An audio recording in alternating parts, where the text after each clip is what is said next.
Chapter 751, The Third Duel. Jiang Fei picked up the hypnotized Si Tying and placed her gently on the bed. He then brushed his fingers softly against the girl's face. Jiang Fei could not help but smile as he did so. Of course, he had only pure thoughts in his mind at the moment. After making sure Si Tying was lying down comfortably, Jiang Fei retrieved the mind-transferring device from his spatial ring. He had asked Ariel to hypnotize Si Tying because he wanted to spare the explanation of the advanced technology. After setting up the mind-transferring device on Si Tying securely, Jiang Fei asked 0541 to start the transferring process. As you wish, Captain. 0541 immediately activated the mind-transferring device. A large amount of information started entering Si Tying's mind, including a set of martial arts techniques and 2 sets of martial arts skills. After approximately 2 hours, the memory transfer was completed. Jiang Fei took off the mind-transferring device and placed it back into his spatial ring. "All right. Wake her up," Jiang Fei said to Ariel. "Okay." Ariel snapped her fingers as Si Tying's eyelids started moving slightly. Si Tying was in a daze when she woke up. She then exclaimed all of a sudden, "Ah! Bastard, you are unbelievable," as she shouted. Si Tying quickly examined her body and her clothes. However, she soon discovered that nothing had happened to her. "What is your filthy mind thinking about?" Jiang Fei said as he tapped lightly on Si Tying's forehead. "Tsk. You are worse than a beast," Si Tying mumbled to herself. However, her face was flushed with embarrassment, which made her look extraordinarily adorable. "All right. Stop thinking about nonsense. Try exploring the new information in your mind," Jiang Fei said as he tickled Si Tying's nose lovingly. "Oh!" Si Tying suddenly realized there was a lot of new information in her brain. However, she could not comprehend all of it immediately. "What is all this? It's so messed up." After approximately half an hour, Si Tying was done reviewing the information in her mind. However, she still could not understand a lot of it. "These are all techniques and skills on how to use your newfound energy," Jiang Fei explained. "Oh! But I still don't get it," Si Tying said with a pout.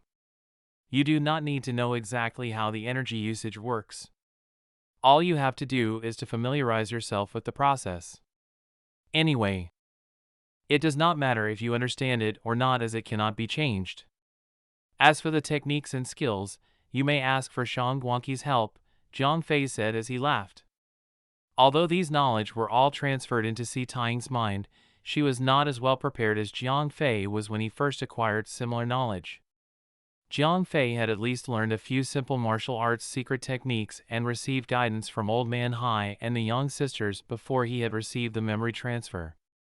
Therefore, it was normal that Si Tying could barely understand any of the martial arts stuff. Although Jiang Fei knew how to use the techniques, he did not understand the theories behind them. There was no way he could teach Si Tying on his own. Fortunately, Shang Guanqi, who had a lot of knowledge and experience in martial arts, was around. She understood martial arts techniques and skills with in-depth knowledge, which made her the perfect tutor for Si Tying. "Oh! All right then." Si Tying nodded. "Lay down for a while. I will talk to Shang Guanqi." As Si Tying had just received a large amount of information, she needed time to lie down and process the information. Therefore, Jiang Fei decided to speak to Shang Guanqi on his own. He then walked out of the room. "Is it all done?" As soon as she heard Jiang Fei walk out of the room, Shang Guanqi came over. "Yeah. It's all done. Sister, I need your help with something."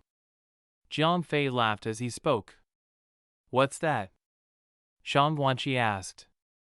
"If you have time, please teach Si Tying a few things about martial arts. She does not have any foundation at all.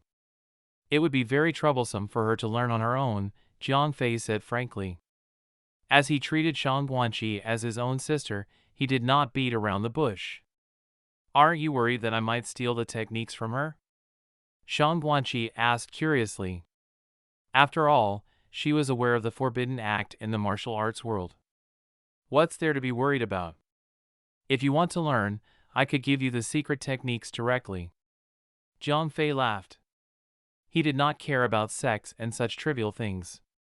If Shang Guanqi believed that 0541's specially designed techniques were helpful for her, Jiang Fei was more than happy to provide her with those techniques. All right then. I'll teach Si Tang about martial arts in my free time. Shang Guanqi replied as she laughed, while Jiang Fei was transferring memory into Si Tang's mind. The third duel between China and the major rice-exporting country had begun.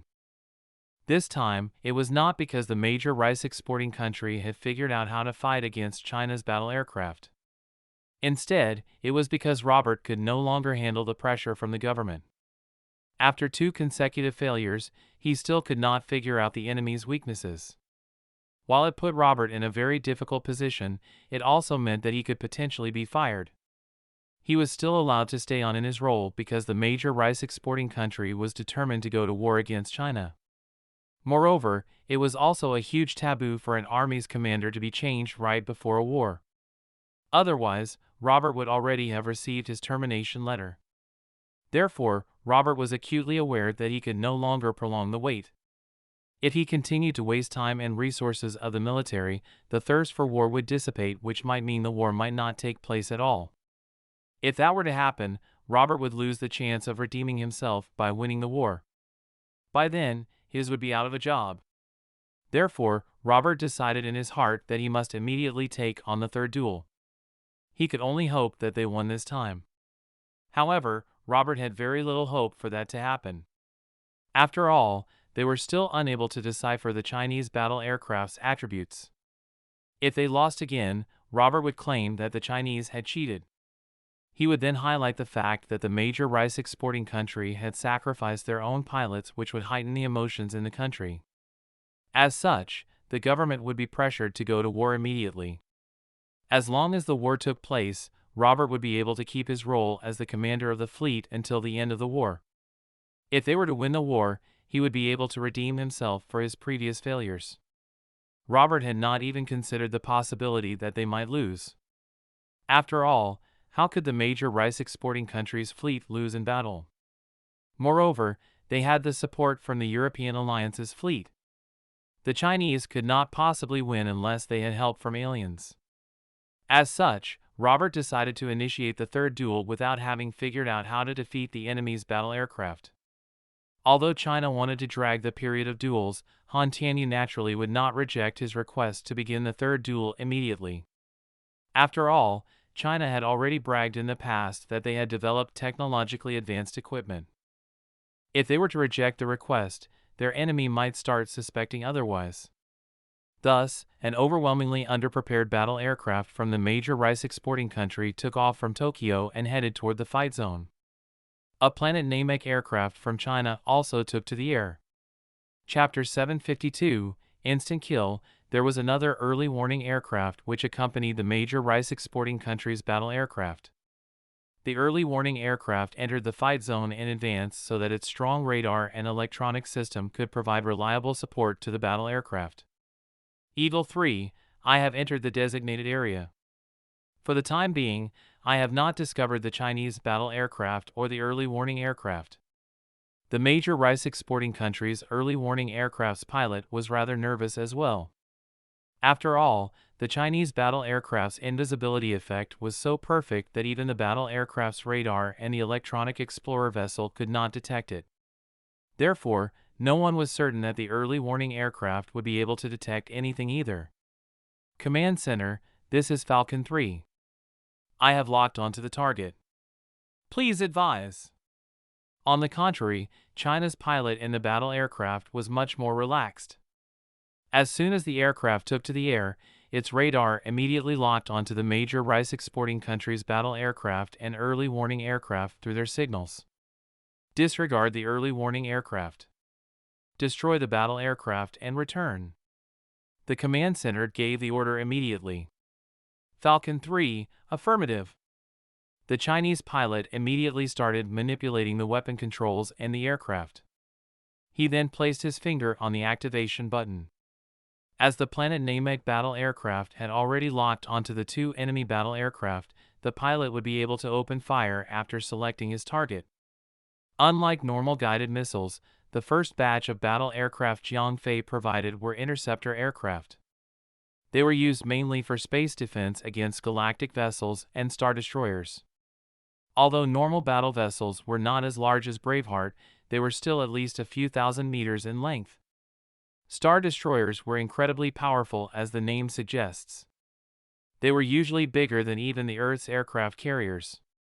Such vessels were capable of destroying a region as big as the entire Europe. In order to fight against such a powerful vessel, the interceptor aircraft's light cannon was equally powerful. Basically, it had a shooting range of several thousand kilometers. In essence, as soon as the major rice-exporting country's battle aircraft had taken to the sky, it was already within shooting range of China's battle aircraft. Open fire! After selecting the battle aircraft as his target, the Chinese pilot pressed on the red activate button. Buzz! After half a second of charging, a blue beam of light fired from the light cannon, which instantly destroyed the major rice-exporting country's battle aircraft. Oh no! There is high energy activity in front. The major rice-exporting country's early warning aircraft noticed an oddity right as the Chinese battle aircraft opened fire. However, the warning came too late. Weapons which operated at the speed of light, like the light cannon, did not allow the major rice-exporting country's battle aircraft to react in time. The battle aircraft was destroyed nearly as soon as the early warning aircraft discovered the abnormality.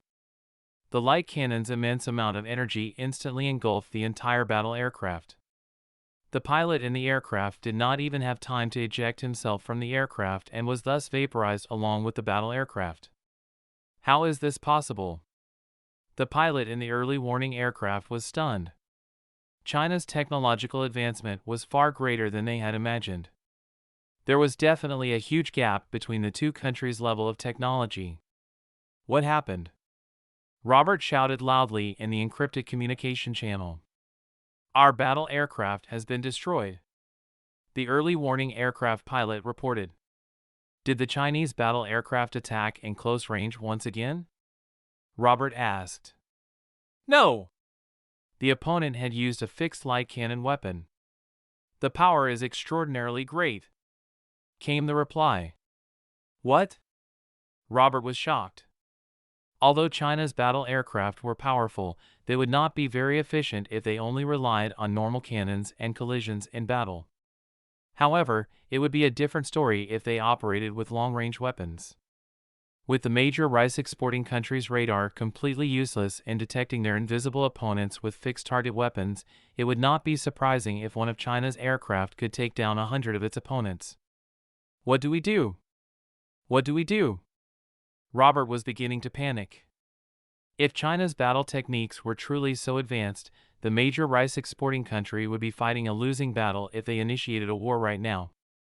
Moreover, if the news of this discovery reached the government, it would not allow its soldiers to fight in a battle it was sure to lose in. On the other hand, if the war was terminated before it even began, Robert would have to bear the blame of losing two of the country's best pilots as the commander of the fleet.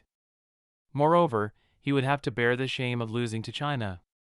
In the best-case scenario, he would probably lose his job. In the worst-case scenario, he might even become the scapegoat to appease the country's citizens. Although Robert was in a state of panic, he was still an experienced commander. His vigilance allowed him to discover some anomalies in the duel. Firstly, China's battle aircraft was far too powerful. If the major rice-exporting country had such a powerful weapon, they would not easily display it. Instead, they would use it as an element of surprise to defeat their opponent in war. However, the Chinese were strange. They had actually used such a strong weapon before the war even started. If the major rice-exporting country became intimidated by the weapon, the war might be terminated. Although terminating the war was a good option for China, it did not benefit them as much as actually defeating the major rice-exporting country in a full-blown war for world dominance. Could the Chinese lack the confidence in winning the war? Robert thought to himself. However, How could they not have the confidence with such a powerful battle aircraft?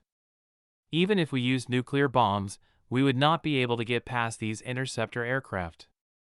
Could this type of battle aircraft have some unknown weakness? Robert felt that he was getting closer to the truth as he continued his analysis. What could this weakness be? Although Robert had his suspicions, he could not quite put a finger on what exactly the weakness was. I have no choice but to report this to my superiors. I'll let the middlemen investigate this. Robert finally shook his head in resignation. At the same time, China's victorious battle aircraft had returned to the base. As it had opened fire from a great distance, and it was not too far away from the airport, it was able to land safely despite the large amount of energy it expended from the attack. All right. It's time for the spies to play 007's part in this show, Han Tianyu said as he checked the time. The 3 duels had been completed. It all depended on how good the major rice-exporting country's spies were and how fast Jiang Fei was able to produce the equipment he needed. That night, Jiang Fei received Han Tianyu's report for what happened in the day. He found out the 3 duels had all been completed. Although Han Tianyu did not tell Jiang Fei to hurry up, Jiang Fei knew how urgently he needed those equipment. After all, the weapons could not be used immediately after they were acquired. The battle vessels and aircraft would need to be operated by humans. Regardless of how advanced Planet Namek's technology was, some time was still needed for the army to get used to operating those equipment. All right. Send someone to pick up the equipment tomorrow, Jiang Fei said after much thought. Since the equipment were already completed, he could hand them over at any time. Chapter 753, Assassin. After ending the call with Han Tianyu, Jiang Fei thought silently for a while. There was a lot that he needed to attend to. One of the things that concerned him was the impending war between China and the major rice-exporting country. The battle against the mutant army was undoubtedly of utmost priority. In order to fight against the mutant army, Jiang Fei needed to strengthen his capabilities. As such, he needed to create biohumans to expand his powers. However, creating biohumans required energy and souls. While Jiang Fei never stopped searching for the engine room and could always find energy sources, souls were another matter completely. 0541 had set a target for Jiang Fei where the artificial intelligence souls must truly fall in love with Jiang Fei before it could bring them into the real world. That meant that merely relying on the infatuated state of reputation in the game was not sufficient. Jiang Fei needed to deepen his relationship with these ladies until they truly fell for him. Flirting with women might sound like an enjoyable activity. However, doing it with tens or hundreds of them at the same time was not easy. Although rich men and even emperors in ancient times had multiple wives and concubines, not many of these women truly loved these men. In fact, the women probably loved the wealth and power more than the men themselves. However, based on 0541's target, such women would not be suitable products. Only those who truly fell for Jiang Fei would be qualified to be brought into the real world. As such, Jiang Fei felt greatly pressured by the high level of difficulty. Despite owning the title of Romeo, making 20 women fall in love with him in 1 week was still a very difficult challenge. Therefore, Jiang Fei cringed each time he thought of trying to accomplish the task. 0541, can we make this easier, please? Jiang Fei asked. No! It is against the 819 code. Your request has been denied. 0541 answered mechanically. Darn! Jiang Fei knew there was no point in trying to negotiate. If 0541 spoke in its usual tone, Jiang Fei might still be able to make a bargain. However, if 0541 answered in its mechanical tone, that meant there was no possibility of changing its decision. Ah! Once I'm done creating the biohuman army, it'll be able to insult Han Tianyu for being an amateur womanizer. Jiang Fei murmured to himself. All this while, Han Tianyu had claimed to be a great womanizer. He always made fun of Jiang Fei for being inexperienced in romance. However, Jiang Fei believed that if he could win over the hearts of so many women, he was definitely much better than Han Tianyu. After sorting things out at home, Jiang Fei logged into the game at 10 o'clock at night. As there was a match today, Jiang Fei first went to the PvP arena near the City of Sinners. Unfortunately, Jiang Fei was not able to meet an opponent with one of the cauldrons of the ancient kingdom. Never mind. I should spend time with the ladies. Jiang Fei shook his head. After walking out of the PvP arena, Jiang Fei had intended to head over to the Demon Dragon Fortress through the teleportation point in the City of Sinners. However, just as he was about to walk into the City of Sinners, his martial arts instincts told him something was amiss. Jiang Fei looked around. However, he did not notice anything unusual. Am I just being paranoid? Jiang Fei frowned as he continued walking toward the teleportation point. Minus 289,564. Plus 195,456, ding. Jiang Fei's health points were suddenly reduced to 0. Thereafter, a golden light flashed over his body. The token of the God of Craft's undying aegis had been activated. D*MN. There's an assassin. Jiang Fei was shocked. At the same time, he activated his Shadow Barrier. Shadow Barrier allows you to block a single attack. You can block up to 3 attacks in a day. Jiang Fei did not use his invincibility effect mainly because he was unsure if his opponent had chaotic attacks. If the opponent did have it or something similar, his invincibility effect would be wasted and he might be killed instantly. After activating Shadow Barrier, Jiang Fei immediately turned around to see who had assaulted him. A player? Jiang Fei frowned when he saw a figure in the distance. Initially, Jiang Fei thought he had been assaulted by a light faction's overlord boss. However, when he turned around, all he saw was a player running away at a very high speed. The person moved extremely quickly. In fact, he was much faster than Jiang Fei, who had signed nearly 100 love contracts and had the speed boost from his infatuated passive effect. Jiang Fei could not even see the player's name clearly. Whoosh! With a whistle, Jiang Fei summoned the EVOL. Sky-gliding dragon. It was not safe to remain on land. The assassin might return for a second assault. Cauldron of Agility? Jiang Fei very quickly understood why the earlier incident had happened. The player must have acquired the Cauldron of Agility, which provided him with 100,000 agility points. That was why the player could deal such high damage and had an incredible movement speed. This is tough. Jiang Fei frowned as he pondered about the identity of the assassin. It was as if the assassin existed to take Jiang Fei's life. Although there were 5 cauldrons of the ancient kingdom which provided one with main attributes, and Jiang Fei had already acquired the cauldrons of intelligence and spirit, the remaining cauldrons of strength, agility and vitality still remained in the hands of other players. Jiang Fei feared the cauldron of agility the most. While the player holding the cauldron of vitality had a lot of health points and defense, Jiang Fei eventually killed the player after he transformed and was able to ignore his opponent's defense. Similarly, although the player with the cauldron of strength had very high damage, Jiang Fei could still defeat the player with his advantages of high speed and ranged attacks. Moreover, the player with the cauldron of strength would not be able to survive against Jiang Fei's painful attacks. The only threat Jiang Fei was truly worried about was the assassin with the cauldron of agility. This assassin left no trace behind. Moreover, he could remain invisible and strike before Jiang Fei even realized he was there. Even if Jiang Fei chased after him while riding his dragon, Jiang Fei would not be able to keep up with the speed boost from 100,000 agility points.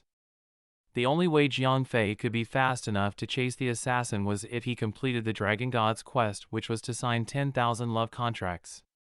Hence, Jiang Fei was now in a situation where he could potentially be killed by the assassin with the Cauldron of Agility, and he would not even be able to fight back. If the Cauldron of Agility is in the hands of an unknown assassin, and the Cauldron of Strength is with people not people, then where would the Cauldron of Vitality be? Jiang Fei mumbled to himself. He only had 2 ways to overcome this obstacle. Firstly, he could sign 10,000 love contracts to boost his speed so that he could keep up with the assassin.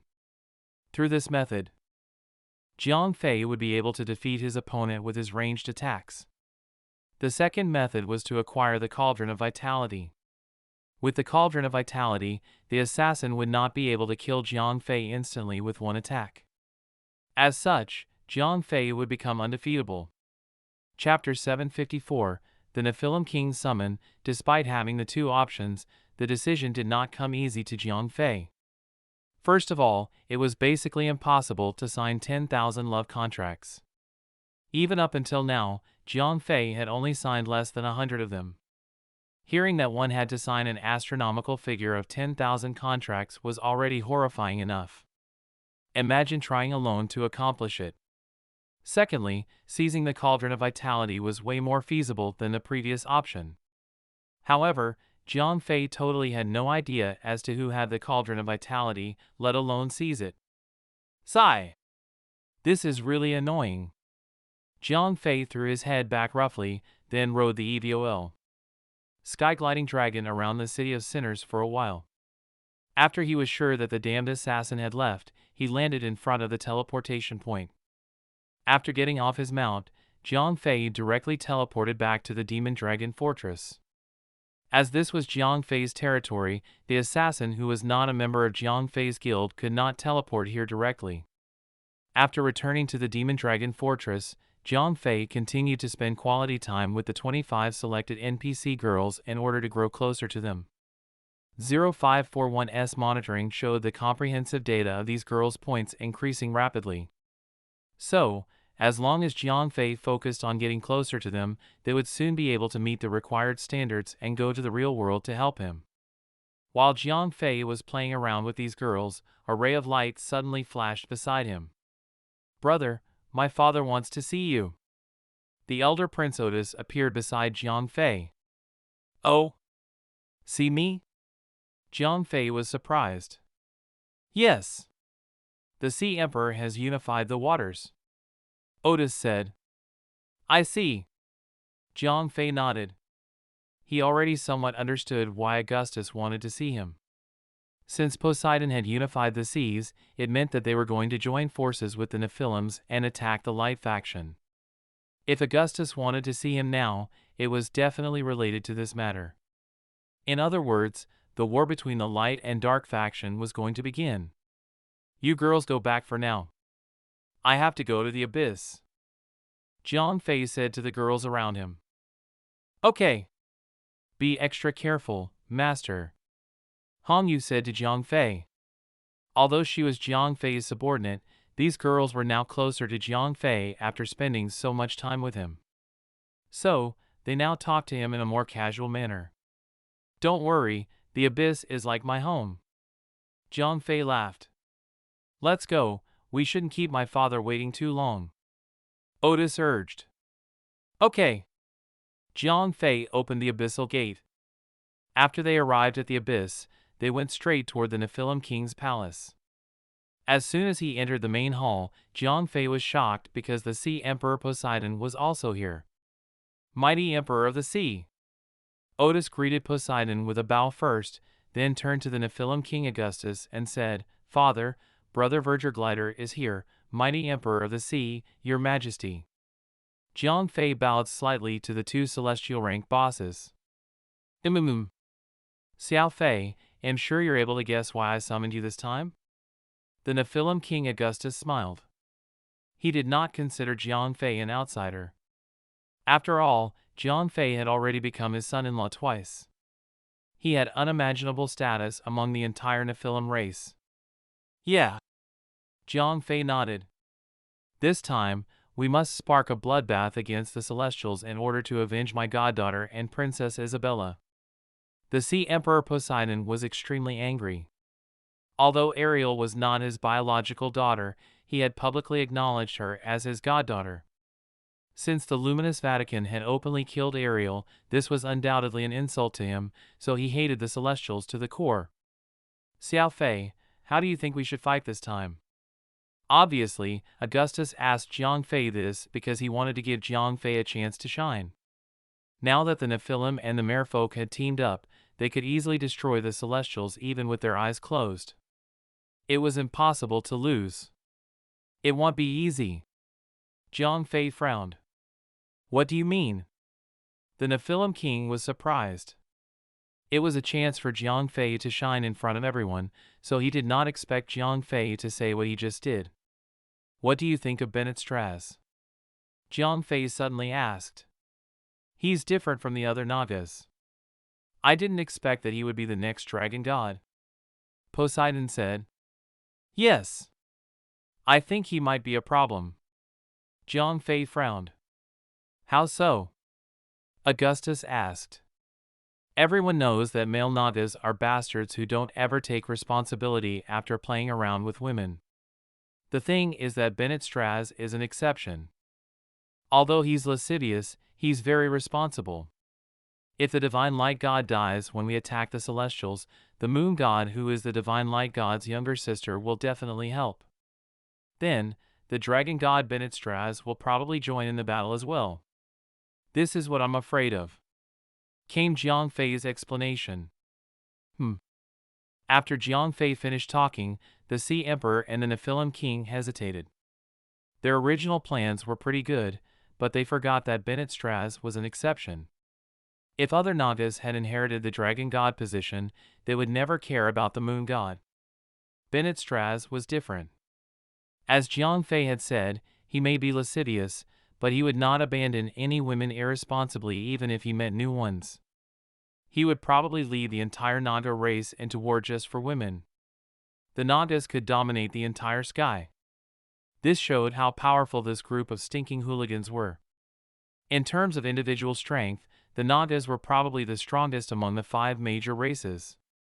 If they joined forces with the Celestials, then the Nephilims and Merfolk might not be able to win the war.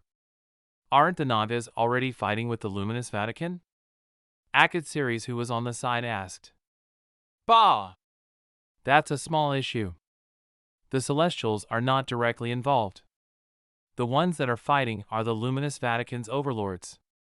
Although the illegitimate child of the Dragon God and the Moon God is dead, it was an accident.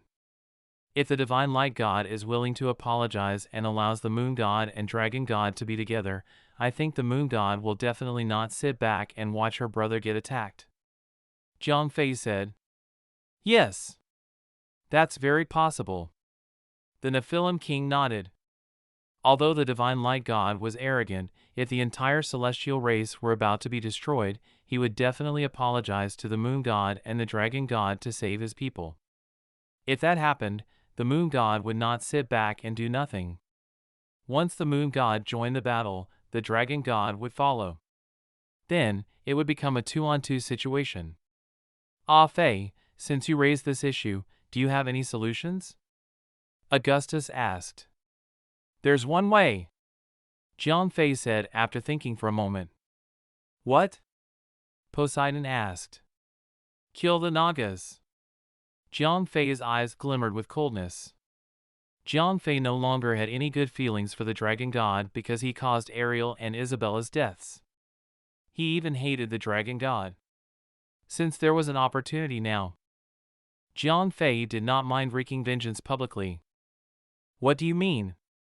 The Nephilim King asked thoughtfully. If we attack the Celestials, there's a high possibility of the Nagas joining the war. However, if we attack the Nagas first, the chances of the Divine Light God joining the war is almost 0. This is especially if we put the Merfolk on standby. The Divine Light God will absolutely be happy to see us fight with the Nagas. After all, regardless of whether it's us, or the Dragon God who made his sister pregnant prior to marriage, we're all thorns in the Divine Light God's flesh. Jiang Fei elaborated, Chapter 755, actually barbarous, that makes sense. Poseidon's eyes lit up. As Jiang Fei said, the Dragon God Bennett Straz might go and help the Celestials because of the Moon God, but the Divine Light God would never help the Nagas because of the Dragon God. So, destroying the Nagas first was undoubtedly the best choice.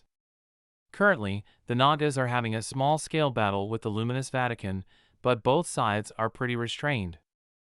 The casualties are not very heavy. How do you think we should attack? Augustus asked. Originally, he only asked for Jiang Fei's opinion so he could thrust Jiang Fei into the limelight. Now, however, he was really asking for Jiang Fei's opinion.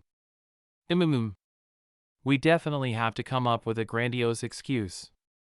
If we attack the Nagas for no reason, the divine light god will probably find it strange. Jiang Fei nodded. What excuse is appropriate? Poseidon asked. Simple. Let the beastmen women who had been bullied by the Naga hooligans stir up some trouble. When the situation gets bigger, we'll let the dark faction intervene first, then continue to push their buttons. When things get chaotic to the point where it can't be resolved anymore, we'll start fighting. Jiang Fei said after contemplating. Sounds good to me. Poseidon nodded. If it were any other race, it might actually be difficult to point out wrongdoings. However, the Naga hooligans had too many past misdeeds, one could find them everywhere. The male Nagas liked to befriend girls of other races. Regardless of whether these girls were willing or not, the Nagas would still try to befriend them. Then, they would play around with these girls and leave without a trace. Therefore, many girls of various races were victims. However, the Nagas were extremely powerful and especially unreasonable, so the girls from these weak races could only swallow their words. Moreover, once they were pregnant, they would give birth to children who had Naga bloodline. This brought a lot of benefits, so the girls from these weak races had no choice but to suffer silently. However, the Nagas were quite smart. They almost never play around with the girls of the 5 major races, but there were some exceptions occasionally. For example, the mighty dragon god who had an illegitimate child with the sister of the divine light god. Other smaller Nagas still did not have the guts to do such a thing. After all, if they played around in the territory of the other 4 major races, the Naga race would not be able to give them any support if they were being hunted down by the other races. Races like beastmen and humans were inferior in strength, and the girls from these races were very beautiful. So, they had naturally become the targets of the Naga hooligans. As humans were generally under the light faction, except for the players, most of the victims of the dark faction were beastmen girls. That's simple. The Nephilim King Augustus nodded. As the leading races of the light and dark faction, the Celestials and Nephilims had the right to give orders to their subordinate races. Moreover, they were seeking justice for the beastmen girls this time. There was no reason for them to reject it. In fact, the beastmen had asked the Nephilims to speak to the Nagas on their behalf a few times. However, because the Nephilims did not want to have a falling out with the Nagas, they just suppressed the situation and offered the beastmen some benefits as compensation to comfort them.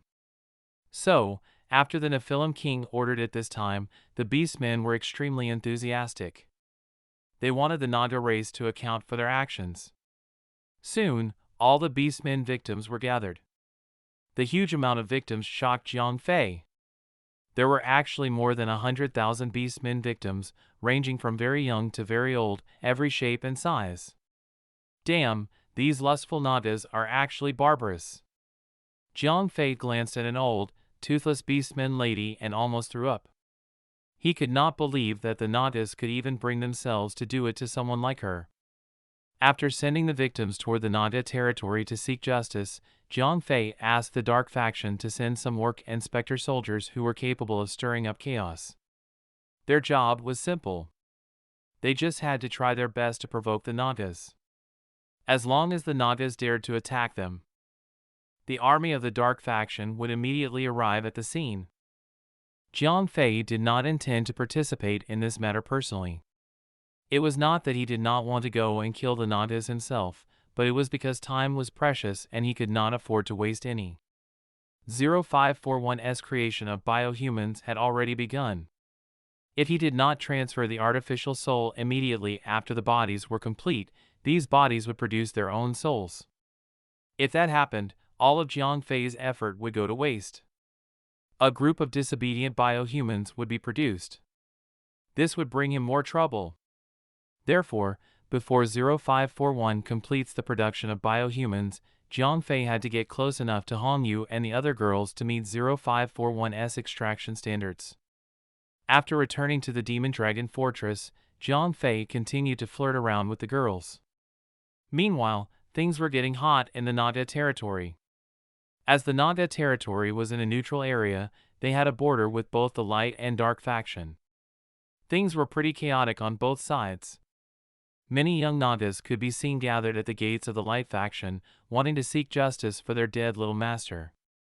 On the opposite side, the dark faction was gathered at the border of the Naga territory, wanting to seek justice for the hundreds of thousands of female victims.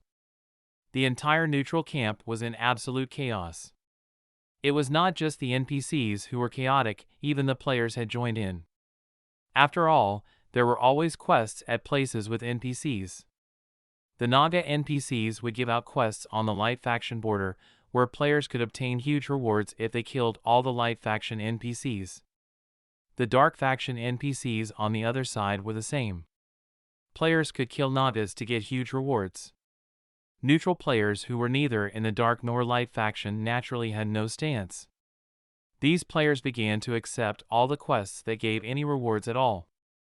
After these players helped the Nagas to kill the light faction NPCs, they would run to the dark faction and help to kill the Nagas.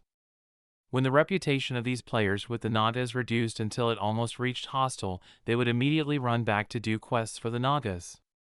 When their reputation increased again, they would go back and kill more Nagas.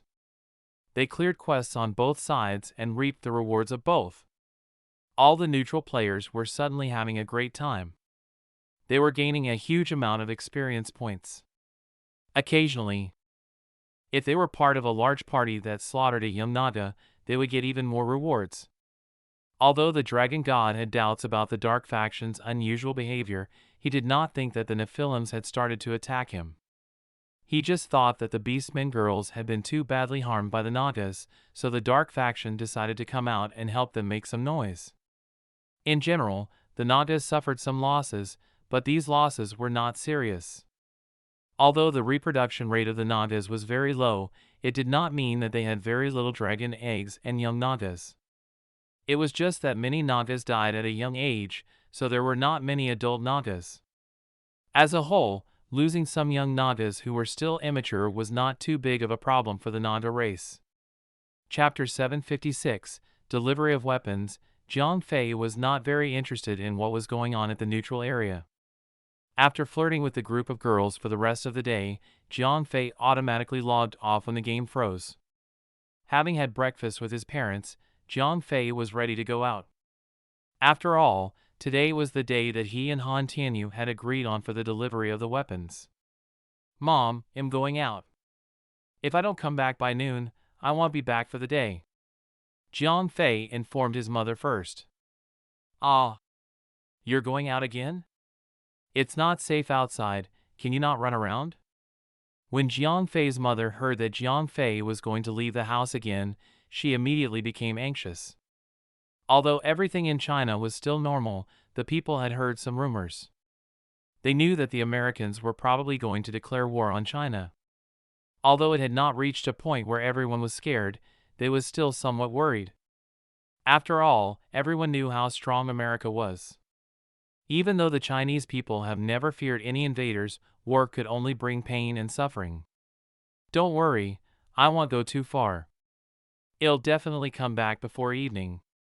Jiang Fei laughed. "Oh! Then you be careful." When Jiang Fei's mother heard that Jiang Fei would come back at night, she was instantly relieved. After all, her son would not be able to go somewhere too far in a day, so he naturally would not encounter any danger. "Sister, please take care of the house and Xiaoying," Jiang Fei said to Shang Guanqi, who was now the chief bodyguard of Jiang Fei's house and Si Taiying's martial arts instructor. "Don't worry." Shang Guanqi nodded. "Xiaoying, if there's anything you don't understand, you can ask Sister Shang. We're all family, so you're more than welcome to do so." Jiang Fei talked to Si Taiying last. Okay, you're so naggy." Si Taiying scrunched her cute little nose, then said to Ariel, "You have to keep this guy in check, Ariel. Don't let him flirt with other girls anymore." Hee. Ariel laughed and did not say anything. In her opinion, there were already countless girls around Jiang Fei, so it would not even matter if he had another one or two more. "Okay, let's go." Jiang Fei pretty much dashed out of the house, because Si Taiying's words pierced straight into his heart. In actuality, he had been avoiding the issue of him having more and more girls around him. Before this, these girls were mainly in the game, so Jiang Fei could use the excuse that they were virtual and that they did not really exist to deceive himself. Now, however, 0541 would be bringing these girls into reality sooner or later, so he would definitely be surrounded by them. Jiang Fei had not actually thought about how he should face so many girls. Regardless of how much experience he had, Jiang Fei was still a shut-in in nature and had been one for more than 10 years. He was still weak deep down inside, so given the choice, he would still choose to run away when bothered by something troublesome like this. This was especially true when it came to emotional problems. As long as there was another way out, he would not take the initiative and face the problem. A good example was with Isabella and Ariel's case. If it were not for the fact that these two girls had died for him, Jiang Fei would probably not have accepted them yet. It was the same now. Although Jiang Fei knew that there would be more and more biohuman girls around him, he was still not willing to consider how to deal with it. Before he reached the final step, he wanted to drag it as long as he could. "Brother, you find an absolutely safe dock and remove all the workers." Jiang Fei called Han Tianyu after he left his house. "No problem." Han Tianyu basically did not sleep last night, because today was the day that those super weapons would be handed over. He was so excited he could not fall asleep. After the two agreed on a place, Jiang Fei arrived at the roof of Manda Square. At that moment, Han Tianyu was already waiting for him in front of the helicopter. "I've arranged everything, let's go." Han Tianyu smiled at Jiang Fei. "Yeah." Jiang Fei nodded, then boarded the helicopter with Ariel. After the helicopter took off, it went straight to the military airport in the suburbs. After they changed the helicopter into a military transport aircraft and flew for an hour, they arrived at a hidden military port on the coast of the South China Sea.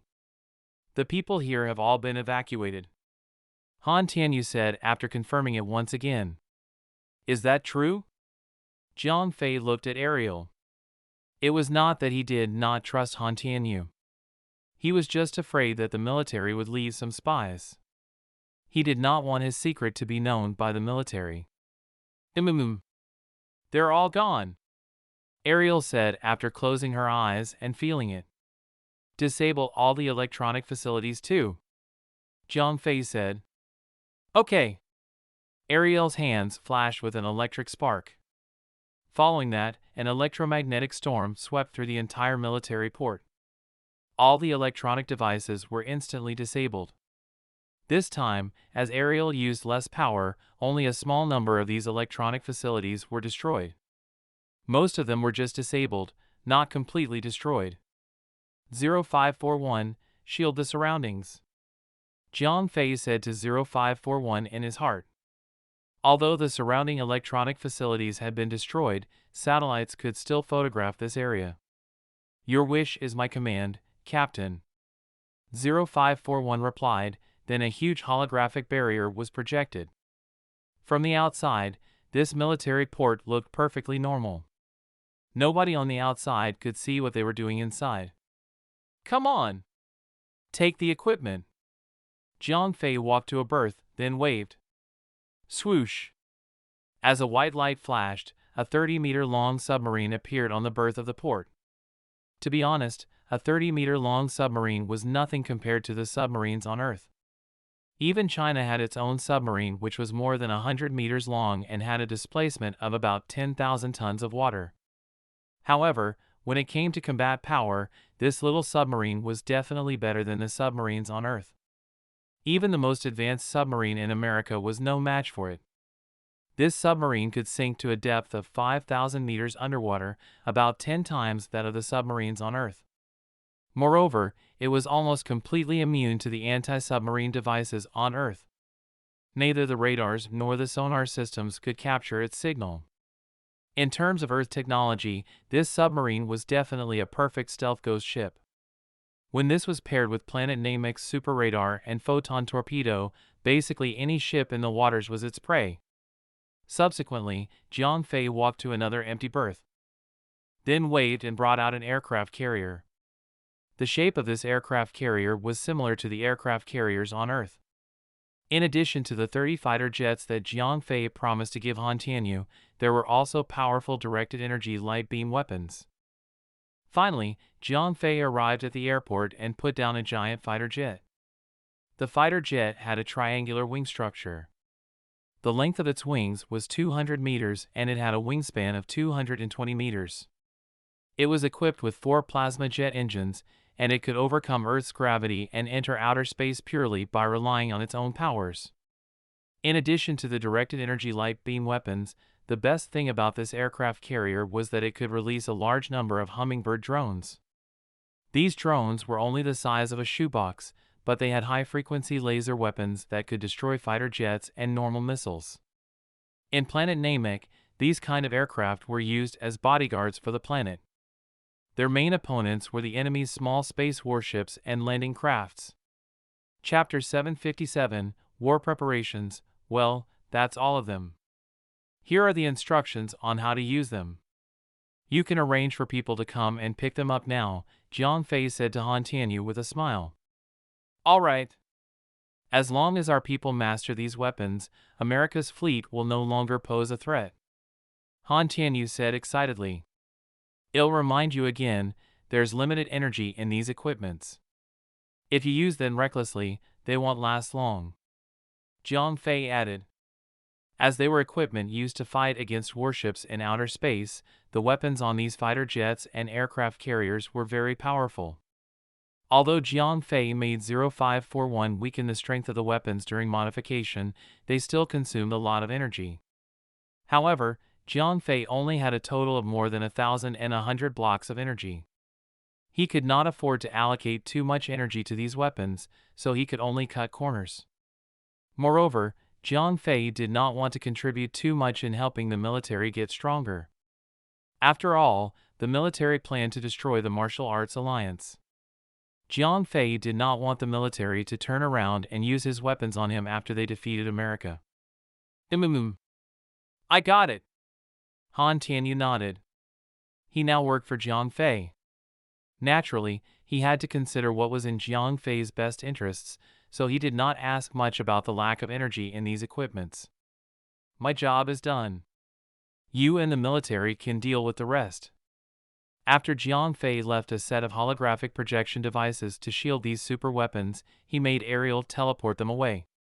After Jiang Fei returned to Manda Square, Han Tianyu still had a lot of things to do. First, he had to report the successful delivery of weapons to the military's high-ranked officials. Second, he had to raise the security and secrecy level of this military port. These products of planet Namek had to be kept absolutely confidential. They definitely could not be revealed before the war broke out. After Jiang Fei went home, he no longer cared about the military-related matter anymore. He had already done everything he could anyway. The rest were not under his control. They've been delivered? Awesome! Well, send people there to pick them up immediately. Fan Yao was very happy after receiving Han Tianyu's news. My people are already on the way, Han Tianyu said. Send your people back. The people of the South China Sea Fleet will pick these alien weapons up. If there's nothing else, you should go back to the capital for now. Fan Yao sounded a little annoyed. Yes. General Fan. Han Tianyu did not say much, but his heart fell. Previously, his mercenary group had always been in charge of testing all untested weapons. This time, however, Fan Yao actually let regular army people handle these equipment. Moreover, Fan Yao asked him to leave this place. This showed that the military no longer trusted him. After hanging up, Han Tianyu's mind began to spin. Although he was loyal to Jiang Fei, it did not mean that he had betrayed the army and the country. As Jiang Fei had never expressed any intentions of going against the country, Han Tianyu always considered himself as the representative for the military. Now, however, Fan Yao was actually throwing him aside like he was garbage. He could not accept it. Forget it, I still can't accept reality. Han Tianyu shook his head in a self-deprecating manner. Jiang Fei already knew that the country was planning to destroy the martial arts alliance. How could Jiang Fei not notice it? Han Tianyu was just hoping that they could reconcile before they started fighting. Unfortunately, however, arrogance had seeped into the martial arts alliance's bones. They did not bother to deal with the country. When faced against a group of martial artists who were this arrogant, how could the country be rest assured? If they had the power, even people in Han Tianyu's position would think of killing these martial artists, let alone the rulers of the country who were ordinary people that the martial artists looked down upon. Since the military was already suspicious of him and he was loyal to Jiang Fei, Han Tianyu quickly got himself together. Then, he took the military transport aircraft and returned to the city where Jiang Fei was at. He did not go to the capital according to Fan Yao's instructions because he understood that Fan Yao was not looking for him at all. Fan Yao was just looking for an excuse to make him go away. When Han Tianyu reported to the high-ranked officials, the commander of the Pacific Ocean Fleet, Robert, was also busy. 3 defeats out of 3 wars and the loss of 2 pilots had brought him a lot of trouble. There was a lot of public uproar. Generally, the people felt that it was Robert's misjudgment which led to America's embarrassment. So, they kept asking for Robert to step down. During this time, Robert's main task was to persuade the Congress. He had to convince the Congress that China just looked strong but was actually really weak and that they had to attack China immediately. Only through war could he maintain his status and avoid being punished. At this time, the opinions within the United States Congress were not uniform. Some people were still afraid of China's magical fighter jets. Therefore, they advocated suspending the war and strengthening espionage. The others felt that they should start the battle immediately and that the war should mainly involve members of the Mutant Brotherhood. Unlike the China Martial Arts Alliance, members of the Mutant Brotherhood had a considerable number of seats within the United States Congress, so they were directly involved with the ruling of the country. The mutants supported the immediate start of the war for a very simple reason. They had heard about China's plans in relation to the Supreme Androids. As they had already started production, it meant that there were new Supreme Androids being produced in China every day. These Supreme Androids that were comparable to metahumans posed a big threat. Hence, they strongly wanted the war against China to begin now so that they could destroy the Supreme Androids before China gained more combat power. As he had the full support of the mutants, Robert's plan for an immediate war prevailed within the Congress. If the vote was passed, the war would start immediately. While America was preparing to vote, the China Martial Arts Alliance was focused on making war preparations. As these arrogant martial artists had no connections with the ordinary people and the country, they naturally did not discuss anything with military. They just prepared for the upcoming war entirely on their own. The disciples of various sects had now been recalled to their respective bases and were not allowed to leave. They were required to stay in their respective bases and practice hard. As soon as Jiang Fei's orders came, these martial artists would head straight toward the battlefield in Japan and fight the Mutant Brotherhood to death. Unlike ordinary people, these martial artists were not that scared of war. After all, as they were metahumans, their daily life was all about fighting. This was just a battle that was more intense. All parties were making final preparations for the upcoming war. Jiang Fei was the one who had the most free time. At that moment, Jiang Fei was only busy in the game. His main goal was to get closer to Hong Yu and the other girls so that 25 biohuman warriors could be born according to schedule. Chapter 758 met the standards. Although Han Tianyu had been abandoned by the military, he was still important as he was the bridge between the military and the Martial Arts Alliance. Therefore, the military still treated Han Tianyu pretty nicely. However, after all this, Han Tianyu had already given up on them. After telling Jiang Fei everything, he returned to Manda Square and started his full-time role as an advisor. Jiang Fei accepted the fact that the military had crowded out Han Tianyu. He had expected that to happen. Even so, he was surprised at how quickly they did it. However, since Han Tianyu had already been guarding him for such a long time, it would be weird if the military and the country had no doubts about Han Tianyu. Han Tianyu's return was not a bad thing for Jiang Fei. After all, Jiang Fei knew himself very well. He was a little clever, but when it came to strategizing and looking at the overall situation, he was a lot worse than those who were experienced in this field. If Han Tianyu was by his side, he would not be inferior to those people. Although Han Tianyu did not have the chance to handle the alien weapons, his intelligence network still existed, so he was quite familiar with both the domestic and foreign news. Through Han Tianyu, Jiang Fei could also understand some things that he would have otherwise never known about.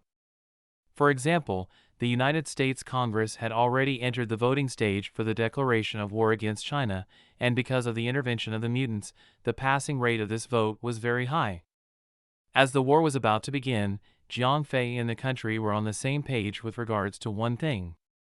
That was, to try not to let the war come into China's territory.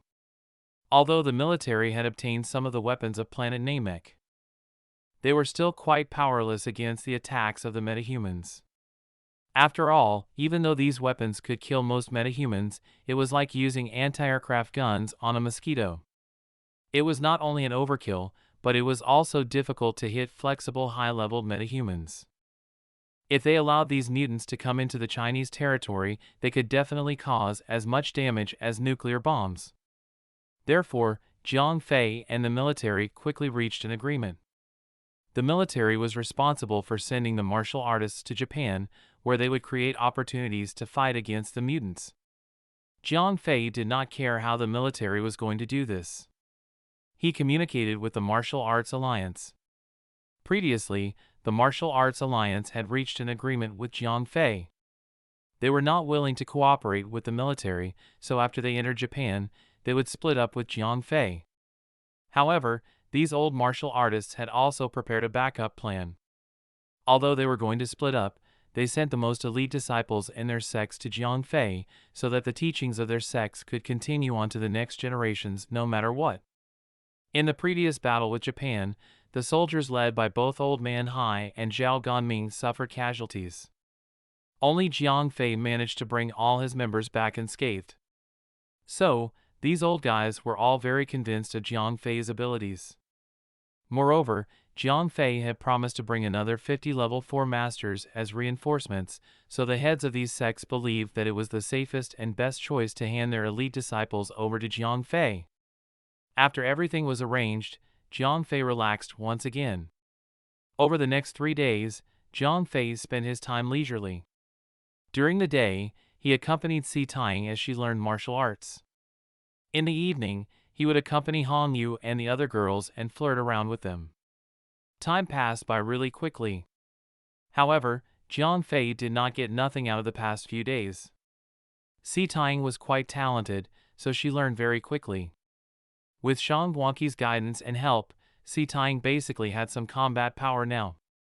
Although she had no chance of winning if she went up against a martial artist of the same level, she was already good enough to bully some level 1 or 2 martial artists or metahumans. Si Tying's talent was just a little surprise to Jiang Fei, but the fact that Hong Yu and the other girls had finally met 0541's extraction standards was extremely great news. As he spent so much time with these girls, Jiang Fei grew closer to them very quickly. At this time, 0541's monitoring of the data of these girls showed that they had fully met the standards. They were also truly in love with Jiang Fei. All of you, come over here. Jiang Fei, who received 0541's notice, called Hong Yu and the other girls to come to him in the game. What's wrong, Master? Do you need something, Master? Where are we going to play today? Although these sisters still addressed him the same way, they sounded way more casual now. It no longer gave off the feeling that they were subordinates. It seemed more like a relationship between a boss and his little secretary that he liked to flirt around with. Remember what I told you before? Jiang Fei put the topic on the right track. You've told us a lot of things, you even praised Sister Hong Yu and said she was pretty yesterday. A female soldier smiled and said, "Be serious. I'm talking about you girls coming to my world to help me," Jiang Fei said, annoyed. After he grew closer to these girls, they stopped restraining themselves and even teased him occasionally. Master, can we leave now? Han Ye's eyes lit up as she asked. Before this, Jiang Fei had mentioned this to them, but he said that he wanted to let them go through special training. These days, however, they had only been playing around and having fun. They had not even trained yet. Yes. Jiang Fei nodded. Master, how do we get to your world? A female soldier asked. I'll handle it, but you girls have to suffer in the process. You'll have to stay in a dark space for 1 or 2 days. Jiang Fei said. Oh! Don't worry, Master. Darkness and loneliness are nothing to us. Hong Yu took the lead and said. Even though they were all girls, they were born into military families. A little suffering was nothing to them. Hong Yu, you might have to stay in the dark a little longer than the rest, Jiang Fei said to Hong Yu. As Hong Yu's body was at pinnacle stage level 4, the production time was a few days longer than the other girls. No problem. As long as I can help you, Master, I can go through any pain. Hong Yu said with a serious face. It's the same for us. The other girls also said in unison. Okay. Jiang Fei nodded with satisfaction, then accompanied the girls for one last day. When Jiang Fei left the game, he gave an order to 0541. Extract the data stream, yes. Captain. After replying, 0541 extracted the consciousness of the girls from the game, then saved each of them separately. After 2 days, when the biohumans were complete, they could be transplanted into the biohuman bodies. Of course, Hong Ye's resurrection would take more time.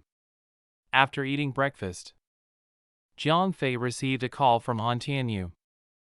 Ah Fei, it's almost time. You can inform the people of the Martial Arts Alliance. Han Tianyu said on the phone. Got it!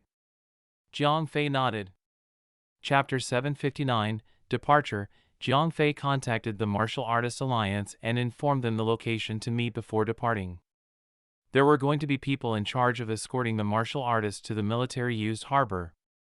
We are all ready. We can depart at any moment, said Ding Tianqing. He was elected as the spokesperson to liaise with Jiang Fei. It was a moment of bliss for him. The reason he was so happy was due to his position in the alliance. The man was only the master of a lowly second-rate section. However, he was selected to be the man to liaise with Jiang Fei because of the previous incident where Jiang Fei and Ma Xiantong had a fallout at his own turf. The result of the fight was bad as many of his sect structures and buildings were destroyed. As compensation, Ding Tianqing was elected to take on the important task. Since the alliance was informed earlier about having to go to war, each sect had already selected a number of their students. When Jiang Fei had contacted them to depart, everyone proceeded to arrive at different small military bases around the country. Han Tianyu had made transport preparations for everyone. Even though it was the government military base, the location of the secret harbor was kept tightly. There were special Humvee tinted with black inside and outside the vehicle to prevent anyone from knowing about it. After Jiang Fei was done with Ding Tianqing, Ariel and he made their way to the harbor by themselves. Even though Si Tang and Shang Guanqi were martial artists, he did not want them to participate in this war. Si Tang was only a level 3 fighter. Even though she was capable of fighting, she lacked proper training and actual fighting experience. Shang Guanqi, on the other hand, was more than capable of taking care of herself as well as others in a fight. However, he needed someone strong to stay with his parents. When Jiang Fei and Han Tianyu both arrived at the harbor, they saw the other martial artists that had departed earlier. When Jiang Fei saw the crowd of martial artists standing at one corner away from the military men, he could not help but sigh. They were all purposefully ignoring the military men since they looked down on normal humans. There's nothing I can do now, said Jiang Fei to himself. He understood that the mindset of looking down on normal humans was hard to just throw away. Even so, if they did not change their attitude about normal humans, they would be digging their own graves sooner or later. Perhaps sooner. Jiang Fei greeted the rest of the martial artists first before heading into the administrative building near the harbor. Hey, who is the person of the highest rank in this harbor? Jiang Fei asked Han Tianyu. It was Colonel Lu Zhe.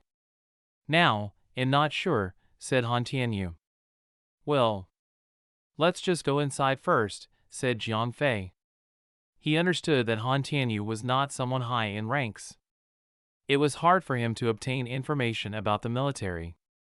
Excuse me, are you Mr. Jiang Fei? Said a military officer wearing a uniform with Major General insignia on his uniform. That is correct. Who am I speaking to? Said Jiang Fei politely as he reached out for a shake. It was obvious then that someone of higher ranks had taken over this facility since the martial artists were involved in this mess. My name is Qin Tian. I am a staff officer of the Special Navy Force, said Qin Tian as he stood up straight and shook Jiang Fei's hand. A pleasure to work with you, said Jiang Fei. When he heard the term Special Navy Force, he immediately understood that it was a newly formed branch of the military force that operated the alien machines that Jiang Fei had just given them. It was only natural for them to incorporate a few members of the Navy Force into this new branch. Jiang Fei did not care about that since everything about operations should be handled by the military. Mr. Jiang Fei, I am responsible for all operations for this coming war. If you have anything that needs an inquiry, please ask without reservations, said Qin Tian politely. I will.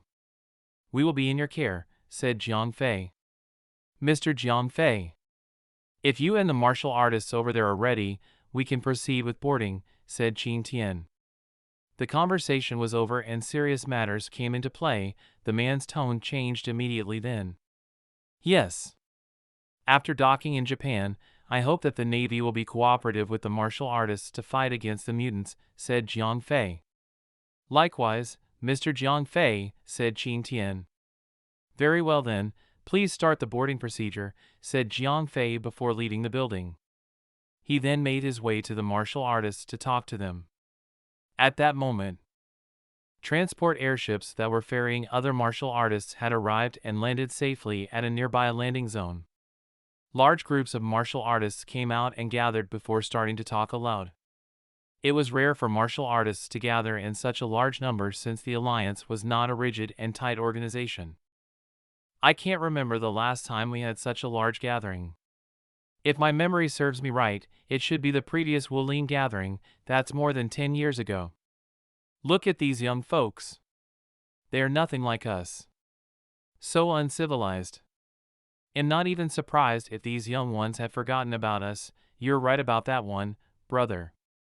You know what we should do after this commotion? We should organize more Wulin gathering, or there will be less of those who could truly appreciate Chinese martial arts. Heh. I'd like to see that. Youngsters these days can't even spar properly. We used to walk away with broken bones and could still fight until we pass out. Sigh. The older generation was greatly disappointed when they recognized the younger lots that were chatting loudly with each other. It was truly inevitable. As time went by, fewer and fewer would be willing to pay the cost to learn martial arts. People of the current generation were not willing to wake up at the crack of dawn just to go through a hellish training session. The motivation to learn was just one minor factor. The greater factor was that there were very few humans born with the knack to learn martial arts. Jiang Fei was one of them. He was born with chi points sealed since birth. Without the ring, it was impossible for him to learn martial arts. Each day, few humans were born with chi flow and even fewer that had a natural talent for martial arts. It was not a mystery as to why there were lesser martial artists as the years went by. There were about 600 to 700 martial artists gathered that day. More than half of them were level 2 and 3 fighters. There were only over 100 level 4 fighters. Are there any level 5 fighters here? Said Jiang Fei to 0541. No Omega level beings detected in close proximity, said 0541. MHM, it seemed that the level 5 masters were not involved. It could mean that they did not deem this war as worthy enough to make an appearance. Perhaps they would show up if it meant that their entire sect was at stake. Although he could only hope for it, it did not come as a surprise that there were no level 5 masters then. Jiang Fei did not really mind it since the mutants shared the same mindset. Unless it involved the likelihood of their nation or the entire world getting destroyed, no level 5 metahuman would want to get involved. To them, it was nothing but child's play. Chapter 760, Naval Warfare. Ladies and gentlemen, our vessel has arrived.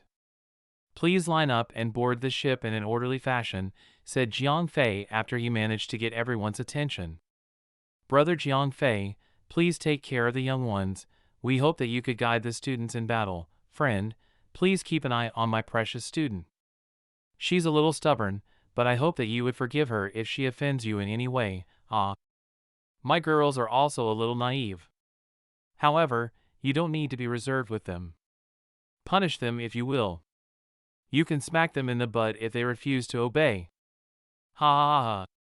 Those that were arranged to be in Jiang Fei's team were not just random boys and girls. They were among the best students from their respective sections. Unfortunately, there were more girls than boys. Out of 50, more than 30 of them were girls. It was clear that the sect leaders were still set to reel in Jiang Fei using the same old tactic. Get on the vessel, said Jiang Fei as he shook his head, disappointed. There was nothing he could say about it. As long as they were obedient and acted on his orders, there would not be trouble. In time, he would have another 25 females joining his guild. Having more girls under his care did not bother him anymore. The vessel that was assigned to Jiang Fei and the martial artists was a large submarine. It was not the submarine that Jiang Fei had made for them but the latest submarine that was made by China. The submarine that Jiang Fei had made for them was too small to fit in 700 people, hence the military had dispatched the latest and largest submarine made. Using the submarine to transport soldiers was far more under the radar than using airplanes. Even though the submarine was designed and made by China, it had a rather developed diving technology. With the alien aircraft carrier sailing on the surface of the sea, the submarine was to be protected by the radar. All they needed to do was to sail away from them to avoid detection. Everyone took their time to board the submarine. Most of the older martial artists had taken the longest as they were not familiar with metal doors and walls. Moving around in tight spaces was not easy for them. However, all of them cooperated well since it was a war that was going to happen away from their lands. When everyone was on board the submarine, it submerged into the sea. Everyone got comfortable in the cabin as they waited. When the sun touched the horizon and dusk had come about, one of the alien interceptors was launched into the sky. This fighter jet was not the second batch of fighters that Jiang Fei had given. It was one of the 3 fighters that were used in the dogfight against the Americans. This particular fighter jet was modified. It had all its weapon systems stripped away and was equipped with 3 battery packs. This fighter jet role in the sky was to provide support to the submarine using its highly advanced radar detection system. Earth-based stealth technology was nothing but child's play to the alien aircraft. Its radar detection system was so advanced that no matter where the enemy came from, be it from the air, water, or even outer space, the radar would detect everything. Dragon 1, be advised. There is a large fleet of surveillance drones located 10 clicks away in your 0900 direction. Evasive maneuver advised. Please correct your course to 1300 direction, said the pilot of the aircraft as he had detected an incoming fleet of unmanned ships. Dragon 1 received. Fire the bait. Once the warning was received, the submarine, code-named Dragon 1, fired out a small miniaturized submarine. It was unmanned and its only function was to emit signals that were similar to that of a submarine. Its main function was to draw away attention by baiting the enemy. Not long after the bait was launched, the American unmanned surveillance drones started their pursuit of the unidentified signal, drawing them away from the submarine that was carrying Jiang Fei and the other martial artists. The bait was fast and was able to outrun the chasing drones. However, to maintain the chase, the bait was controlled to slow down its speed in order to trick the drones that it could be captured. Dragon 1, the surveillance drones and 2 battleships had taken the bait. You are clear to proceed with your current course. Through the constant feed of the aircraft radar, Dragon 1 was able to evade many more incoming Americans' Navy as well as detection drones. The bait device was only used when evasion was impossible. After 3 hours of uninterrupted sailing, Dragon 1 had successfully reached close to Tokyo's shore. Drop point reached. We are unable to proceed further due to shallow waters. Please prepare to disembark, said the commander-in-chief of the submarine. Thank you for the hard work, we shall take it from here, said Jiang Fei as he shook the captain's hand. Godspeed to you as well. First mate, take control. Prepare for surfacing, the captain of the submarine bowed at Jiang Fei before turning to the bridge. Even though the martial artists were all arrogant and looked down on normal humans, especially the younger generations, all of them kept quiet and respected the captain as he was serving the country. Dragon 1. Dive! Dive! Dive! Do not surface. I repeat, do not surface, cried the pilot of the alien aircraft as soon as the captain was about to surface to ground level. Be advised. One American submarine detected heading toward your position. At their current speed, they will be able to detect your position in less than 300 seconds. You've got to either destroy it or make a run for it. You have to make a decision and make it quick, said the pilot. What on the blaze? The captain of the submarine was stunned. He was not authorized to fight as his only mission was to transport all the martial artists to Japan. Although he could go against his mission to destroy an enemy vessel, there would definitely be consequences to it. If he gave up the mission right now, he would have to return to China with all passengers on board. It would be stupid since they were practically at Japan's doorsteps. Captain, allow me to solve this problem, said Jiang Fei as he tapped the captain's shoulder. You could? How? Said the captain nervously. Relax, I am a martial artist. The sea level means nothing to me, said Jiang Fei as he patted the captain on his shoulder and left. 0541, barrier please, said Jiang Fei to 0541. Jiang Fei exited the submarine via the torpedo hatch as they were still underwater. A barrier was erected by 0541 to help Jiang Fei move easily in the water and to counteract the massive water pressure. 0541's barrier was perfect as it also created a cloaking effect which completely masked Jiang Fei's presence. Jiang Fei swam across the seabed for a while and arrived at the side of the American submarine. Hey race, a little warning, said Jiang Fei as he stabbed the side of the submarine with the Qingyin sword, imbued with metal power derived from origin force. Once the sword was stabbed through and a small 5 cm long opening was created, the water pressure in that level did the rest of the damage. The small opening immediately caved in quickly, widening it to at least 2 meters before it stopped. Chapter 761, Divide and Conquer, Beep. Beep! Beep! Beep! Warning! Hull breach! Warning! Hull breach, cried the system alarm. What happened? The captain of the American submarine roared. I don't understand. I had made sure that there's nothing beneath us, explained the situation, the system is indicating a breach in the hull. There's nothing on the radar, so we must have hit an underwater skerry. Doesn't matter. Seal the hull and surface to above sea level, the captain roared. Once the submarine had reached the surface, the captain of the submarine quickly ordered a thorough check. After having inspected the hull damage, they found the breach at the belly of the submarine. When Jiang Fei pierced into the submarine, he had only made a small opening. The immense water pressure did the rest. By the time the submarine had resurfaced, the opening had only become worse and deformed, leaving no trace of how it appeared. There's no way we can continue with the mission like this. Call this in. We're heading back, boys, cried the captain of the submarine. The American-made submarine was built with 2 layers of solid titanium alloy with pressurized air in between.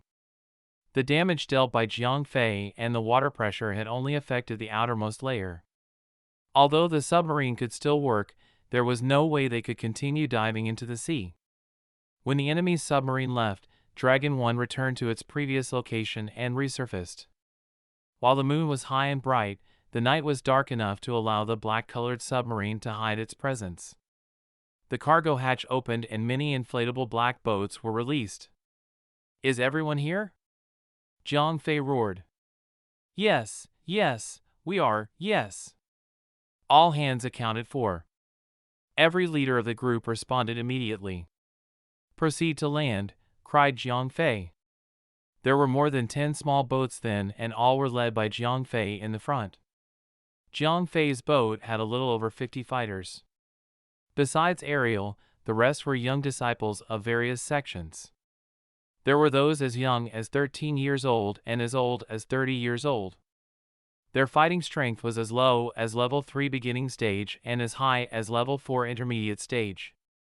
There were so many of them on the boat that Jiang Fei had students from almost all sects of China besides Soaring Cloud sect. After having learned their lesson with Shang Guangqi's case, they did not send their best students just to have them stolen by him. 20 minutes later, all boats arrived on shore and everyone gathered together on the dark cold beach. All right. We shall split up here since some of you would not go with me, said Jiang Fei to the rest of the martial artists. Please understand, Brother Jiang Fei. It's not that we do not give you face. It's just that guns and cannons are just too barbaric for us to understand. It's hard for us to cooperate, said Bai Wanli as he laughed awkwardly. Even though deep down, he genuinely did not want to work with the normal humans, he would not want to wrong Jiang Fei. That's right. Please do not misunderstand us. All we are going to do is defeat those mutants, am I right? There's no need for such complications. Just lure them into Japan and they will be as good as ours, said another sect leader. here. These are communicators. Please use this to stay connected at all times. You can request for assistance easily with these, said Jiang Fei as he handed out an earpiece that was made by 0541 using Planet Namex technology. There was no need to fear the Americans tapping in. With these, there's no way we would lose, said Bai Wanli. All right, no time to waste. Let us proceed as planned. Ma Xiantong roared as he left with his own group of students. While everyone else was centered around Jiang Fei, he was the only sect that was left behind. Little Jiang Fei, I wish you the best of luck. Please remember to take care of the two little ones. This grandmother beg of you, said Grandmother Jinghua as she nodded toward Yang Qing and Yang Pa suggestively to Jiang Fei. Who? We shall take our leave as well. Zongwei, you should learn more from Brother Jiang Fei. Never let yourself shame the Snow Mountain sect, said Bai Wanli before leaving with his students. Jiang Fei sighed as he watched all the sects leave by themselves. For a brief moment there, he pondered on the thought of whether this mission involved the alliance as a whole or individual sections. They were all moving on their own accord and did not show any signs of cooperation. He turned to face his own team members and thought of a speech. Everyone here knows the importance of this war. We are fighting against the mutants of the West. We cannot lose. Jiang Fei roared. This might come as news to few, but war is not a playground. A simple mistake and you can get seriously injured. I only ask of you to be vigilant. We are here for war, not sightseeing. Remember that and you might just survive. Jiang Fei added. You can count on us, Brother Jiang Fei. We will not disappoint the alliance, said Bai Zongwei. Brother Bai, your father called Brother Jiang Fei as brother. Shouldn't you be calling him uncle? Said Ding Minghan as she teased him. Why do you care so much about that? Said Bai Zongwei as he rolled his eyes.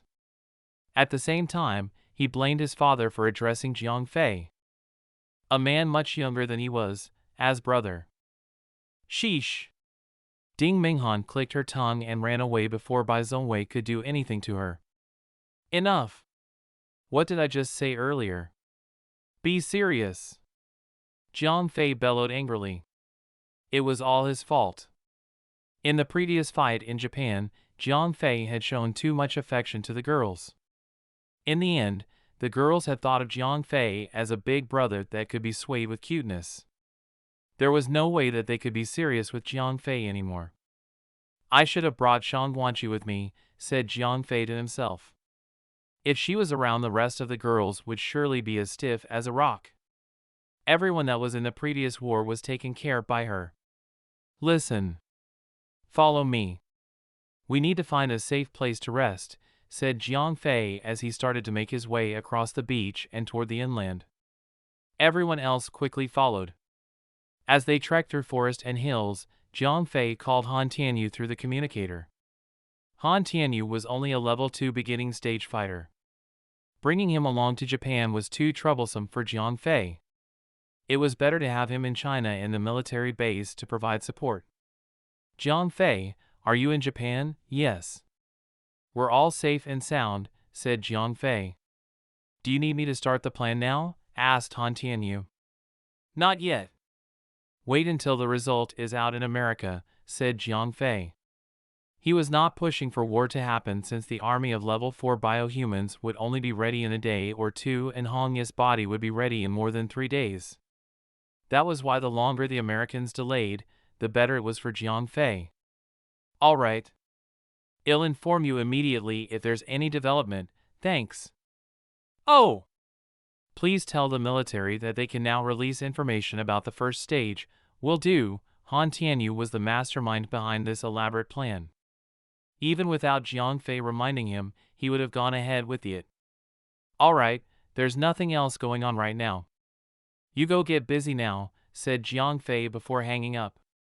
Brother Jiang Fei, where are we going? Said Yang Qing as she strolled closer to Jiang Fei. At the same time, she glared at Ariel with hostility. H532. A marshland, said Jiang Fei. H532 was the code which 0541 had aptly named for Jiang Fei. Jiang Fei had only realized it after the word left his mouth. By then, it was too late. Even so, it did not matter as no one would understand it since it was a term used between Jiang Fei and 0541. Where is that? Yang Qing pursued on seeing that Jiang Fei did not even bother to look at her. This time, she walked in closer and got in between Jiang Fei and Ariel. Jiang Fei was dead focused on the front. He did not notice Yang Qing's little move. Ariel was not affected at all as she had willingly walked away to give Yang Qing some space. The pure little angelic Ariel was too nice with everyone. If Isabella were there, Yang Qing might have already be turned to ashes. Where is this H532? Said Yang Qing louder this time. It's 150 kilometers straight ahead. We should make haste. At this speed, we will take the entire night to reach there, said Jiang Fei. The sky was still dark but the time was almost 3 a.m. They had already spent way too much time in the sea and could not afford to waste the night. If the sun were up, it would be hard to make a move. The weakest member that was in Jiang Fei's group was a beginning stage of level 3. As such, everyone was more than capable of mastering Qigong, allowing them to move as fast as the wind but not as fast as Jiang Fei could. More than 50 martial artists sped through Japanese soil and toward the inland. Before the sun could shine its rays across the land of the rising sun, the group had arrived at the marshland. Chapter 762, Commence the operation. Hide us, would you please, 0541, said Jiang Fei as soon as his group was all gathered in the marshland. Yes, sir, 0541 erected an invisible barrier that could camouflage everyone within the barrier. No one noticed the barrier being erected, even though the martial artists were standing next to Jiang Fei. Take this moment and rest as much as you can, said Jiang Fei. Finally, beat, brother Jiang Fei, are we going to run again? As soon as Jiang Fei told his group to rest, every one of them immediately got comfortable and rested in the cool marshland. Even though they were prideful at times, running 150 kilometers in just a few hours was no easy task, especially for those only at the beginning stage of level 3. Hard to say. However, if I ask you to run, you run without questioning me. When it comes to that, you will die if you're left behind, said Jiang Fei. Even though these young martial artists were all in his care, he had to be stern. He needed these youngsters to understand the importance of the upcoming war. The mutants had more soldiers than the Alliance could spare. Furthermore, the Europeans were supporting their cause, making it tougher for China to win the fight. A while back, when the Chinese martial artists were still able to surpass the mutants in terms of physical strength and combat prowess, they did not need to worry too much in battle. However, now that the mutants had undergone enhancement through biohuman experimentation, it might be hard to fight them one-on-one. To make things worse, they were supported by the European Vatican. To be frank, China was in a grave situation. That was why Jiang Fei had proactively contacted China's military forces to gain their support. Currently, the military had some supreme androids ready to be deployed, but unfortunately, their main driving force, the artificial soul, was not making any developments. At best, they only had a handful of working, operating androids that could fight. Once an android was rendered inoperative, one could simply remove the memory chip from the broken android body and insert it into a new one. In simple terms, as long as the mutants did not destroy the chips, those androids could continue living for as long as they need. The androids were capable of fighting on its own, but with Jiang Fei providing extra support via alien technologies, Chinese military forces had amassed a small army of androids with high combat capabilities. It should at least ease some burden on the martial artists. On one hand, the martial artists' pride had stopped them from cooperating with the military. No matter how many times Jiang Fei tried to advise them, they would not change their mindset. There was nothing that Jiang Fei could do until they had hit a snag. After a short rest, the young martial artists quickly gathered together and chatted happily. While the barbaric boys were having the time of their lives talking to each other, the girls were all gathered around Jiang Fei, obeying his order to rest as much as they can. That made Bao Zhongwei, the acting leader of the guys, jealous of Jiang Fei. Not every girl who gathered around Jiang Fei had ulterior motives. Even then, more than half of them shared the same goal as Yang Qing and Yang Pe. A few of them had even received specific instructions to push themselves onto Jiang Fei. To be fair, not every girl was after Jiang Fei. Some were only there to stick with the girls that were in Jiang Fei's group in the previous Japan war with the biohumans. To the rest of the girls that were previously in Jiang Fei's group were treated like VIPs. They wanted to get closer to them to learn and grow. While Jiang Fei was enjoying being ogled by the girls and glared by the boys, Han Tianyu had made his move. Even though buying time was supposed to be his main goal, there were still plans that needed to be executed then. General Fan, the martial artists are in Japan. Jiang Fei have requested to initiate the first part of the plan, said Jiang Fei. The time is nigh.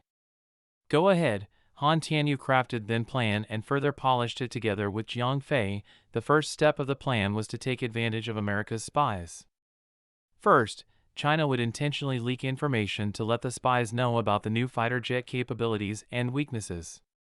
They wanted the Americans to know that the fighter jet that was used to destroy the Americans in the one-on-one dogfight was not perfect. Han Tianyu wanted to coax America into make the first move. China had readied their troops and was waiting for the Americans to come to their doorsteps. If the Americans decided to withdraw their troops, it would be pouring cold water on Han Tianyu's head. Even though the Americans rarely declared war on any country by their own volition, China was not willing to bet on them. America was not the only one that had a thirst for war. China themselves would want to test their military prowess. If the Americans decided to withdraw from the fight, China might not look good to the public.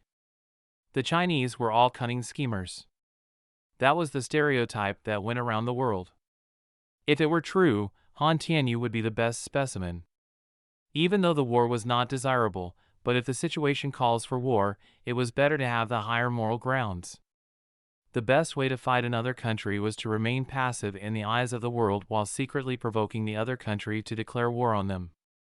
When the war is over and won by the Chinese, no one would think that China was the country that started it. Hence, before the Pentagon had started to vote, China would purposely leak information to the American spies inside the country. The leaked information was based on authentic documents. Not only did they contain the basic structure of the fighter jets, but also the hands-on modification made by the head engineer. Basically, the documents contain everything about the fighter jets, including their weaknesses. To make the plan more convincing, Han Tianyu hired special agents to find out who were the spies residing in China. Once the spies were identified, they would be followed. Some of them would be killed while only 1 or 2 spies would be allowed to escape. Once the spy had managed to escape China and return to America, the Americans would definitely accept whatever information that the spy had. As such, China would make the first move. With a public statement, they would execute a Navy military exercise in the South China Sea and wait. From America's point of view, they saw China's exercise as a means to display their military strength. America thought that China knew that their information was stolen from them, and to retaliate, they would flaunt all their Navy forces as an attempt to scare the Americans away. All the officers in the Pentagon came to a consensus that China was only displaying their military might as a scare tactic with no true power. As such, everyone unanimously voted to declare war on China. Chapter 763, Bait. As soon as the Pentagon had arrived at a decision, Han Tianyu's spies that were placed inside the Pentagon relayed information back to China. Similarly, as soon as Han Tianyu obtained the intel, he contacted Jiang Fei. "All right. You should take control now. When the time is right, start with Phase 2, said Jiang Fei. "Will do," said Han Tianyu before he hung up and got busy. Jiang Fei looked up into the sky and saw the sun coming up from the horizon. Due to 0541's camouflage barrier, none of Jiang Fei's group members were spotted. On the other hand, all other sects that went their own ways were spotted easily. They were infiltrating the mutants' frontal military base. It was only natural that the site would be heavily secured and placed under tight surveillance. With powerful optical satellites and high-speed surveillance drones patrolling around, they were able to detect even the slightest movement, down to the cats and dogs. How could they miss such a large group of martial artists coming from the sea and into their lands? The martial artists were a relic of the past. Due to their lack of interaction to the outside world, those fools did not know the true power of satellites and surveillance drones. Their mistake was to enter the forest, thinking that they could escape human sight. It was better for them if they had tried to infiltrate the public and blend in with the crowd. Although most of the country was destroyed, there were still many parts of the archipelago that were still unscratched from the recent war. Even though the Chinese and Japanese citizens had different core values, they shared similar appearances. Finding and detecting them in a massive crowd would be harder. Alas, a frog in the well will not know of the ocean. They had chosen to hide in the forest like their forefathers did and got themselves discovered by the enemy. The mutants' naval force should be rattled by now, said Jiang Fei to himself as he began to strategize his next move. It was part of his plan to allow the other martial artists get caught. There was nothing Jiang Fei could do. If they had chosen to follow Jiang Fei, they would not have been discovered. Sadly, due to their arrogance and pride, the other martial artists would not cooperate with the military men, or what they would refer to as normal humans. Jiang Fei had to include that factor in his plans. Their role was not revealed to anyone as it was not nice. Jiang Fei had used them as bait to lure out the mutants. Just as expected, the mutants' naval forces had detected more than 100 of people hiding in the forest. At first, they did not pay attention to them since there were cases where the locals headed into the forest to scavenge for food. However, the mutants followed protocol and zoomed into the picture, only to find martial artists carrying weapons. Weapons aside, the presence of martial artists in Japanese lands was a good enough reason to be alert. As soon as the situation escalated, the naval fleet quickly relayed that information to the Mutant Brotherhood. However, the information did not reach the ears of the higher members of the Mutant Brotherhood. The reason was simple. The other members of Mutants Brotherhood had only just exited the Pentagon. It was early in the morning in Japan, but it was close to midnight in America. The meeting had taken place in the evening and through the night. Once the meeting was over, the core members of the Mutant Brotherhood had started preparations for war. Hence, the news of martial artists appearing in Japan was placed secondary. Once the Pentagon had approved of declaring war with China, the mutants' naval fleet moved in closer. The fleet that was in the Pacific Ocean sailed across Japanese's waters and very close to China's border. Meanwhile, the fleet in the Atlantic Ocean moved on further and passed through the Indian Ocean and into the Southern Ocean. The mutants had moved their troops, showing the world that they were ready to bring the rain. However, they did not know what they were expecting. Jiang Fei lingered in the same exact spot until nightfall. Concurrently, it was 9 a.m. in America. The mutants had declared war on China on the basis that China had used alien technology to produce weapons of mass destruction. Their actions were deemed as dangerous to the world order and must be rectified. As such, the mutants, with the backing of the American government, demanded that China publicly release information about the 17 top-secret military bases that were conducting the illicit experiments involving alien tech. China must also allow other nations to investigate their military bases. As a response, China blatantly denied the claims. Han Tianyu aside, even the officers in the command building would not sit by and allow other nations to humiliate them to such extent. To allow other nationals to come in and investigate their military bases was akin to a man being stripped but naked for an inspection. Not even Singapore would allow their nation to be humiliated. Once the denial to the claims was made public, the mutants declared a forced entry into their nation. They were only doing it in the name of global security, even though it was a flat-out lie. A forced entry into a nation was no different from a declaration of war. Han Tianyu only had one thing to say about this. Come, if you've got the balls. At the same time, Han Tianyu instructed his spies in America to reveal another leaked information: the discovery of an alien biological laboratory in Japan.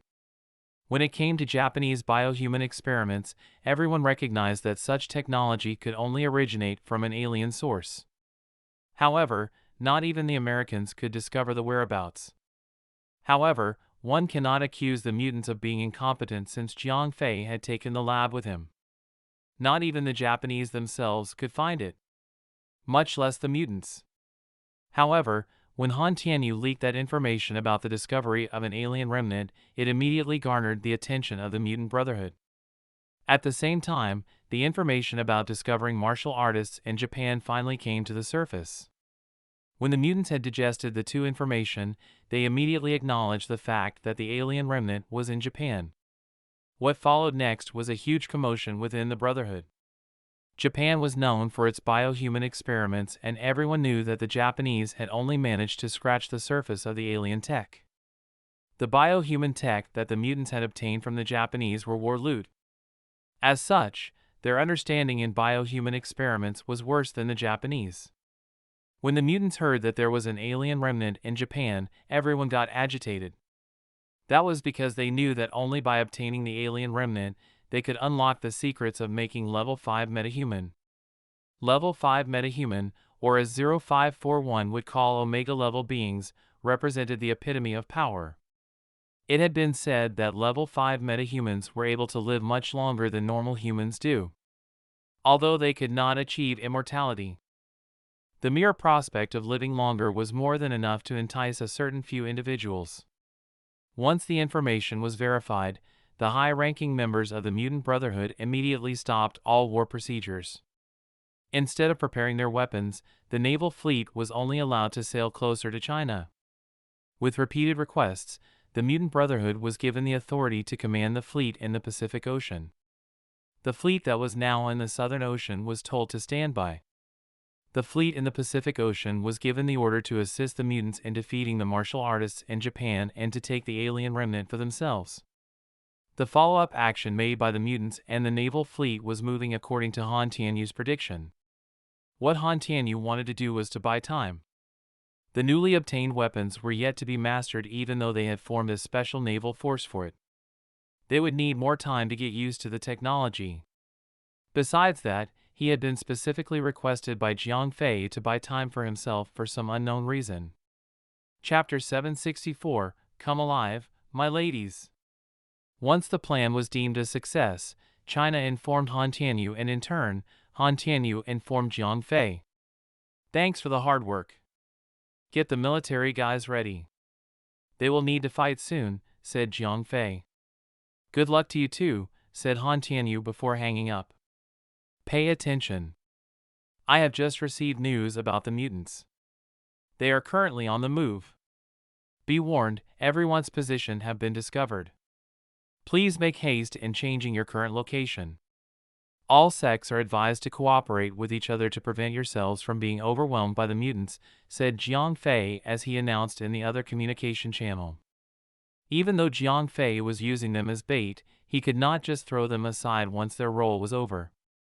Finally, a worthy opponent.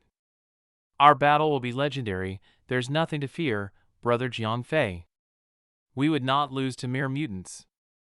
It was obvious the martial artists were not intimidated by the enemy.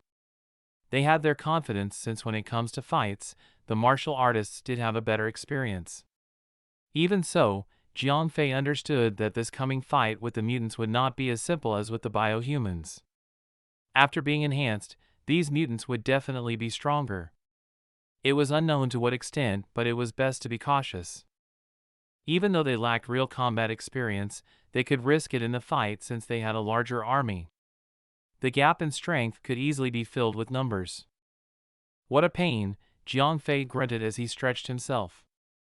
He could not believe that at the very end, those martial artists would still behave arrogantly. Unless they received a beating, they would never learn. Prepare yourself well. I estimate the battle will take place either tomorrow noon or night, said Jiang Fei as he got up to his feet. I have nothing to fear, that's right. Brother Jiang Fei, let the mutants come. We shall make them regret fighting with us. Hey, let's have a competition. Let's see who gets more kills.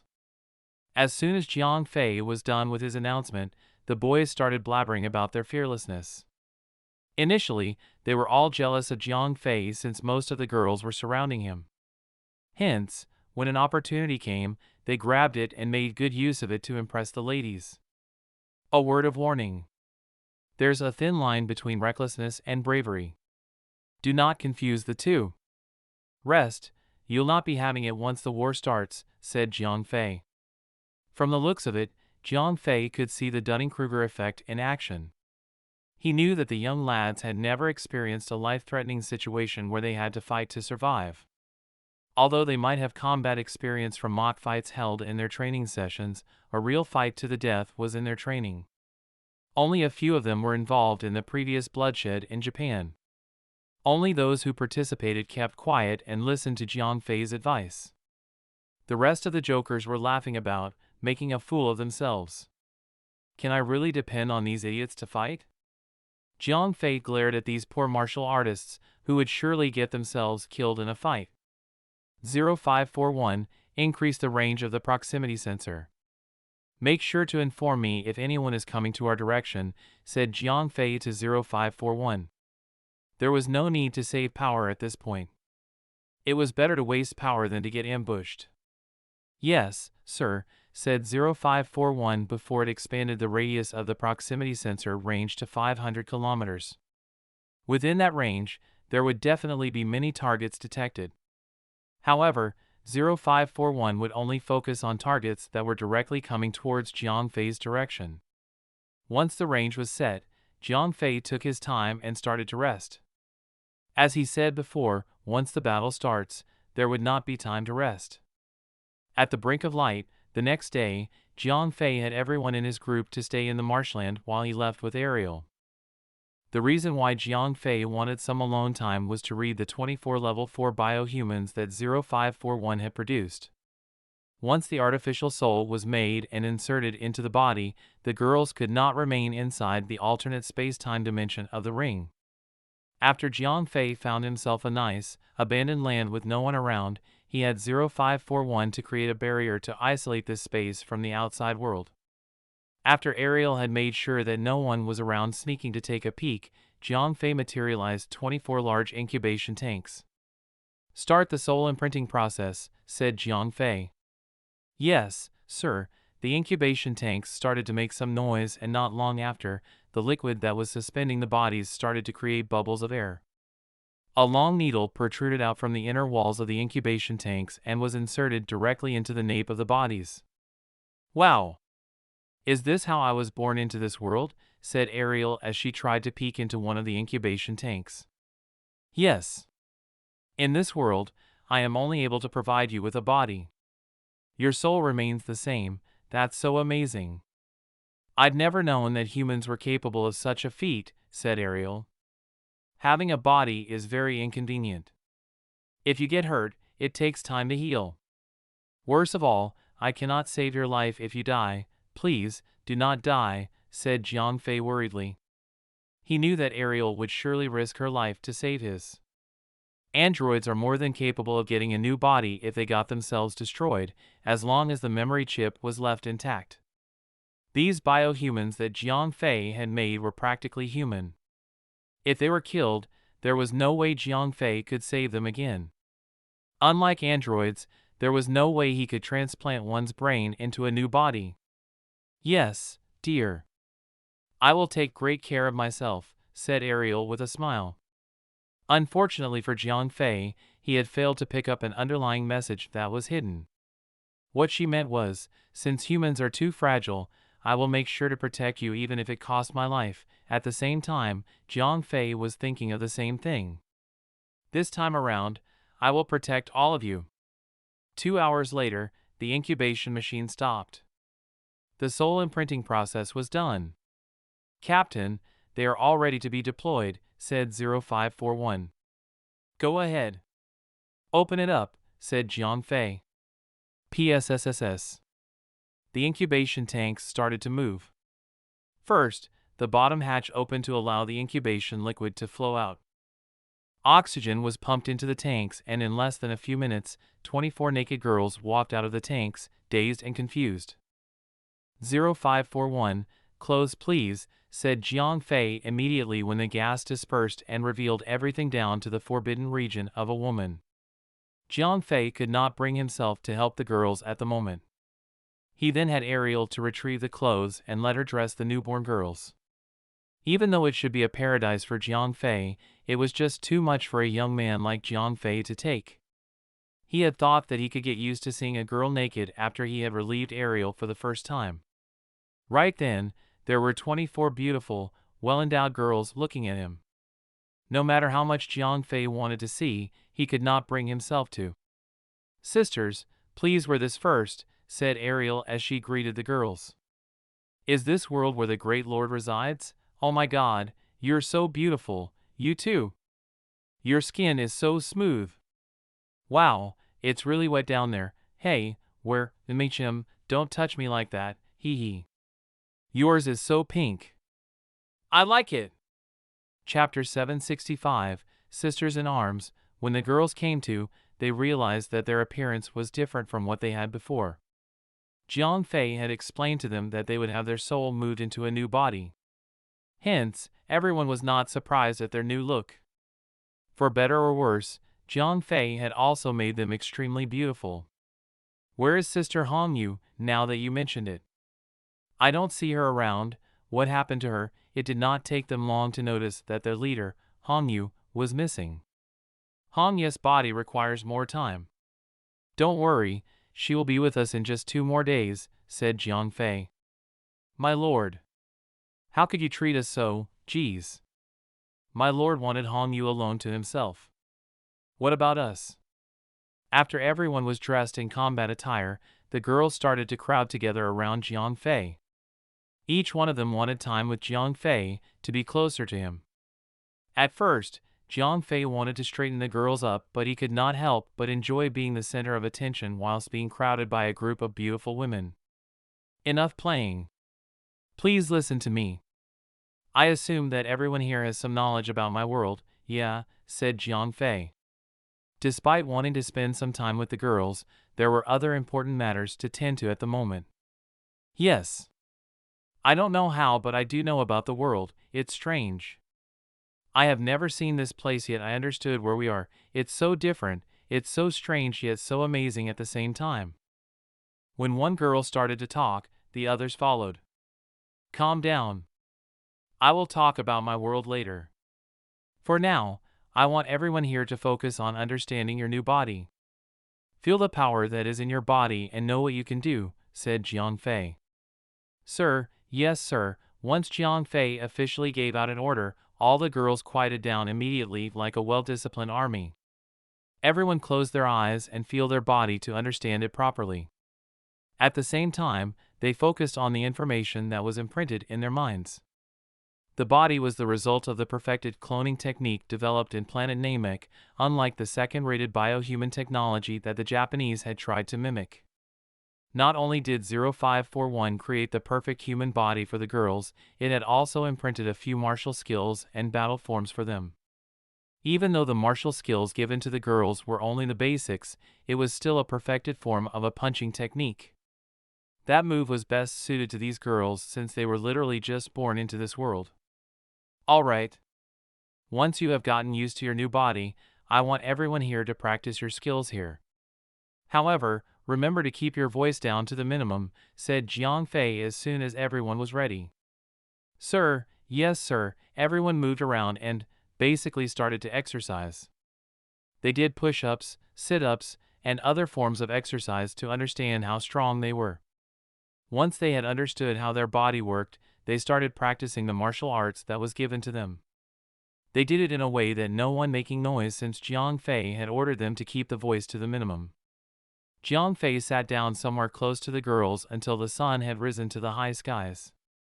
By then, the girls had started to sweat and somewhat mastered the skills that were given to them. Gather up. Now that everyone has gotten used to their new body, I will now take you with me. We are about to meet a few acquaintances of mine. Now, for the most crucial part. No matter who you are talking to, be sure to introduce yourself as a fellow student of mine. All of us learn from the same master, and that makes us fellow students. Understood, said Jiang Fei. My lord, if you want to play it that way. I can be your elder sister, my lord. I don't mind playing the younger sister, if you want. ID never thought that my lord actually likes role-playing. Please, stop, Jiang Fei frowned. He never knew the girls well and had never expected them to be that playful. My lord. I mean, brother, do we need to protect those acquaintances of yours? Said one of the girls. Depends on the situation. If you can, you should. But never allow yourself to be in danger. Always prioritize your own safety, said Jiang Fei after he thought about it. These girls were closer to him than to the members of the alliance. It would be better for them to behave slightly cold to the rest of them to not raise any suspicion. Jiang Fei returned to the group and appeared to everyone with 24 new beautiful girls with him. Everyone was wearing the same white uniform, making them look like a court of goddesses that had descended down to the earth. To be fair, the uniform that 0541 had created for the girls were a little too revealing, especially at their arms and legs.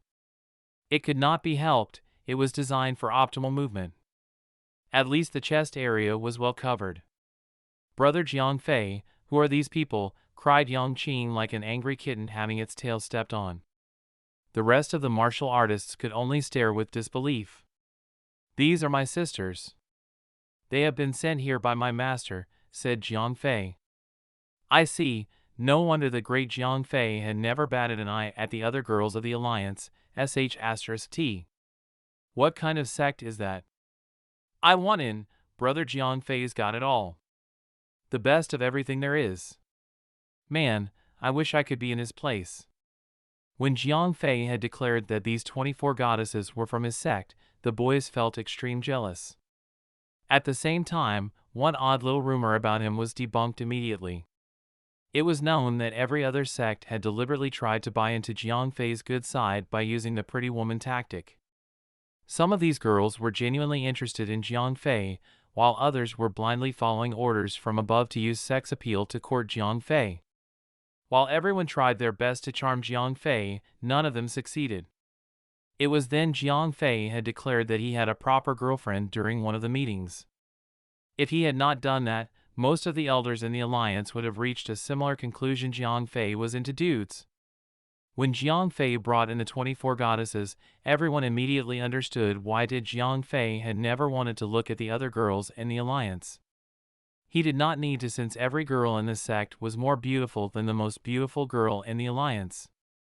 Jiang Fei had already seen everything when the alliance could not. The guys had every right to be jealous of Jiang Fei, especially since the man had everything the others did not. Firstly, Jiang Fei had a level 5 or even a level 6 master that no one in the alliance could even reach. After that, the fact that he had 2 or even 3 level 5 masters in his sect made him a powerful entity. That aside, Jiang Fei himself was strong.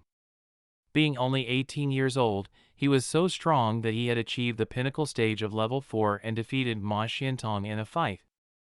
Who would not be jealous of him? And then Jiang Fei basically came out of the woods with goddesses in his arms. The guys could literally bash their own head in for not being in the same sect as him. While the guys were having the time of their lives, the girls were all only admiring the beauty of the goddesses and wondered if they could befriend them. Although they did envy Jiang Fei of his luck, they were not as worked up as the guys did. Chapter 766, Incoming Mutants. Get along with each other and make sure that you have your meals.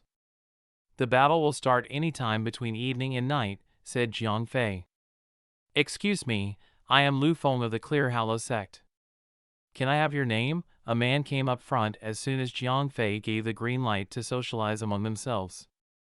Tee, Ariel chuckled before Jiang Fei could even say anything. Ugh, the girl that Lu Feng was trying to get to know sulked and moved away from him with disgust. At the same time, she even gestured Lu Feng to stay away from her with a disgusted expression. Oh, Lu Feng grunted with pain and embarrassment when the girl had blatantly rejected him. Haha. In your face, hey man, at least try and hit on someone within your league. Since the guys of the group dared not go against Jiang Fei, they started to make fun of Lu Feng as a means to vent out their frustration. TCH. At least I've got the balls to talk to them. Lu Feng scoffed. Ha! At least I've got the brains to know my own capability, said the man whom Lu Feng scoffed at. The girls were with Jiang Fei. Surely they know that they would be on a different league since they were in the same sect as Jiang Fei. Even though they did not know what kind of relationship did Jiang Fei had with the girls, they could at least tell that something was off when they saw how the girls were staring longingly at Jiang Fei. I don't need to repeat myself thrice. Rest while you can. When the battle starts. Do not complain to me about being tired, said Jiang Fei as he glared angrily at the guys that were having fun. He was irritated at the guys since they were not taking the battle seriously. When the battle starts, they would surely be a hassle. However, the way Jiang Fei said it, the guys misunderstood Jiang Fei's intention. These young martial artists thought that Jiang Fei was trying to flaunt his greatness. They thought that Jiang Fei was trying to warn the others not to mess with his girls. Hence, even though the guys started to quiet down and rest as Jiang Fei advised, they still did not treat the upcoming battle seriously. While the guys were muttering by themselves, the girls started to talk with Jiang Fei's girls happily. However, whenever the girls tried to bring up something about Jiang Fei's personal life, Jiang Fei's girls would not budge. They were, after all, trained to be the Saint's Guard. Their manners were of military standards. There was no way these martial artists could get any information out of them. As the sun started to set, twilight came and the mutants came ashore. The problem was that Jiang Fei had no idea when or where they would arrive in Japan. Even though 0541's proximity radar's range was large, it was only extended to a certain length. Any further and it would consume too much power for Jiang Fei. Besides, Jiang Fei had made good use of the other sects that were separated in the beginning. If the mutants were going to attack, they would target them first. Have your final meal now. It's going to be a long night for us, said Jiang Fei when the sun finally set and disappeared from the horizon. Jiang Fei might not know where and when the mutants would come, but he knew that they would take advantage of the dark to ambush the martial artists. 0541, show me the map of Japan, said Jiang Fei as he hid away from the crowd. The communicator that Jiang Fei gave to each sect leader also acted as a location beacon. That made position tracking easier.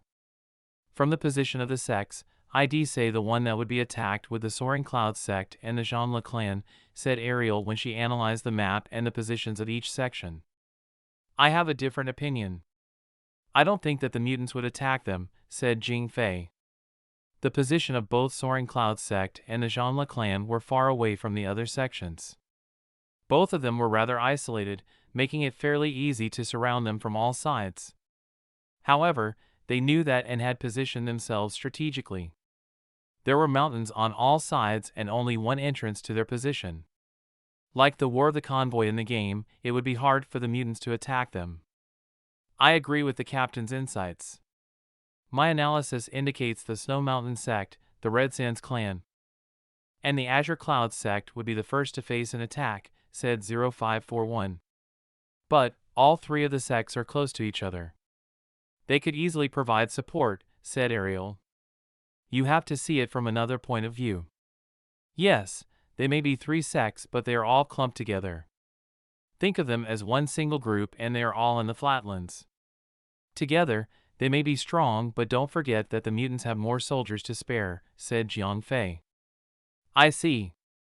Doesn't that mean that they are now in imminent danger? Said Ariel worriedly. Danger, yes. But not imminent. You really should not underestimate these martial artists. Their fighting experience have made them better than those mutants.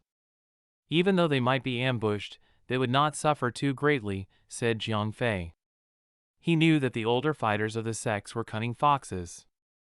They might suffer from their arrogance and pride, but they would not go down without a fight. What should we do then? Said Ariel. Right now? Wait, with Jiang Fei's command, 0541 put away the map and Jiang Fei started to think. From others' point of view, Jiang Fei might seem cruel. He knew that the three sects were about to be ambushed, yet he chose not to warn them. He wanted to teach them a lesson. They were too arrogant. They would not even work with other sects, much less normal people. If they were given any help, they would not learn the lesson and would never understand the meaning of cooperation. People like them would not listen to facts and logic. The best that one could do was to let them learn it the hard way. Only through baptism by fire can one truly see one's fault. When the last of the sunlight was snuffed away, the sky went dark and the stars started to shine. Sheesh, why are they taking so long? Where are the mutants? My fist itches for battle, who knows? What's wrong with you, heh? You're not the only one. My blade has longed for the taste of fresh blood, remember the bet, let's see who gets the most kills, you're on. Put up the 30-year-old rice wine that you've been keeping, ha ha. It's amazing to have everyone like this together. Am so pumped up to fight, heh. May the best fighter win. Jiang Fei frowned when he heard the guys in his group. Through the communicator, the leaders had also started to chat lively. They were not even nervous about the fight. The elders might have lost the true sensation of war as they had been living in peace for far too long. By the looks of it, the martial artists were at a great disadvantage before the fight even started. I see movement. Enemies are here, out of a sudden, someone yelled in the communicator. The battle had begun. Chapter 767, Ambush, 0541, locate that signal, said Jiang Fei with a sudden outburst.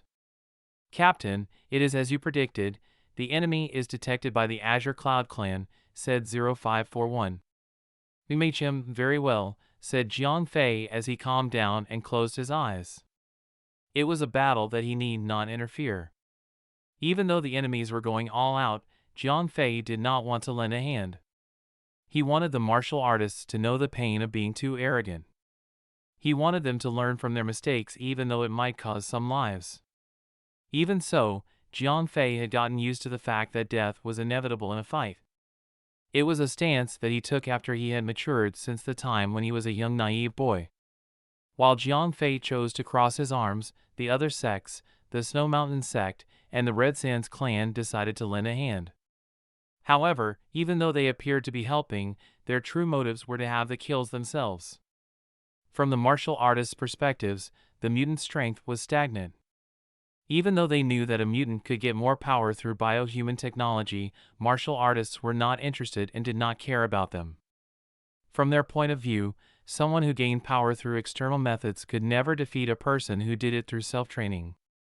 Hence, when the other two sects heard that the Azure Cloud clan had found the enemy, they jumped to their feet like a hungry cat and charged towards their direction. Once more, they had displayed arrogance that Jiang Fei did not expect. Jiang Fei could tell that the martial artists were treating this war like a hunting game. Unfortunately for the martial artists, the prey that they were hunting was actually the predator. They had already baited the martial artists into forming a tight formation. The next step was to throw in the net and reel them in all at once with a single clean sweep. Are they gathered together yet? There's no news about it yet. But I think they would catch the bait. In that case, let's keep it low. Do not blow our cover just yet. Relax, the bait is thrown. The Chinese are known to be really competitive with each other. I'm sure that they would never realize that it was a trap. I sure hope that is the case. Besides Azure Cloud Clan, the Red Sands Clan and the Snow Mountain sect were all running towards their direction. Those big shots martial artists were oblivious to what was waiting for them. The only thing that was in their minds was the fear of losing to the other sections. Make haste, everyone! We cannot allow the Azure Cloud Clan to take all the credit. Clan leader, we've got it. We, the Red Sands, are much stronger than the Azure Cloud. We will have all the kills. Quick! Quick! Quick! Oh no! The Snow Mountain sect are here, sheesh. I've always hated Bai Wanli and his merry little runts. Ignore them, yes. Clan leader. Sect leader, do we need to be quicker than the Red Sands? They are already far ahead, said one of the disciples of the Snow Mountain sect. No need. Patience is a virtue. Maintain our current speed, said Bai Wanli. As he ran along with the other students, Bai Wanli contacted Jiang Fei privately through the communicator. Is there anything I can help you with, sect leader Bai? Said Jiang Fei. Thank you for the offer. I'm only calling in to ask about your master's reinforcement, said Bai Wanli as he chuckled like an old man. Yes. My master had sent in about 20 junior sisters, said Jiang Fei. Are they all level 4 fighters? Bai Wanli asked astonishingly. He had thought that Jiang Fei's reinforcement would all be his seniors. Bai Wanli would never have guessed that they were all younger than Jiang Fei. If they were all, as Jiang Fei said, level 4 fighters, the man called Zhuge Shanjin must be formidable indeed. Yes, they are. Every one of them is as strong as a level 4, said Jiang Fei proudly. That's great news. I do wish to have afternoon tea with your great master. Perhaps you could help me arrange that, said Bai Wanli. It took him a lot of courage to even ask for a meeting with Jiang Fei's master. He was itching to know such a master since he was able to train so many young level 4 fighters. I'll get back to you. Bai Wanli was a little frustrated with Jiang Fei's reply. Get back to him? When would that be? That was not even a solid answer. Right, we are currently en route to fight the incoming mutants. How do you see it? Said Bai Wanli as he quickly changed the topic of conversation. Know this. The good ones would not be here, those that are here are not the good ones. All I can say is, be careful of tricks, said Jiang Fei. Even though he had not met Bai Wanli more than he could remember, it was still best to give him a little hint of what was going to happen since he had asked for advice. It was then up to Bai Wanli himself to decipher what Jiang Fei was saying. Thank you for the guidance, said Bai Wanli before he hung up. Master, what did Jiang say? Said Bai Wanjian. He told us to be careful of tricks. What do you make of it? Bai Wanli frowned. I don't know what that means, but I think we should consider what Jiang Fei's words meant, said Bai Wanjian. What do you mean? Do you remember the war against the biohumans of Japan? Said Bai Wanjian. Of course. Bai Wanli answered immediately. Even though he did not participate in the war, he did remember everything his disciples had told him. While Zhao Ganming and Old Heist group were badly injured, Jiang Fei's group was the only group that did not lose a single member. The main reason Zhao Ganming and Old Heist group sustained so much losses was due to an enemy ambush. Jiang Fei had never gotten himself caught by them. In fact, Jiang Fei was able to outmaneuver the biohumans and prevent himself from being ambushed. I think that little brat might have someone feeding him information. Perhaps even information from the normal humans, said Bai Wanjian. That could be it, said Bai Wanli. They knew that they were looking down on normal humans, but they could not deny that the technology developed by normal humans were greater than martial artists' perception. What do we do now? asked another elder of the Snow Mountain sect. We should slow down and let the others strike first. This mission doesn't ask for contribution but survival and the enemy's defeat, said Bai Wanli after he had thought it through. Because of his smart thinking, Snow Mountain sect was able to escape from certain doom. Have they bought the bait? Said Desser to another middle-aged woman next to him. As one of the higher-ups of the Mutant Brotherhood, he was granted the privilege to lead the mutants in this war. Sir, the martial artists have split up into two groups. One group of over 70 fighters are coming in our way and another group of over 50 fighters are behind them. The latter is much slower though, said the woman. She was only an intermediate level 3 mutant but her ability was special. She could conjure a point of vision from anywhere close to her and spectate or spy on anything, much like a miniature satellite. Chapter 768, Destructive Attack. How long until everyone is within range? Desser asked. It would take up to 10 minutes if you want all the groups. However, I can see that the slower one has gotten much slower. I think they do not want to get closer, said the woman. Fine then. Let them be. Just get the larger ones in and then we can cast the net, said Desser after thinking for a few seconds. If he decided to wait for the small group to come in, the group that was in the front might notice their plan. It would be better to have everyone inside the range of the trap, but one cannot be too greedy. In no time at all, Desser's order reached the other mutants and with a simultaneous rise, all the mutants that were hiding sprung up and were ready to strike. Faster! Do not let the Azure Cloud clan get all the contribution. Faster! Faster! Faster! The oblivious Red Sands clan continued to charge faster, not realizing that the Snow Mountain sect were all slowing down behind them. Before they could realize it, the gates of hell were opened and the nightmare was only going to start. Leader, I think something is wrong. One of the elders of the Azure Cloud clan said to their clan leader, Guhong. What is it that seems wrong? Said Guhong. The reason they were there because they were chasing after a few mutants that had appeared. However, when the elder questioned the situation, he noticed that the mutants that they were chasing were gone. I can't tell, could it be that your skills are rusty after sitting for too long? Are you scared? Guhong laughed. There's nothing to joke about. Keep quiet and listen. It's too quiet, eh? Guhong was thrown. It was as the elder had said. The place was too quiet. It was the night of early summer. Even though it should be quiet, there should still be sounds made from insects and birds. The eerie silence made his skin crawl. Everyone, be vigilant. Keep your eyes open for enemies, cried Guhong. Clan leader, the Red Sands are here, said one of his disciples. Excellent, Guhong barked. It was good news for him since the Red Sands was stronger than Azure Cloud. Ha ha. Old Gu, why are you stopping? Are you getting tired? Said the Red Sands clan leader, Kai Bei. Nonsense. The first blood shan't be drawn by a lowly man such as myself. Am only leaving the honors to an esteemed man such as yourself. Guhong laughed. You praise me too much. Let's go together, brother, said Kai Bei. After you, said Guhong as he gestured politely to let Kai Bei walk first. Unlike Guhong, Kai Bei did not realize that the situation was aloof. Even though Guhong knew that something was wrong, he had the Red Sands with him. Together, their total numbers had increased to over 70 fighters.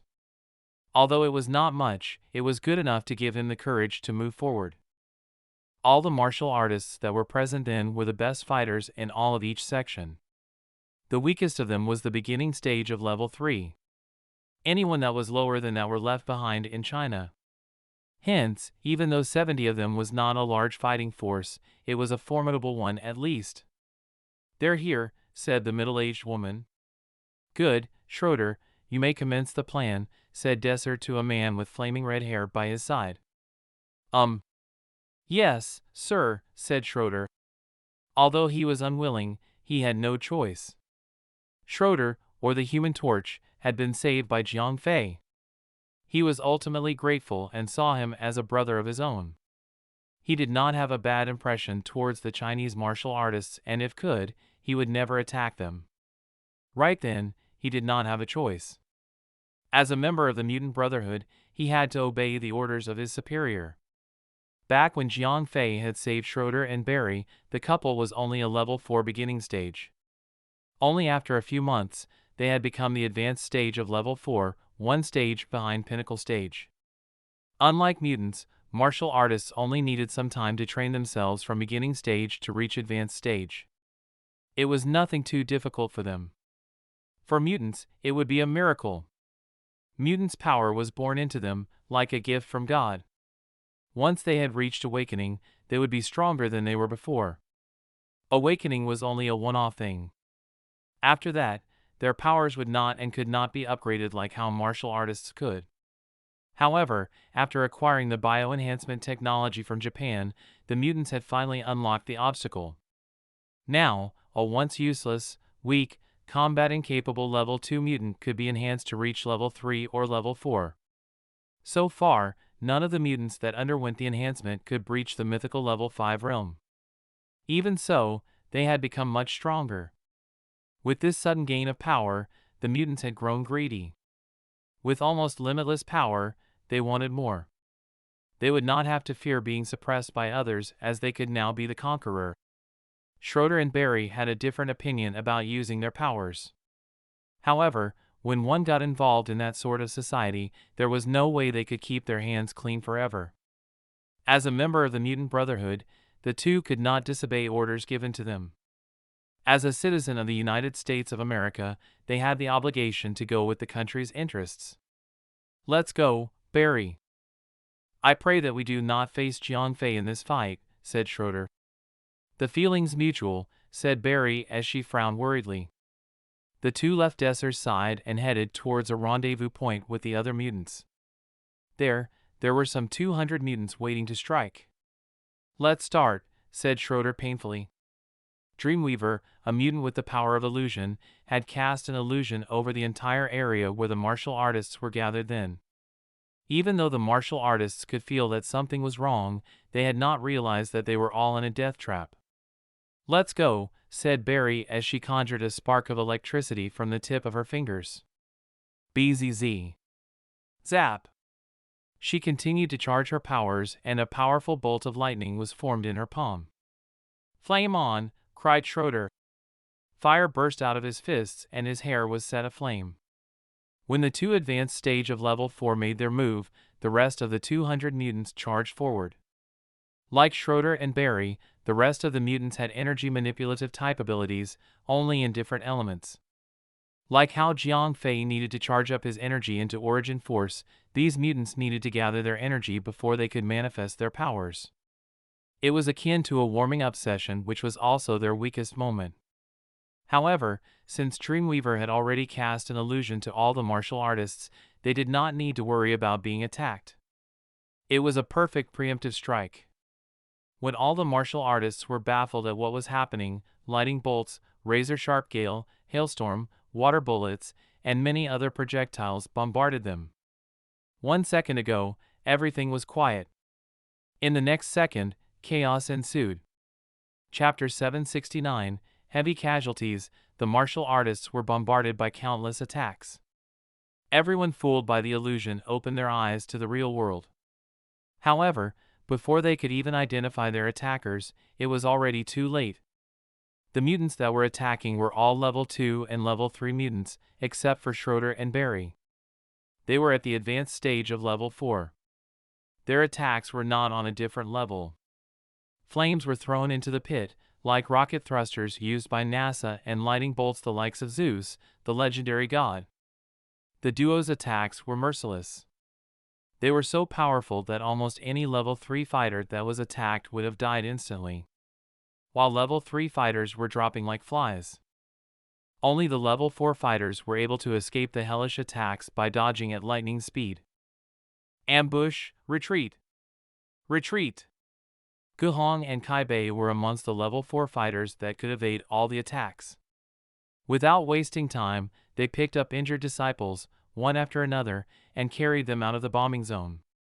Even though they could continue dodging, their speed and tenacity were reduced greatly since they had taken the first wave of attack directly in their face. Although it was not fatal, their injuries made them unable to exert their full force. Kill them, Chings! When the bombardment stopped and the dust settled, all the mutants that were hiding on top of hills and mountains came down like wildebeest. They came in from all directions and surrounded the martial artists, preventing them from getting out of that death circle. Damn it! Kai Bei roared. There were currently less than 30 surviving fighters from both the Red Sands and Azure Cloud sects combined. When the first wave of attack came, almost all of the lower-tier disciples were killed, the rest were only able to escape due to their high alertness. I don't think we could get out of here alive, said Guhong bitterly as he wiped the blood and dust off his face. There were just too many of them. When the illusion was removed, the aura that those mutants gave off was too powerful. Even the great Guhong and Kai Bei were scared. These were the mutants that they once looked down upon. The same mutants that the martial artists were sure they could beat. The same mutants that had just F***ed them in their face. The first wave of mutants were only 200, but not long after, more than 5,000 of them entered the fray. Even though most of them were level 2 and level 3 mutants, there were still more than 1,000 level 4 mutants over there. How could they fight against these odds? Despite having an elite fighting force of over 700 martial artists, they could not possibly fend off over 5,000 mutants. After enhancements, the mutants, as a whole, had gained an enormous upgrade. What was once a level 1 mutant with capabilities that even a well-trained soldier could defeat had become level 2, and some had even reached level 3. There were no weaklings in the Mutant Brotherhood. Even though they had better combat prowess, those martial artists could never fight all 5,000 mutants at the same time. It was a fight that they know they could never win. Brother. Looks like we're kicking the bucket tonight, said Guhong with a long sigh. That might be true. I'd say we kill as many as we can. If we're going to die, might as well die honorably. Kai Bei cracked his knuckles, ready to deliver pain to the mutants. Heh. Let's show them what we've got. Guhong squatted down and stretched his legs. As soon as they got into their fighting stance, the mutants roared and charged towards them like a pack of hungry lions. A man roared and suddenly his body grew in size, shedding off his clothes and turning into a large 3-meter-tall mouse. With speed faster than the martial artists could muster, the giant mouse dashed towards Kai Bei. Thankfully, Kai Bei was fully focused. He could see the incoming attack and dodged aside. Unfortunately for the disciple behind him, the giant mouse bit down on his rib and bit him in half with a snap of its giant jaw. The man was originally a level 1 mutant with the ability to change his appearance to that of a mouse. His strength was similar to a regular human. At best, he could work in a circus. However, after bioenhancement, he was boosted to level 3. After morphing into his mouse form, he gained superhuman strength and size, becoming a powerful killer. Come at me! Arghhh, seeing that his disciple was bitten in half, Guhong's eyes flared with rage. He unsheathed his sword and delivered a swing so fast that the sound of his sword slashing off the giant mouse's head came only a second after the head had detached from the body. Before he could turn around, another man came up to him and tried to stab him with a sharp pole. Pang! Guhong parried off the pole, and it was then when he noticed that it was a piece of bone. The man's weapon was his own bone. The enemy was a mutant that had the ability to grow bones from any part of his body as he pleased. The bones that he had created could be as brittle as pencil lead to as strong as titanium. He was originally an intermediate level 3. After bioenhancement, he had reached intermediate level 4, almost as strong as Guhong himself. The mutant was holding was a long spinal cord, long, flexible, yet as tough as steel. No matter how Guhong tried to break his weapon, it would not work. Come at me, you freak! Guhong roared. The man complied and continued to attack Guhong with his bone weapon. It took over 100 parries before the bone weapon cracked and broke. Is that all? Guhong taunted. Heh. That's the weakest bone. Here comes the stronger one, said the man. The bone in his femur grew and pierced through his skin. It grew longer and longer before reaching the same length as Guhong's sword. He pulled it off his flesh and prepared to fight. TCH, while Guhong was fighting the man with the bone weapon, another mutant with invisibility came in from behind and struck him. In that instance, Guhong was beaten to the ground. "There's too many of them," Guhong cried. Before he was attacked by the invisible man, Guhong had used too much strength in parrying all the attacks of the bone man. Right then, his back was exposed, rendering him defenseless. He knew if he continued to fight like that, no one would survive. There were just too many mutants then. Not only did they all attack at once, they also did it in such a despicable way. It was only 40 seconds since the start of the fight and there were only 7 of them left. All 7 of these martial artists were level 4 fighters. They were only able to survive this long into the battle because of their inhuman level of fighting capability and experience. The problem was, all the second-generation disciples were killed. "I'll slice all of your heads off," Kai Bei roared. His eyes flared with wrath. In his hand, Kai Bei held a famed sword. It was light and extremely sharpable to slice off any enemy with just a simple, effortless swing. After Kai Bei had killed several level 3 mutants in a single move, he made his way towards another level 4 mutant that was coming for him. "Brother Kai, we need to get out of here," Guhong roared as loud as he could. Even though all their disciples were killed, they could not lose hope. "All right. We will kill our way out." Kai Bei retreated to Guhong's side. Right then, Kai Bei did not care about anything.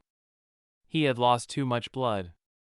The only thing he could do now was to kill as many mutants as he could before he drew his last breath. "You think you could just walk away as you please?" Desser smirked. He nodded to a young man next to him. In an instant, the man disappeared, leaving no trace, no smoke, nothing. Chapter 770, Hope and Desperation. When the young man reappeared in the world, he was standing next to a martial artist. The man took out a pair of blades from his back and thrust them towards the sides of the martial artist. Ugh!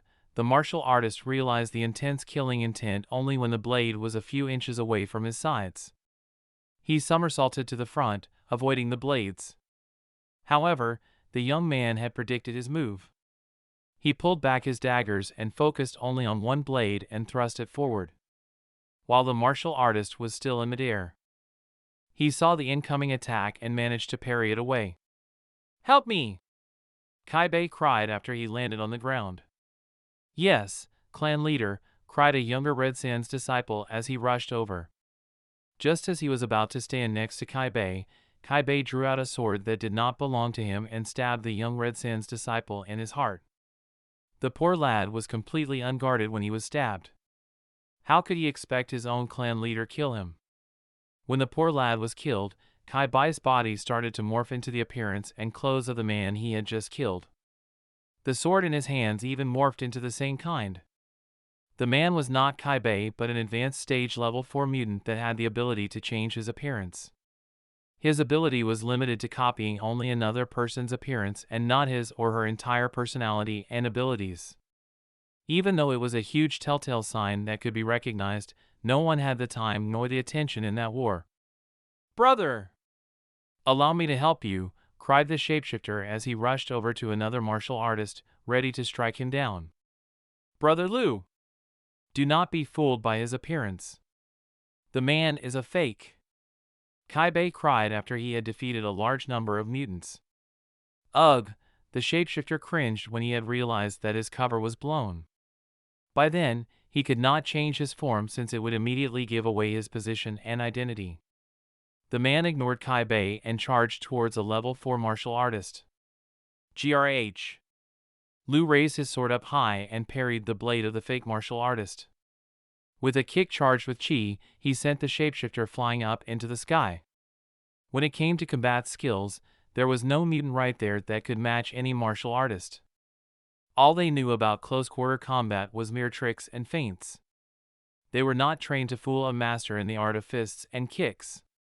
Being a level 4 intermediate stage, even though Lu had landed a clean kick imbued with chi, he was unable to deal much damage to the advanced stage level 4 mutant. East! Head east! Gu Hong roared as he led the last of the surviving martial artists to open a path towards the east. The man with a short-distance teleportation ability reappeared into the battlefield once more behind the last martial artist. Effortlessly, he swung the blade towards him. "Brother Qian! Be careful," cried Gu Hong only after he had felt that someone was coming from behind. Ugh! It was too late as Qian had already sustained a cut. The attack was meant for the neck, but Qian was able to sense his presence early and tried to dodge the blade.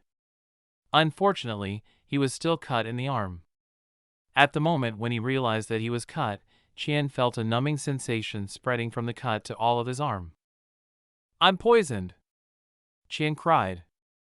He immediately channeled his chi flow to push the poison back to resist its effect. Although it did stop the poison from spreading, Qian himself became weaker. Unfortunately, if one is to show an ounce of weakness in such a fight, one could only expect death. The group of martial artists was still running towards the east. When Qian was injured and severely maimed by the poison, many other mutants were able to reach his side and began to attack. The severely weakened Qian was unable to deal with that many attacks and had sustained fatal injuries, one after another.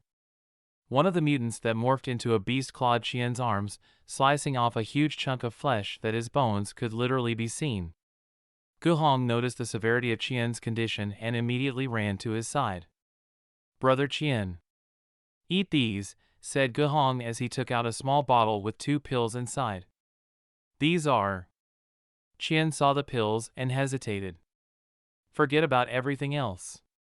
Your life comes first," cried Gu Hong as he started to fend off the incoming level 3 mutants that were attacking relentlessly. "Thank you."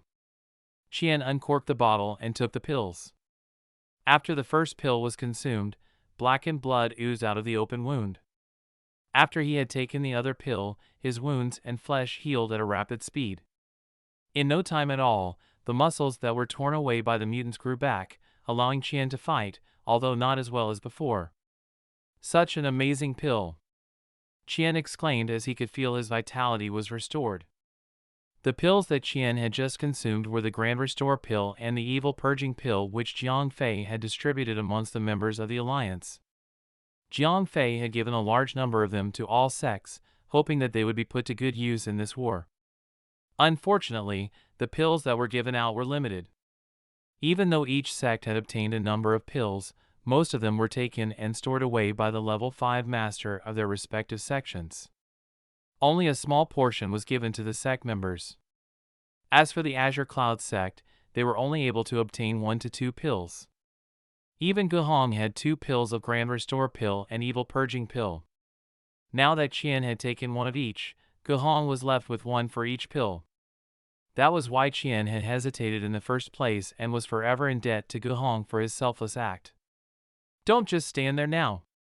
Pick up your sword and fight," Gu Hong shouted. At this point, the recovered Brother Qian fought with tenacity. With speed and strength, both Gu Hong and Brother Qian opened up a path to allow other injured martial artists to move forward. At this point, the Red Sands were in trouble. Kai Bei was drunk in the killing spree that he had completely forgotten about breaking away from the mutants. His mind had snapped and he only cared about killing as many mutants as possible. Unfortunately, no matter how much Kai Bei raged on about killing, he was being overwhelmed by mutants from all sides. As a result, his fellow disciples were taking more attacks than they could fend away. The martial artists were already gravely injured the second the battle started. Now that they had to face an army 10 times larger. The martial artists were close to dying from just fatigue alone. Their chi was depleting by the second and one by one, they were killed like flies. "Who's there, Brother Gu? You need not fear for the chivalry is here." "Leader!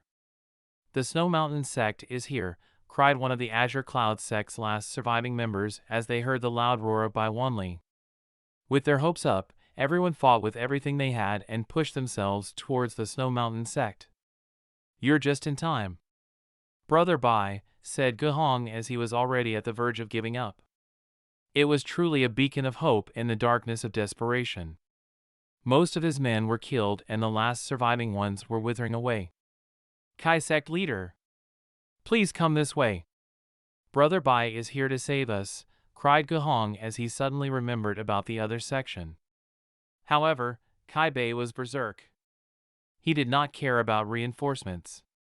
Guhong had the heart to worry about the Red Sands, but his worries were wasted when he saw their sect leader had gave into bloodlust. If he tried to go back and save the Red Sands, there was a chance that he might not come out alive.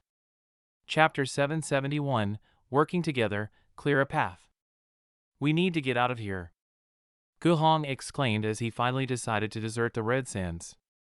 In that situation, he could only afford to protect and care for members of his own section.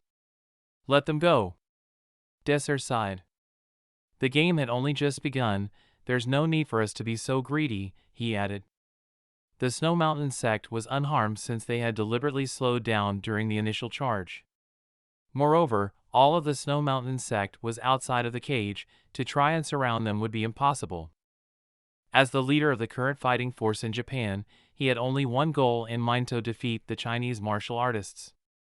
However, he would not want to sacrifice 8,000 of his soldiers just to kill 10,000 of his enemies. It was not a worthwhile trade. Right then, the naval fleet of America had reached its designated location. The next step was to use the same tactics that the Japanese biohumans used against them before technological weapons. Instead of going into battle and fight with their abilities, they could simply use guns and other projectile-based weapons to weed down the martial artists. When their numbers went lower, the mutants could then enter the battlefield and defeat them one by one easily. It was the easiest strategy with the lowest possible casualties. It was considered a great success to kill over 50 elite martial artists in a surprise attack. Even though most of them were only level 3 fighters, the surviving level 4 martial artists were subjected to the same fate. Following Desser's command, the mutants surrounding the Azure Cloud sect begun to spread out and regroup. The Azure Cloud sect with the Snow Mountain sect cooperated with each other to open a pathway to regroup and escape to safety. Now that the others had escaped, the only prey left in the battlefield were the Red Sands. In a chaotic bombardment, every last one of the Red Sands clan was killed. Even Kai Bei, their clan leader. It was a sudden turn of events for the Chinese martial artists. They had lost over 50 level 3 fighters and more than 5 strong level 4 fighters. The Red Sands were completely annihilated.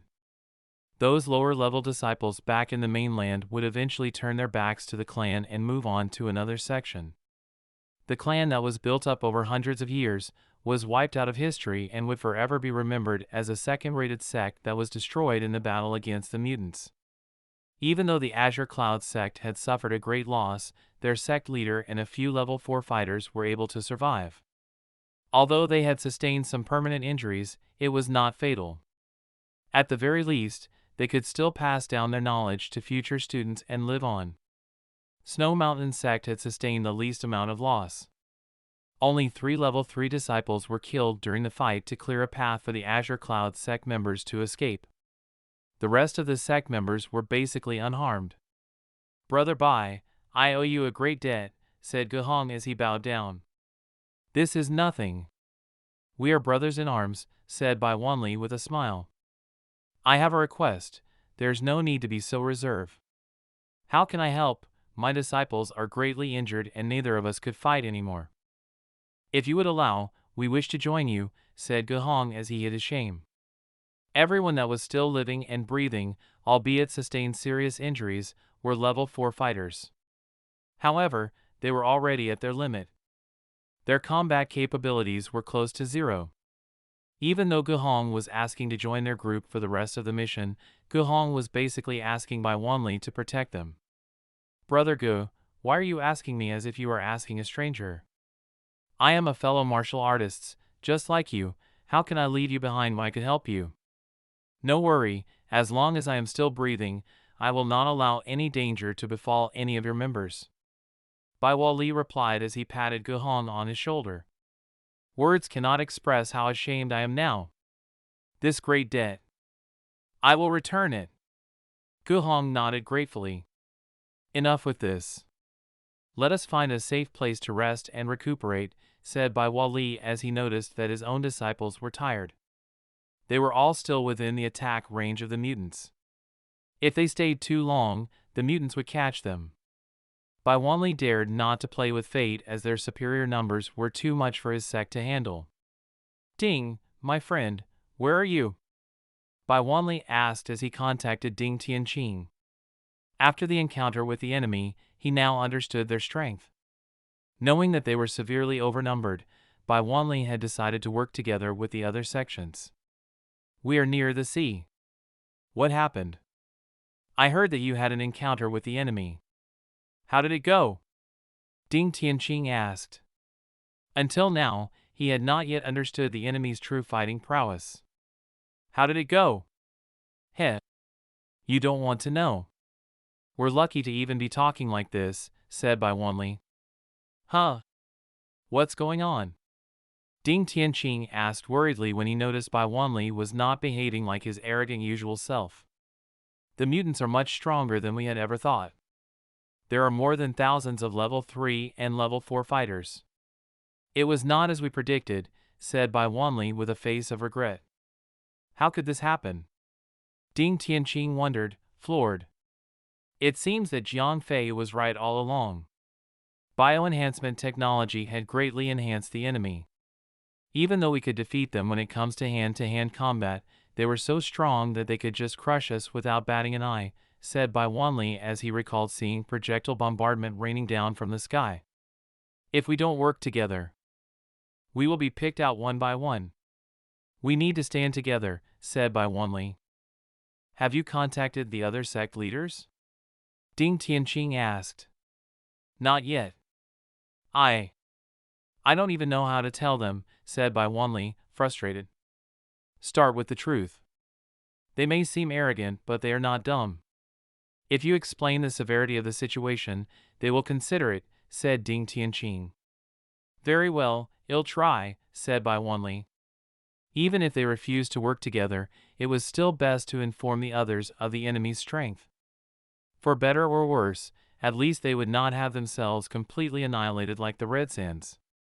Impossible, old Bai, perhaps you are exaggerating it. You could just admit that your students are just weaker than the enemy, that's right.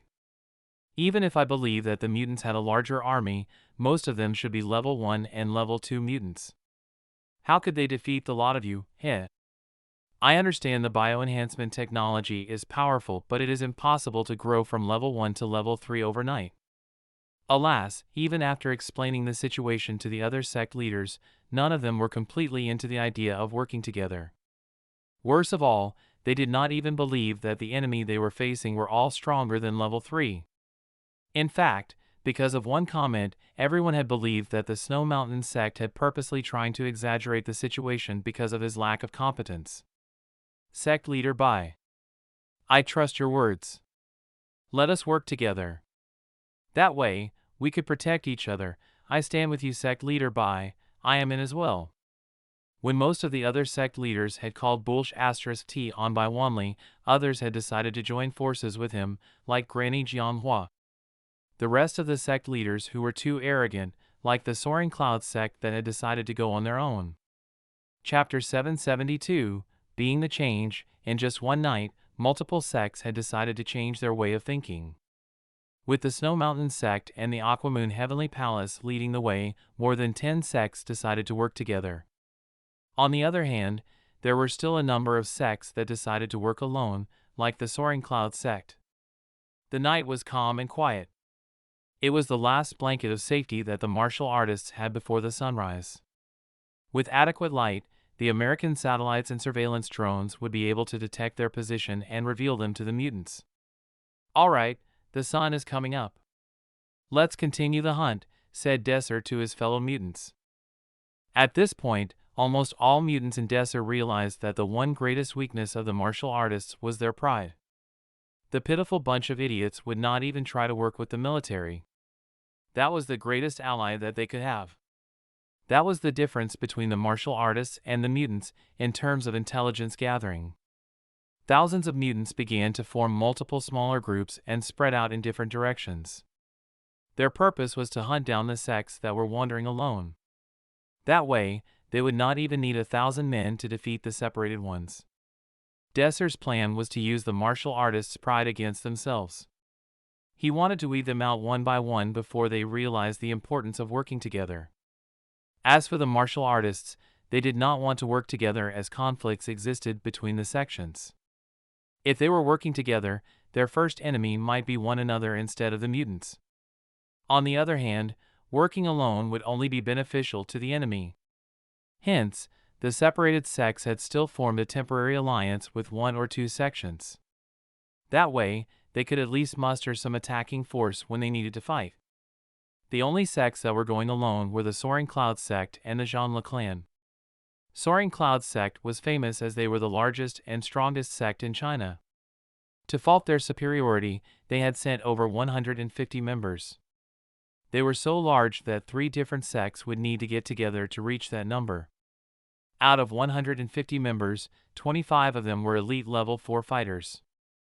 In terms of combat power, they were as strong as the Snow Mountain sect and Aquamoon Heavenly Palace and the other sects combined. Zhanle clan was different. They were considered a second-rated sect that did not even have a level 5 master in their ranks. The entire sect had only over 30 to 40 members while only 4 level 4 fighter. Even so, they had refused to work with others. "Should we inform the little one first?" said Granny Jianghua when the coalition was formed. "I was actually thinking the same thing. He had relations with the military and he might have information that we don't," said Bai Wanli. Right now, they were at a disadvantage. Yet, they could not find themselves working with normal humans. To do so would bring shame to the Martial Artists Alliance. A short discussion was held and they had agreed to inform Jiang Fei and only get enemy intel from him. They still would not work with the military directly. "Brother Jiang Fei, how are you doing over there?" said Bai Wanli. "I'm fine. I heard that you were attacked by the mutants," said Jiang Fei. "Ugh. Brother Jiang Fei, this one is old, there's no need to beat around the bush," said Bai Wanli with a bitter laugh. He had already informed everyone through the public channel last night. Jiang Fei would surely have heard about last night's situation. "So it seems. What are you going to do now?" "Have you all agreed to my plan?" said Jiang Fei. "Hold that thought. I'm calling to ask about the mutants' movement," said Granny Jinghua.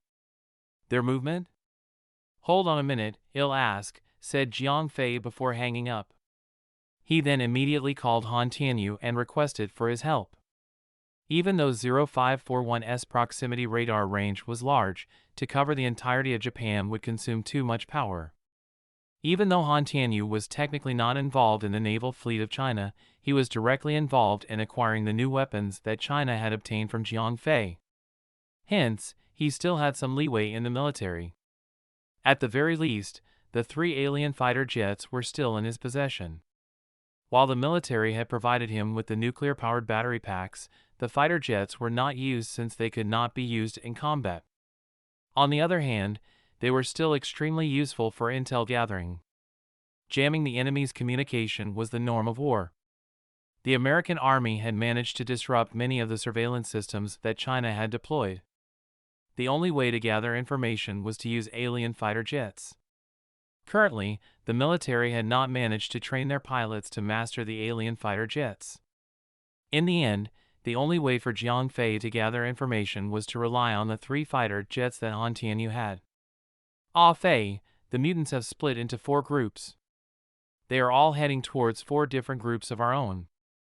From the looks of it, they seem to know how the martial artists move around," said Han Tianyu after having his fighter jets roam the entire archipelago of Japan. "Which groups are they targeting?" "The Soaring Cloud sect, Zhanle Chan, the Xiankong Island sect, and the Rainbow Longsword sect," said Han Tianyu after a short pause. "Meechum, thanks. Please continue observing them and inform me if something comes up," said Jiang Fei. Jiang Fei thought for a while and called for the map of Japan, which 0541 immediately projected onto the ground. Based on the map, the Soaring Cloud sect was in the far south of Japan. The Xiankong Island sect and the Valiant Viridian sect were at the northeast of Japan. Jean Lachan was in the far north of Japan, on a small island alone. The Rainbow Longsword sect was working together with 3 other sects with quite a number of people. Both Jiang Fei's group and the Rainbow Longsword sect were roughly at the same position. Jiang Fei was at the center of Japan while the Rainbow Longsword sect was closer to the sea.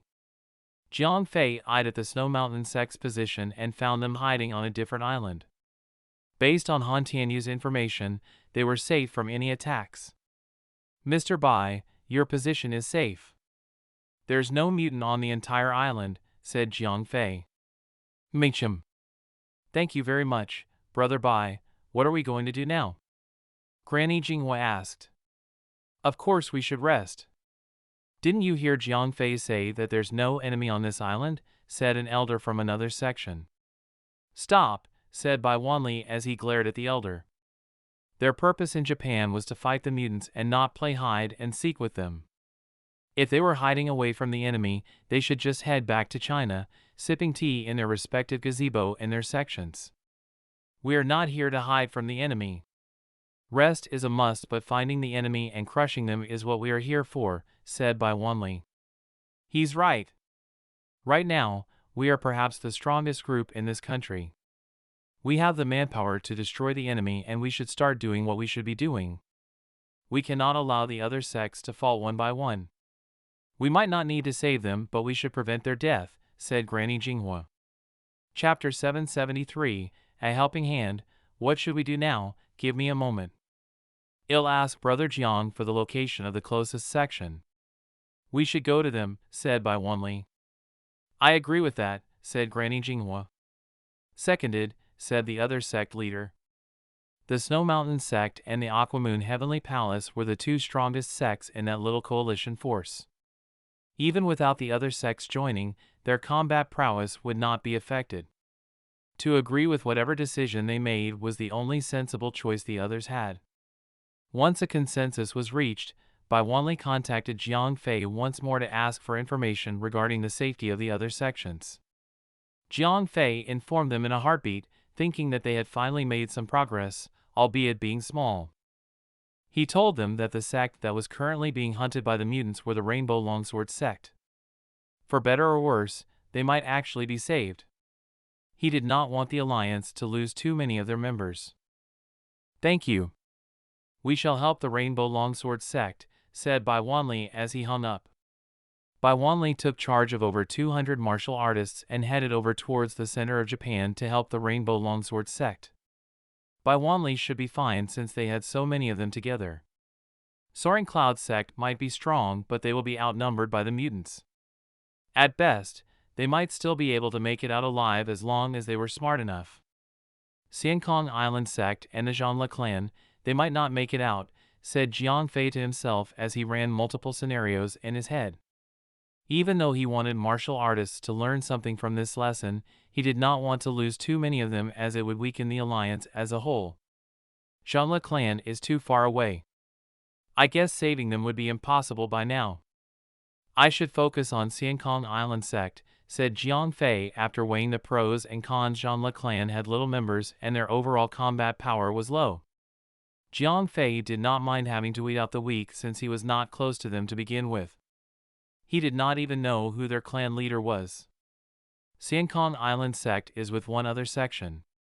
Together, they make up quite a number of fighters. The Xiankong Island sect was a famous sect in the alliance, albeit with only over 80 members. The other sect that was with the Xiankong sect was the Valiant Viridian sect. The second-rated sect was only considered as second-rated due to their low number of followers. At best, they were on par with the Green Willow sect. For this mission, the Valiant Viridian sect had dispatched over 40 strong fighters. Almost every fighter that was level 3 and higher were sent into Japan. These 2 sects had over 120 fighters in Japan now. Unfortunately, the number of level 4 fighters were too little to make an impact. That was why they would never be as prominent as the Soaring Cloud sect. After he had made his decision and planned his route, Jiang Fei faced the resting martial artists in his group. Everyone, I assumed you have plenty of rest now, yes. Brother Jiang Fei, when can we start fighting? Brother, we are all ready and waiting to fight. Just give us the signal. Are they finally here? Are we finally going to kick their butts? Even though they were inexperienced in real life or death combat, they still had the confidence for it. As long as they were not ambushed, the group would not fall.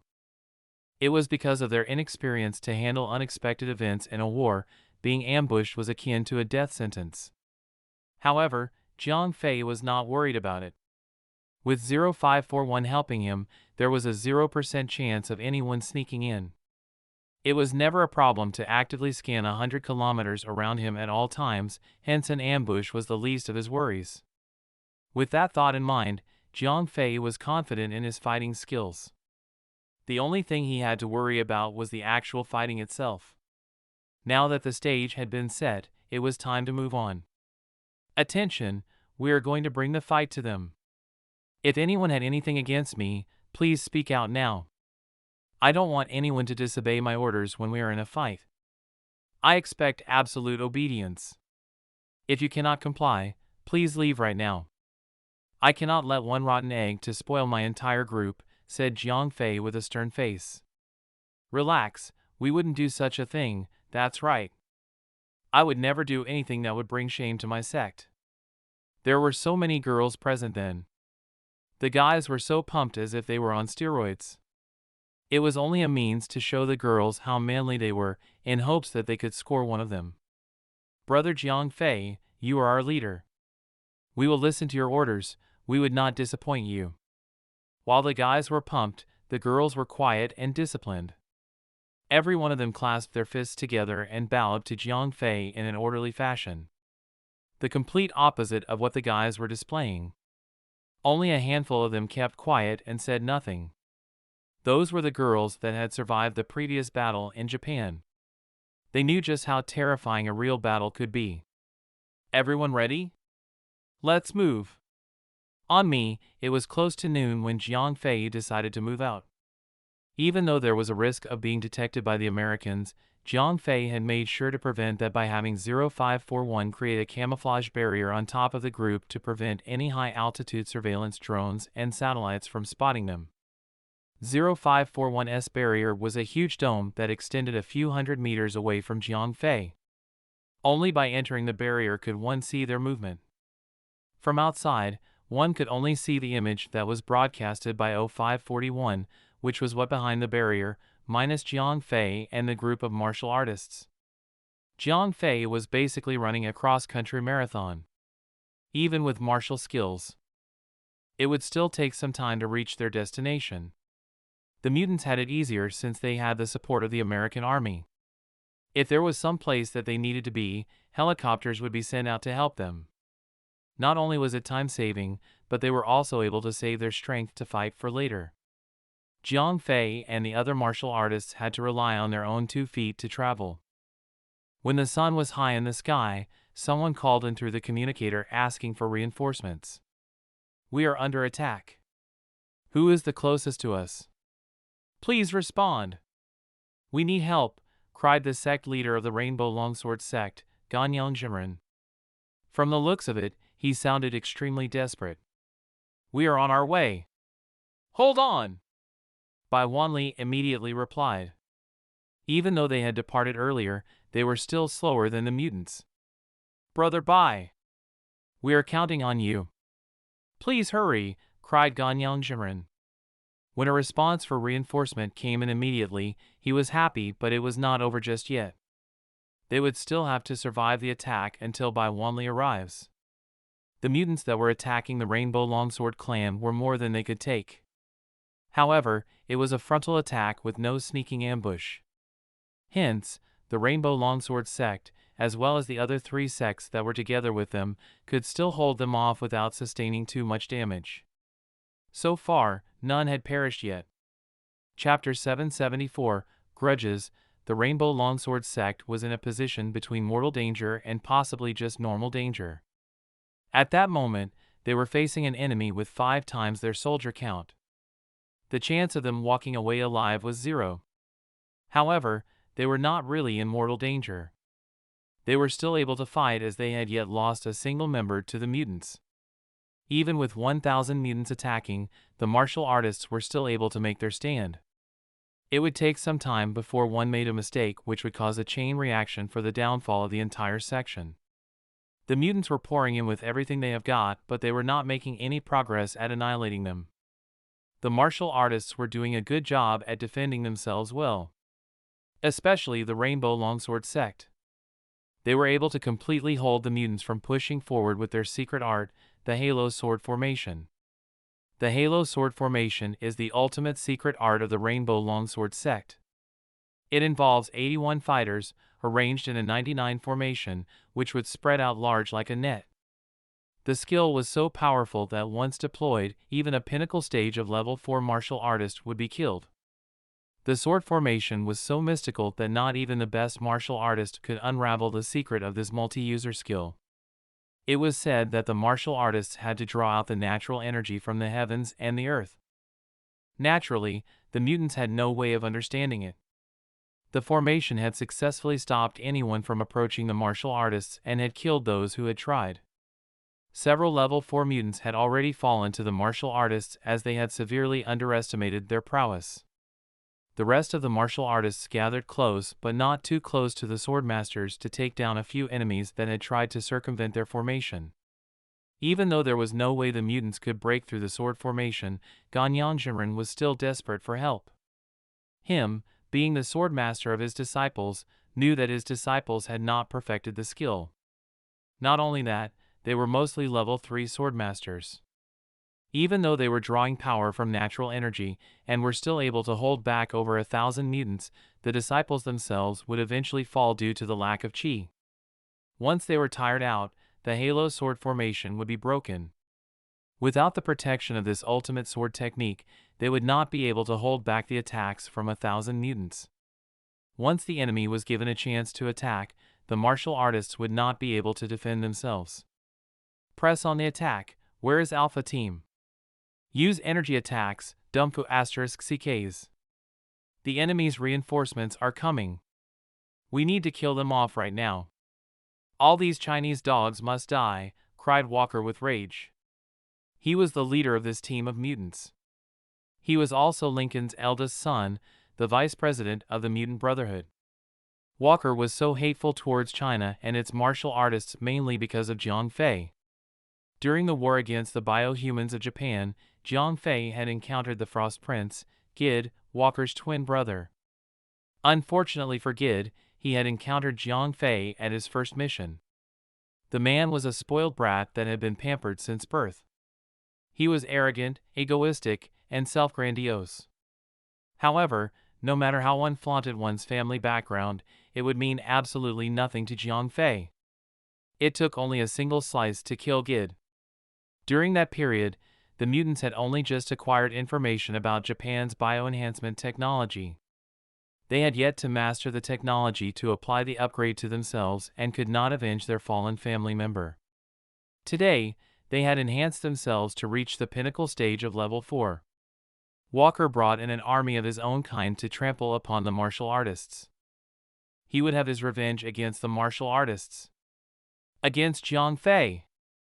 Countless of elemental attacks were bombarded on the martial artists. Fortunately, every projectile that was thrown at their direction was deflected away with the powerful Halo Sword Formation.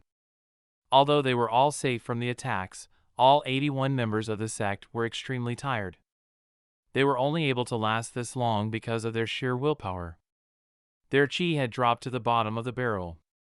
"Brother Bai! Where are you? We are going to fall!" cried Ganyan Jinren. Most of the level 4 fighters were only able to support them by the side while the weaker disciples were trying their best to maintain the Halo Sword Formation. At this point, they were basically running on fumes.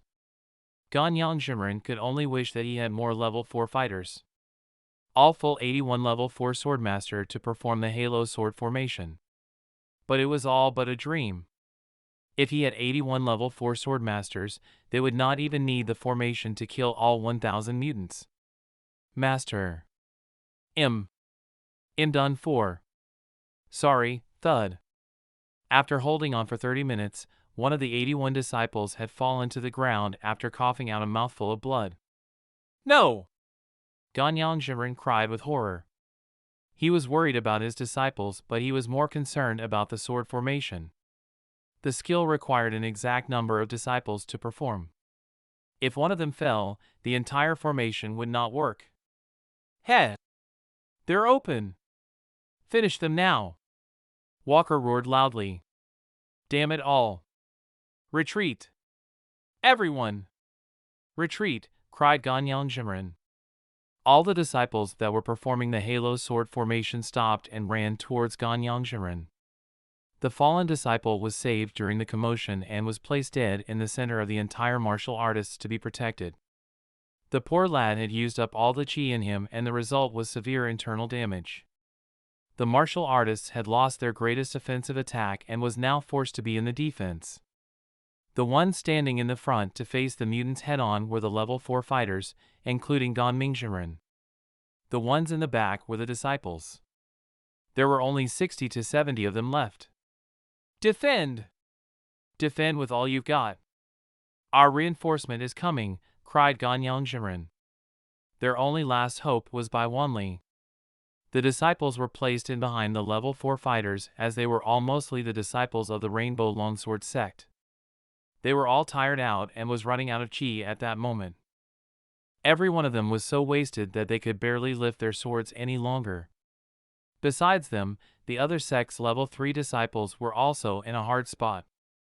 They could fight, but not as competent as the other sect's disciple. The task of keeping everyone alive fell upon the level 4 fighters. With that thought in mind, Ganming Jimren decided to fight till his last breath. The disciples that were at the brink of collapsing were his best students. The future of the sect. If they were allowed to die there, the Rainbow Longsword sect would be decimated. The other sect leaders were thinking of the same thing. Even though they were of small sects with names that were not remembered by all, the hope to preserve the sect was still embedded in everyone's mind. They could not, and would not allow their sect to fall. Hence, until Bai Wanli arrived with reinforcements, they would defend their disciples with their own life if they had to. Kill them all. Leave none alive. Walker roared. Once the halo sword formation was down, the mutants were finally able to get close to the martial artists to attack. Every one of them held all sorts of grudges against the martial artist. Some were personal, like Walker, while others were just bloodthirsty. One by one, the mutants that were closer to the front lines started to morph into beasts. Those that had ranged attacks were positioned far behind the front lines. Unlike martial artists, these mutants did not have a variety of attack patterns. Chapter 775, The Strength of Soaring Cloud Sect. Hold on for a bit more. Reinforcements are coming, cried Ganyang Jimren as he relentlessly parried attack after attack. Hey! You talk an awful lot, or an old man. Walker roared as he appeared beside Ganyang Jimren with a fist charged with fire. Wham! Within a fraction of a second, Walker punched Ganyang Jimren in his chest. Before he did, Ganyang Jimren had managed to manifest a little chi around his body to protect himself from attack. That tiny little protection was enough to dampen Walker's attack to make it non-lethal. Even so, he was sent flying for about 2 meters before he turned in midair and landed on his feet. Walker was the same level as he, the pinnacle stage of level 4. Ganyang Jimren knew from that attack that the man had the same power level as he. It would be hard for him to actually kill him. Thankfully, the enemy would also find it hard to defeat him. With that thought in mind, Ganyang Jimren had to draw the strongest enemy, which was him, to his side for as long as he could to buy as much time for the reinforcement to reach. Ganyang Jimren ran sideways, away from his comrades to bait Walker away from them. You dare! Walker roared once again when he saw Ganyang Jimren was running away from him. While Ganyang Jimren was drawing Walker away from the other martial artists, he had to deal with the weaker mutants along the way. At this point, after the fall of the Halo Sword formation, many of the weaker martial artists were killed in simultaneous attacks of more than 3 mutants. Brother Bai, you have to make haste now. We might actually be annihilated when you arrive, cried Ganyang Jimren to himself as he saw the damage of his own people. While Bai Wanli was rushing as fast as he could towards the battle, Jiang Fei and his group had arrived in the northeast of Japan, where according to 0541, the Xiankong Island sect and the others were. 0541, please find them, said Jiang Fei. Tracking. Location found, 0541 replied in the next second. How are they? Currently, they were still resting. It appears that the mutants had not yet attacked them, said 0541. Huh? What? Jiang Fei was thrown. It had been a long day, yet it seemed that the Xiankong Island sect were fine. I have determined the location of the mutants. It seems that there are 1,500 mutants hiding around the vicinity of the Xiankong Island sect and the others. I have deduced that they would only strike them during the night, said 0541. I see, looks like the leader of that particular group of mutants was smarter than the norm. Perhaps he foresaw that the martial artists could fight better in the day and would kill more mutants. That was why he had decided to strike during the night with an ambush attack. Are we going over there? Ariel asked. Yes. But there's no need to rush. The mutants are taking their time, and so shall we, said Jiang Fei. Jiang Fei was fine by himself, and so was Ariel and the other NPC girls. However, the rest of the martial artists were drenched in sweat after they had run for 5 hours straight. Every one of them was kneeling down trying to catch their breath. All right. Have a rest. If you can, eat some food. The fight will be at nightfall, said Jiang Fei. Who? I'm so tired, I would kill for some ice-cold cola now. Everyone fell to their bums as soon as Jiang Fei permitted them to rest. Even the girls themselves had started to complain. Jiang Fei took a quick glance at his group and found that besides Ariel and the other biohumans girls, only 7 to 8 martial artists were only breathing rapidly while the others were basically panting like a dog. TCH. Only 8 level 4 guys. This might be tough, said Jiang Fei to himself. The only people who were still able to run were the level 4 fighters. To be fair, it was considered good to have at least 8 level 4 fighters then, since everyone in Jiang Fei's group was as young as him. All the sect and clan leaders had basically treated Jiang Fei as a babysitter. Those that were with him were young, but they had the potential to be strong. They were only still weak because of the lack of training. Give them a few more years and they might be able to reach level 4. Those that were really strong were brought along with the other sect and clan leaders. While Jiang Fei's group began to rest, Soaring Cloud's sect was finally attacked. They were crossing a huge valley when a large group of mutants came from the hills and launched a surprise attack. Do not panic. Brother Chen, take Brother Feng with you and teach those insolent mutants a lesson, said Ma Xiantong calmly.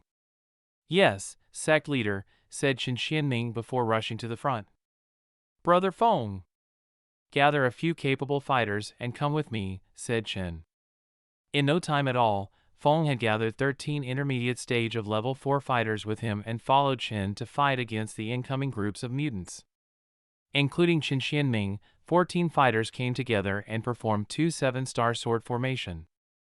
The two groups split into different directions and flashed towards the enemy like lightning. Under the lead of Chen Xianming and Feng Shuani, the two groups dashed across the hills, leaving nothing but dismembered mutants in their wake. Stop them! Stop those swordsmen, we can't. They're too strong, Brother Bear is down.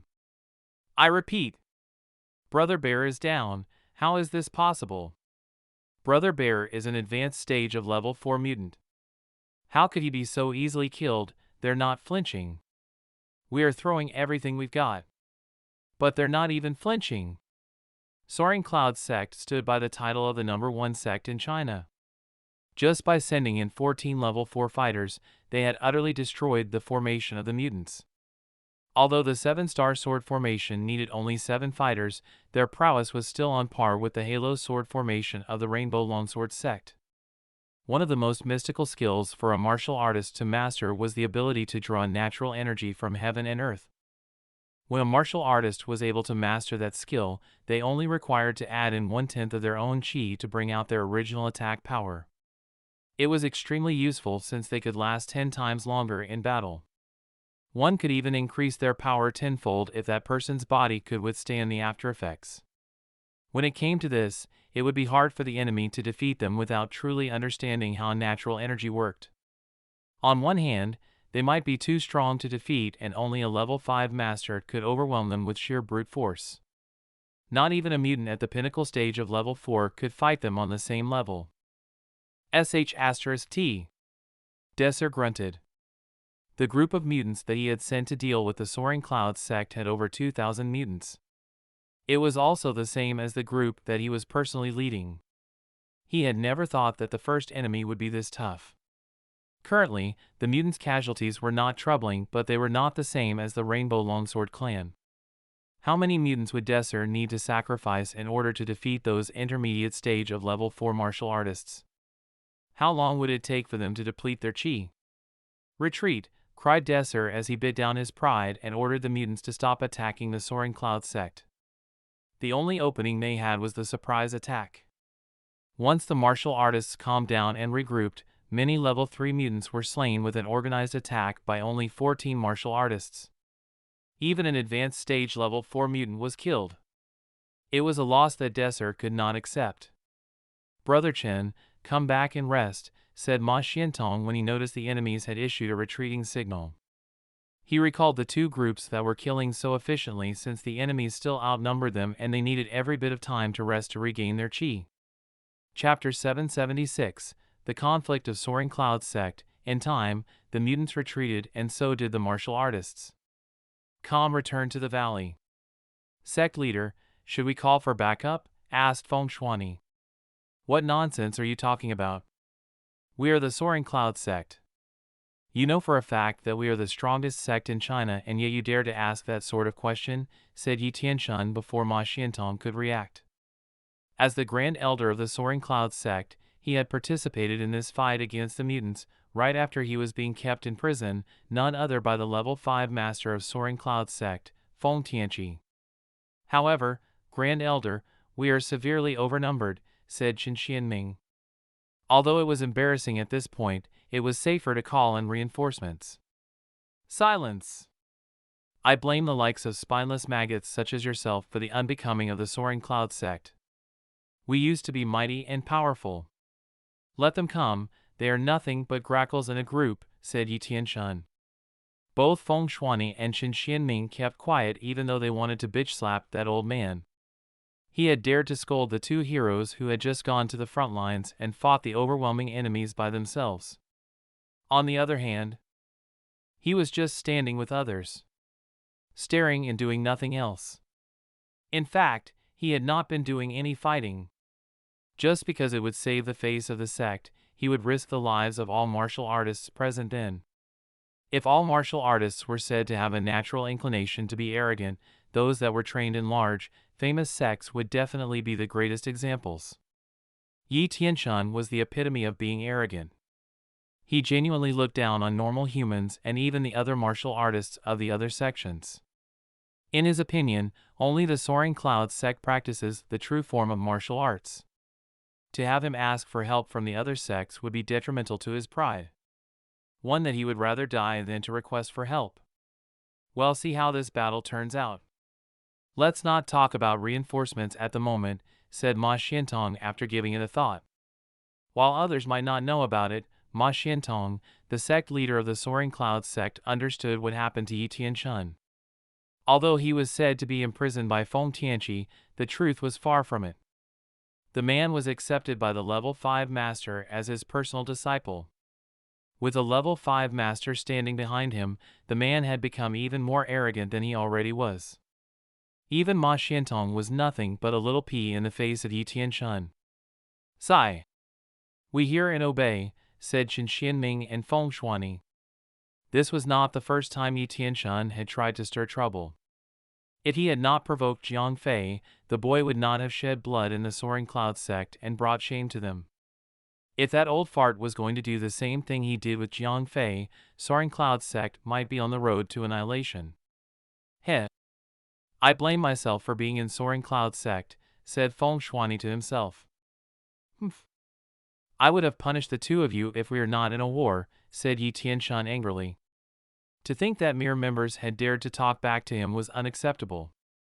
However, he knew that it was not the place and time for him to enact punishment. However, that did not mean that he would let them go. Once the war was over, he would punish them when they are back in China. Sir, am curious to know. Why did we stop the attack? Asked a powerful mutant. There's more than it meets the eye when it comes to warfare, young one.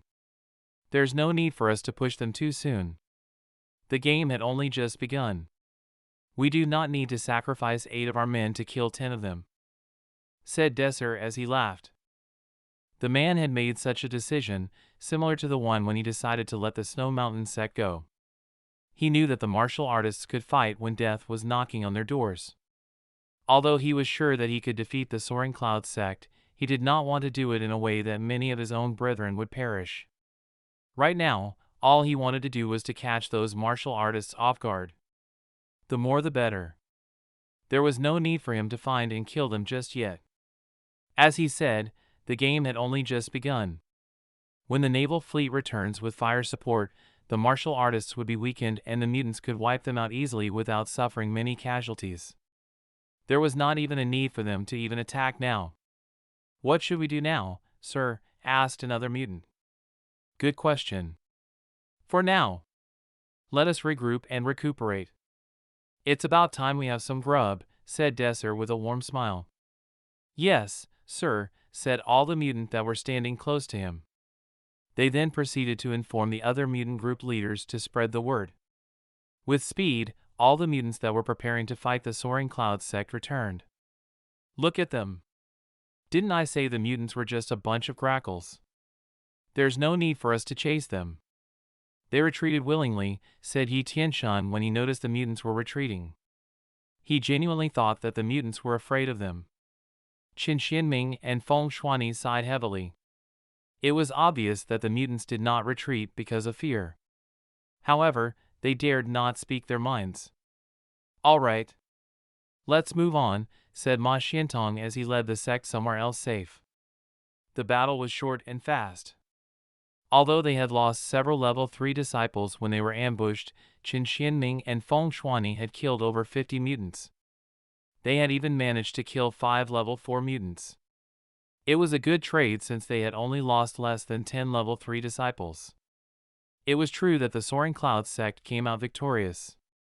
However, losing over 50 men in one fight was nothing to the entire mutant army. As time passed, night came and Jiang Fei remained passive while he waited for the mutants to strike first. On the other side of Japan, Bai Wanli had finally reached to save the Rainbow Longsword sect. Protect the injured, cried Bai Wanli as he sent out his disciples to rescue those that were maimed and unable to fight anymore. He and a few other level 4 fighters took the liberty to stand in the front lines. Brother Bai. You're here, thank God. When Ganyan Zhimren saw Bai Wanli had arrived to fight by his side, he was grateful yet words seemed to fail him. The man was injured badly as his clothing was dyed in red by the blood of his enemies and him.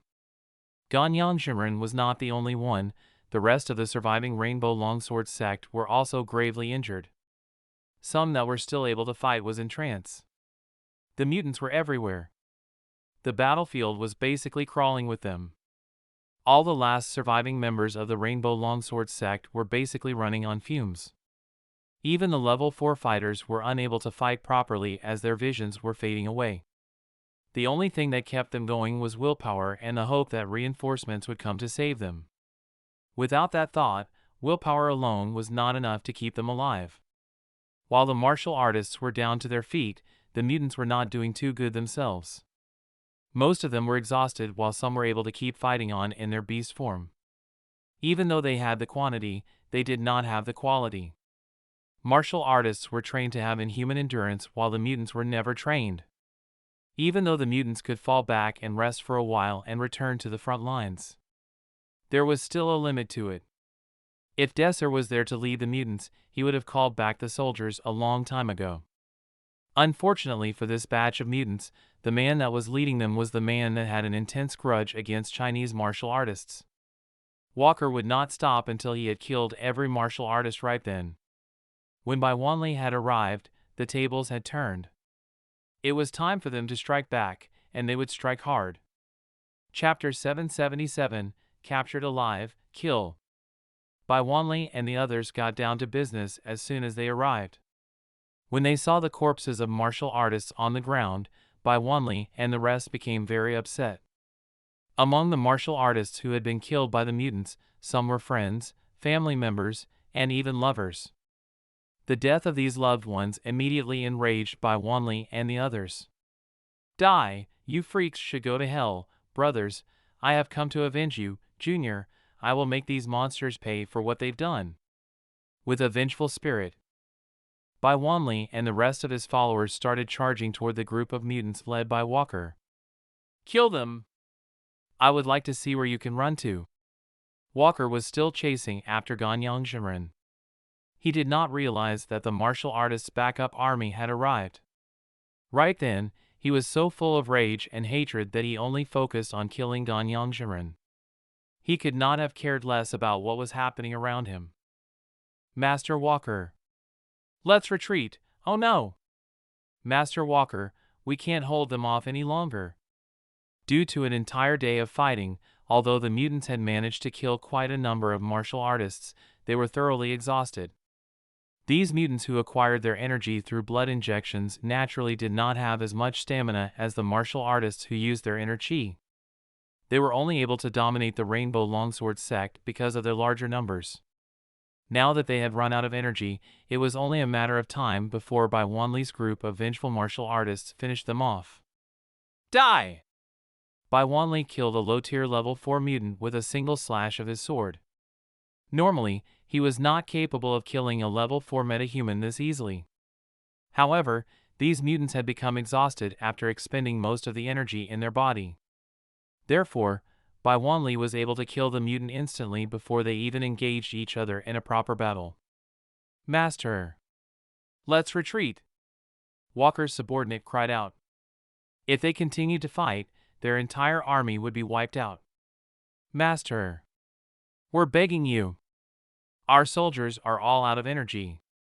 The other mutants were also begging for Walker to back off. However, Walker was already engrossed in killing the martial artists. The only thing he thought about was ending Ganyang Jinren's life. I have been granted special permission by Desser to take over the commanding right. Everyone, listen to me now. Retreat! Right then, another pinnacle level 4 mutant voiced out. Ah! The mutants were clearly stunned. They could not understand why Desser would suddenly change the commander at such a moment. However, since the new commander was giving orders for the army to retreat, nobody would object the order. Right then, the mutants were completely exhausted and could barely keep up with the fight. If they continued to fight against the martial artists from the Rainbow Longsword sect, they might have stood a chance. However, they were completely hopeless facing Bai Wanli's backup troops. Therefore, when they heard that a new commander had taken over and was giving orders to retreat, no one even bothered to question him. Everyone immediately started retreating. Kill them! As the other mutants began retreating, Walker was still chasing after Ganyang Jinren. Master, fear not. I have come to assist you. Bai Wanli immediately rushed over to support Ganyang Jinren in the fight against Walker. After Bai Wanli had taken his place in the fight, Ganyang Jinren immediately sat down on the ground. He had lost all composure as his entire body shook. Drops of sweat were falling from his forehead. After an entire day of fighting, Ganyang Jinren was close to passing out. Walker had been focused on fighting Ganyang Jinren the entire day. However, Ganyang Jinren needed to relieve some of the pressure on his disciples. Therefore, not only did he have to fend Walker off, he also had to do his best to kill the low-tier mutants. Hence, he had expended much more energy than Walker. If Bai Wanli and the rest had not arrived in time, Ganyang Jinren would have been killed by Walker. Walker did not seem to be in good shape either. Although he had expended much less energy than Ganyang Jinren, he had also been fighting for nearly half a day. He would have used up most of his energy and strength. Thus, he did not stand a chance against Bai Wanli, who had not used up any of his own energy. With just a few exchanges of attacks, Walker's shoulder was struck by Bai Wanli's sword. Swiftly thereafter, Bai Wanli kicked Walker in his stomach, which knocked Walker 8 meters backward.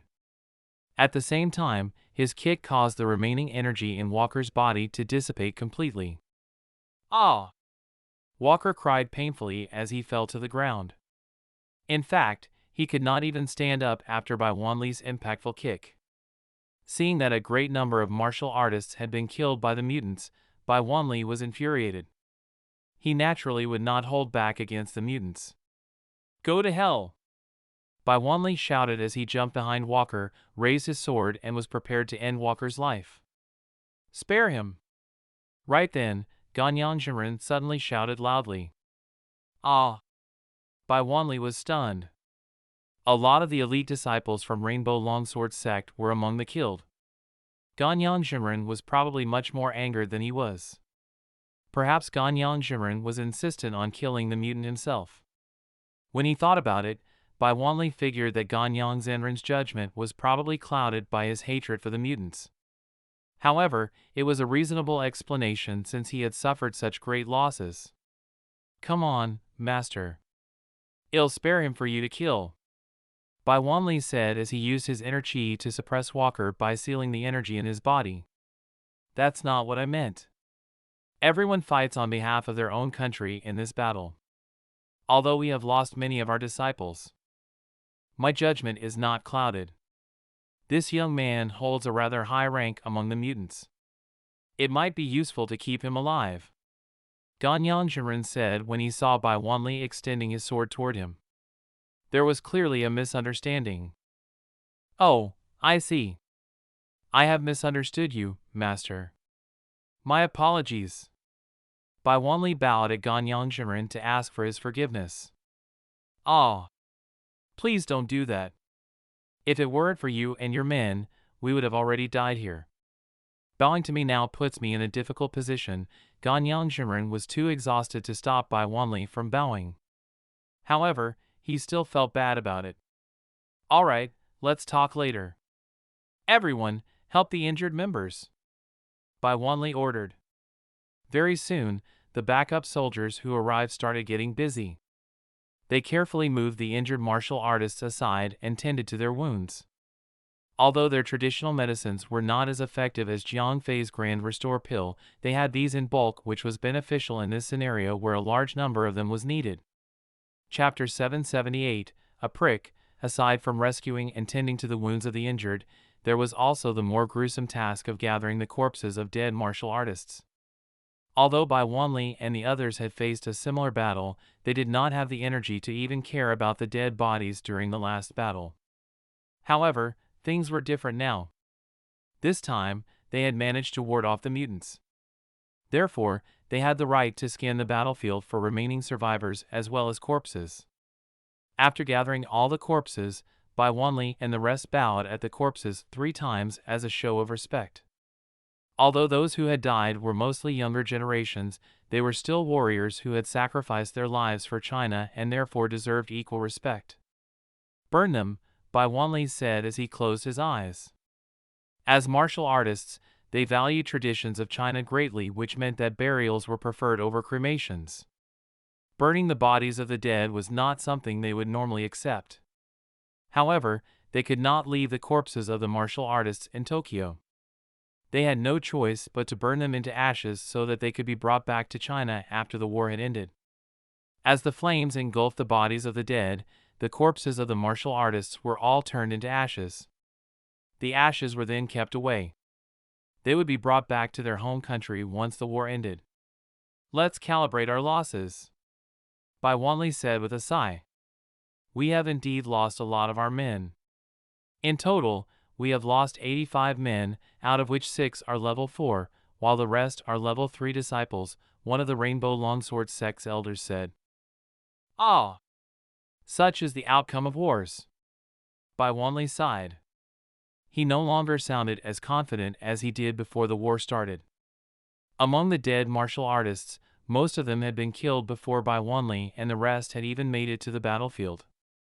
After Bai Wanli and the others had arrived, the mutants were no longer able to kill many of these martial artists. Although the martial artists faced a significant loss, the mutants did not benefit much either. The Rainbow Longsword sect was actually very strong. Although they had lost a lot of their men in the battle, the mutants paid a very hefty price for it too. After Bai Wanli and the other backup forces had arrived, the mutants were basically massacred. Their corpses left behind on the battlefield totaled up to 300. Although a lot of mutants died in that battle, they had a much larger army overall. Therefore, 300 was a small number to them.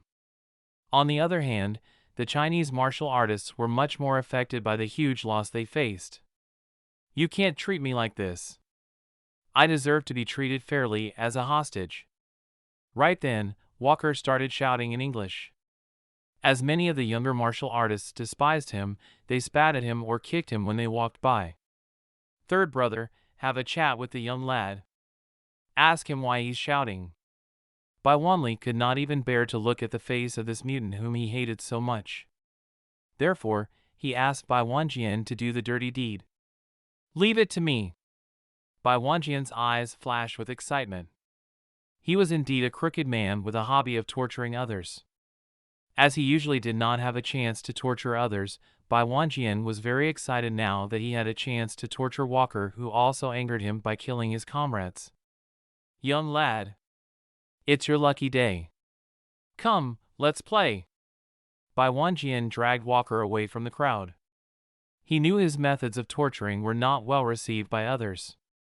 Therefore, he decided to bring Walker somewhere else so that the rest would not be disgusted by his actions.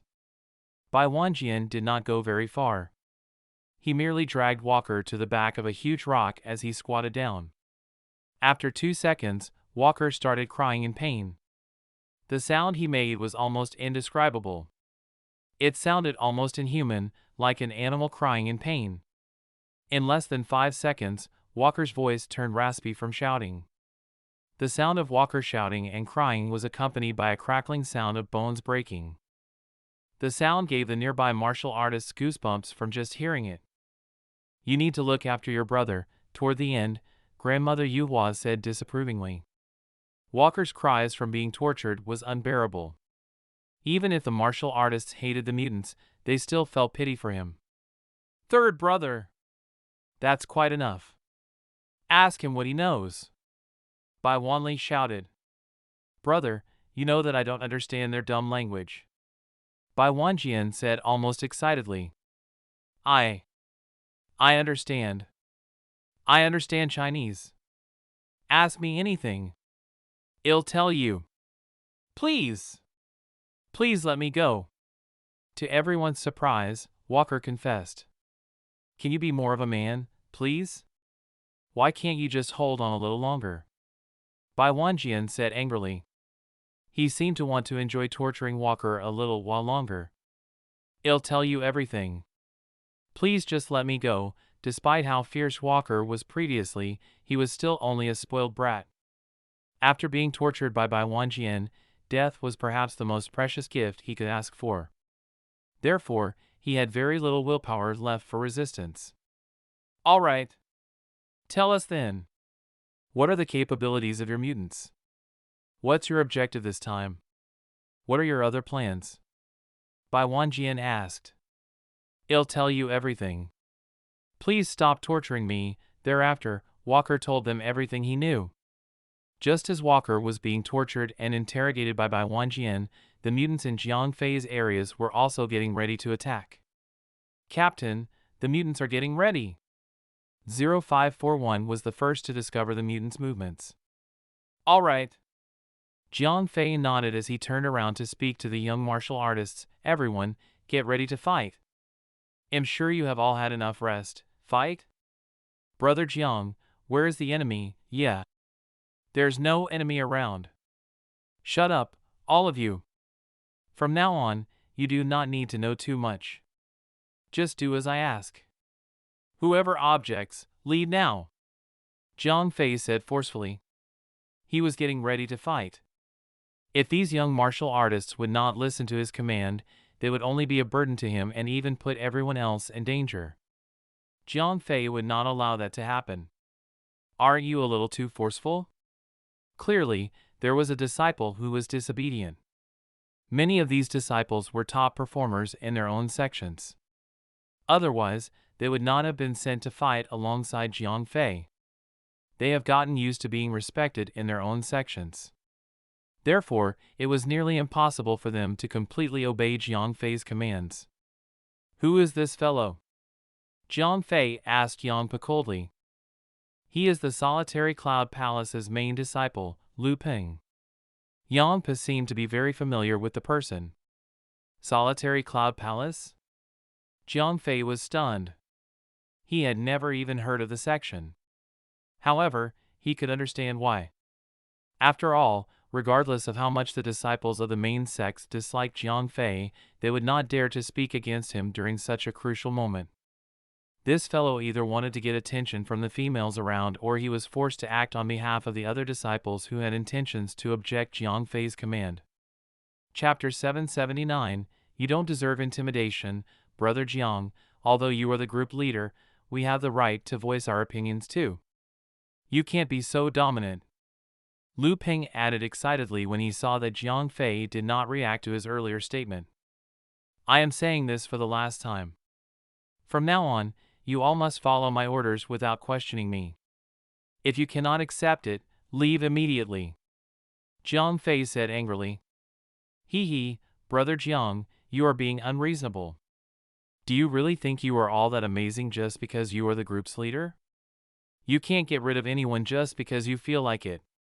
Lu Peng said in a weird tone. When he saw that the girls were paying attention to him, he became even more arrogant. Phew, Jiang Fei was nearly losing control of his temper. Under normal circumstances, he might have chosen to ignore Lu Peng's immaturity. However, they were in time of war and the battle was about to begin. He did not have time to deal with this kind of nonsense. Moreover, he could not stand a brat like Lu Peng causing trouble in his group. Lu Peng, that's enough. Yang Qing shouted. Junior Qing, everything I said is true. If you don't believe me, you can ask the other seniors present. I am sure they support what I said as well. When Lu Peng saw that the most admired girl in the group was actually talking to him, he felt even more encouraged. However, little did he notice that the other seniors around him were slowly distancing themselves away from him.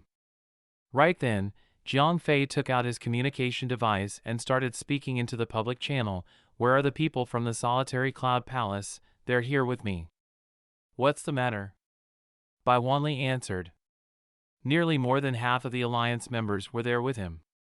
Most of the middle-sized and smaller sects were all gathered near Bai Wanli. Ask their sectmaster to speak with me. Jiang Fei said calmly. Oh! Lu Bai, turn your communication device to the public channel. Brother Jiang is looking for you. Bai Wanli shouted. Although Jiang Fei had never heard of the Solitary Cloud Palace, they were actually a rather strong section. Despite not being one of the mainstream sects, they were still much stronger than Green Willow Heights. Otherwise, they would not have been able to send one of their disciples to accompany Jiang Fei.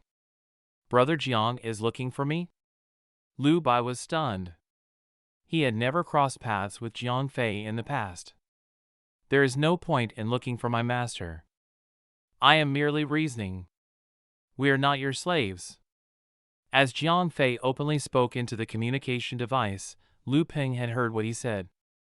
However, he did not seem to mind Jiang Fei's actions. Brother Jiang, are you looking for me? Lu Bai spoke through the public channel. Is Lu Peng your disciple? Jiang Fei asked calmly. Yes, he is. What's the matter? Has something happened to him? Lu Bai's heart raced. Not only is he refusing my orders, he is also openly challenging my authority. I will kill him now. Jiang Fei spoke in a calm manner as if what he said was of no importance at all. No. Please don't, Brother Jiang. Lu Peng is still young and inexperienced. I will teach him a lesson myself. Lu Bai quickly responded. I am not discussing this with you. I am merely informing you, Jiang Fei said as he terminated the call. Brother Jiang, listen to me. Lu Bai was still speaking when he suddenly realized Jiang Fei had already exited from the public channel. Brother Bai, please help me out. When he saw that Jiang Fei was not giving him a chance to speak, Lu Bai quickly sought help from Bai Wanli. He hoped Bai Wanli could speak on his behalf. Ah! Young brother, I really can't help you out this time. Moreover, it would probably be too late by the time I get in touch with Brother Jiang. Bai Wanli sighed as he patted Lu Bai's shoulder. No. He is my best disciple, Lu Bai froze. He then looked around, hoping to find someone who could help him. However, he saw that everyone shook their heads helplessly. Hee hee. Do you want to kill me? Who are you trying to scare? Lu Peng laughed coldly as he looked at Jiang Fei. He thought that Jiang Fei was merely threatening him. I have indeed intimidated a lot of people. However, you do not deserve it. As soon as Jiang Fei spoke the last two words of his sentence, he suddenly appeared right next to Lu Peng and hooked his fingers around Lu Peng's neck. You! Lu Peng did not even have time to react as Jiang Fei's fingers tightened. Jiang Fei easily penetrated Lu Peng's chi body protection and immediately crushed his throat. The level 3 Lu Peng died in the hands of Jiang Fei, who was a pinnacle level 4 expert. He was annihilated like an ant which did not even have time to struggle. Wham! Lu Peng's body was flung to the ground. Jiang Fei looked around at the young martial artists around him as he asked calmly, does anyone else still have any other concerns regarding my authority? None of the over 50 young martial artists dared to speak. They did not even dare to breathe too loudly. When Jiang Fei's gaze shifted around from one person to the next, some of them even felt goosebumps. The solitary Cloud sect's main disciple had been killed without hesitation. They finally realized that Jiang Fei was being very serious. At the same time, they understood what would happen to them if they continued to challenge Jiang Fei's authority. Since no one else has any opinion, let's get ready to enter the battle. Jiang Fei waved as he summoned a flame to burn Lu Peng's corpse into ashes. Demon! He must be a demon. All of the young martial artists thought unanimously. When these young martial artists looked at Jiang Fei again, their eyes were filled with fear. Even the ladies who had fought alongside Jiang Fei in the previous battles in Tokyo were beginning to fear him. Yang Qing was the only person who looked amazed, as if she had just discovered a new continent. She seemed to be very impressed by Jiang Fei. Jiang Fei looked satisfactorily at the young martial artists. He did not care what they thought of him as long as they followed his orders and did not cause him any trouble. After Lu Peng's disturbing incident, the mutants began attacking the Xiankong Island sect and the Valiant Viridian sect. The two big sects were attacked without any sign of warning. Their weaker state in comparison with the Soaring Cloud sect was very apparent. After being assaulted, the two sects' teams became scattered and that had given the mutants an opportunity to assassinate quite a number of their level 3 disciples. Although the Xiankong Island sect and the Valiant Viridian sect had rather strong capabilities, they did not have the aid of a unique formation like the Soaring Cloud sect's 7 Stars Sword formation. They could only rely on their own strengths to fight against the mutants. Very soon, the fight turned into a chaotic battle as the Xiankong Island sect and the Valiant Viridian sect started losing their members as they were greatly outnumbered by the mutants. Follow me! Jiang Fei called after the martial artists around him as he started charging toward the battlefield. Chapter 780, Arrival of Godly Soldiers. By the time Jiang Fei and the rest had entered the battlefield, the battle was already fiercely in progress. Martial artists from the Xiankong Island sect and the Valiant Viridian sect were all engaged in chaotic fights against the mutants. Although the mutants far outnumbered them, the martial artists were putting up a good fight with their strong capabilities. Charge! Get close and don't use ranged attacks. Fight them up close, Jiang Fei said to the martial artists behind him. The strengthened mutants were no longer weaker than the martial artists in terms of their energy levels. However, in close combat, 3 mutants would not even be able to fight against one martial artist. Therefore, martial artists would only be able to fully maximize their potential through close combat. The mutants knew their own weaknesses. Therefore, they normally relied on larger beastly mutants to come in between the martial artists so that the mutants with energy blasts could attack from a safe distance. As the mutants were too great in numbers, and they would usually sneak up behind the martial artists to initiate the fights, the martial artists found it very difficult to counter their attacks despite knowing their weaknesses. However, Jiang Fei and the others were different. With 0541's invisibility effect, the mutants did not even know that they had arrived. Therefore, this time, the martial artists were the ones ambushing the mutants. As long as they got close to the mutants with energy blasts, they would be able to get rid of them easily. 0541, remove the invisibility effect. Seeing that the mutants were less than a few hundred meters away, Jiang Fei gave the order to reveal themselves. Swoosh! A bright light flashed. While Jiang Fei and the martial artists did not notice anything odd, the mutants in the distance looked horrified. Darn! Where did they come from? How is that possible? The Navy did not tell us that there were other martial artists around, Liza. What happened? Why didn't you warn us? I don't know. They appeared out of nowhere. Kill! While the mutants were still in a state of shock from Jiang Fei and the other martial artists' sudden appearance, the latter had already charged toward the mutants. Ah! As a loud cry in pain could be heard. A level 3 mutant was instantly beheaded by Jiang Fei. Kill them! Bai Zhongwei shouted loudly as he charged toward the mutants with his sword. The other young martial artists followed after him. All of a sudden, more than 100 mutants were killed by Jiang Fei and the rest. Damn it! Stop them! Douglas, block these darn martial artists. The leader of this group of mutants was Brzezinski. He had already reached pinnacle level 4 before the mutants had acquired the biotechnology. After being modified, his body was physically strengthened. He was perhaps one of the strongest among the mutants. I am coming! Douglas immediately proceeded to block Jiang Fei and the rest when he received Brzezinski's orders. Roar! Douglas suddenly turned into a huge bear which was almost 3 meters tall. When he stood up, he could even reach up to 6 to 7 meters in height. There were 30 to 40 other mutants behind Douglas. These were all muscular and buff mutants. Some of them could transform into beasts, while others became covered in rocky armor or even turned into metal forms. These mutants immediately came in between Jiang Fei and the other mutants who used ranged attacks and needed to be protected. Clink! Bai Zhongwei's sword came into contact with one of the mutants covered in rocky armor. The sword was not even able to cut through the surface of the armor and thus leaving the mutant unharmed. He's so strong. Bai Zhongwei frowned as he attacked with his sword once again. Although his attacks could not physically hurt the mutant was not fast enough to hit Bai Zhongwei either. The two were in a stalemate. Ha! On the other side of the battlefield, Yang Qing was also engaged in a fight against a mutant who had transformed into a metallic body. Likewise, she could not do any damage against the mutant. Apart from Bai Zhongwei and Yang Qing, the other martial artists were also struggling to hurt their opponents. So what if you have support? You'll all die anyway. Brzezinski laughed coolly. He then ordered his troops to start attacking Jiang Fei. A group of mutants which relied on energy-based attacks proceeded to attack Jiang Fei following Brzezinski's order. As this happened, the pressure on the Xiankong Island sect and Valiant Viridian sect was lessened.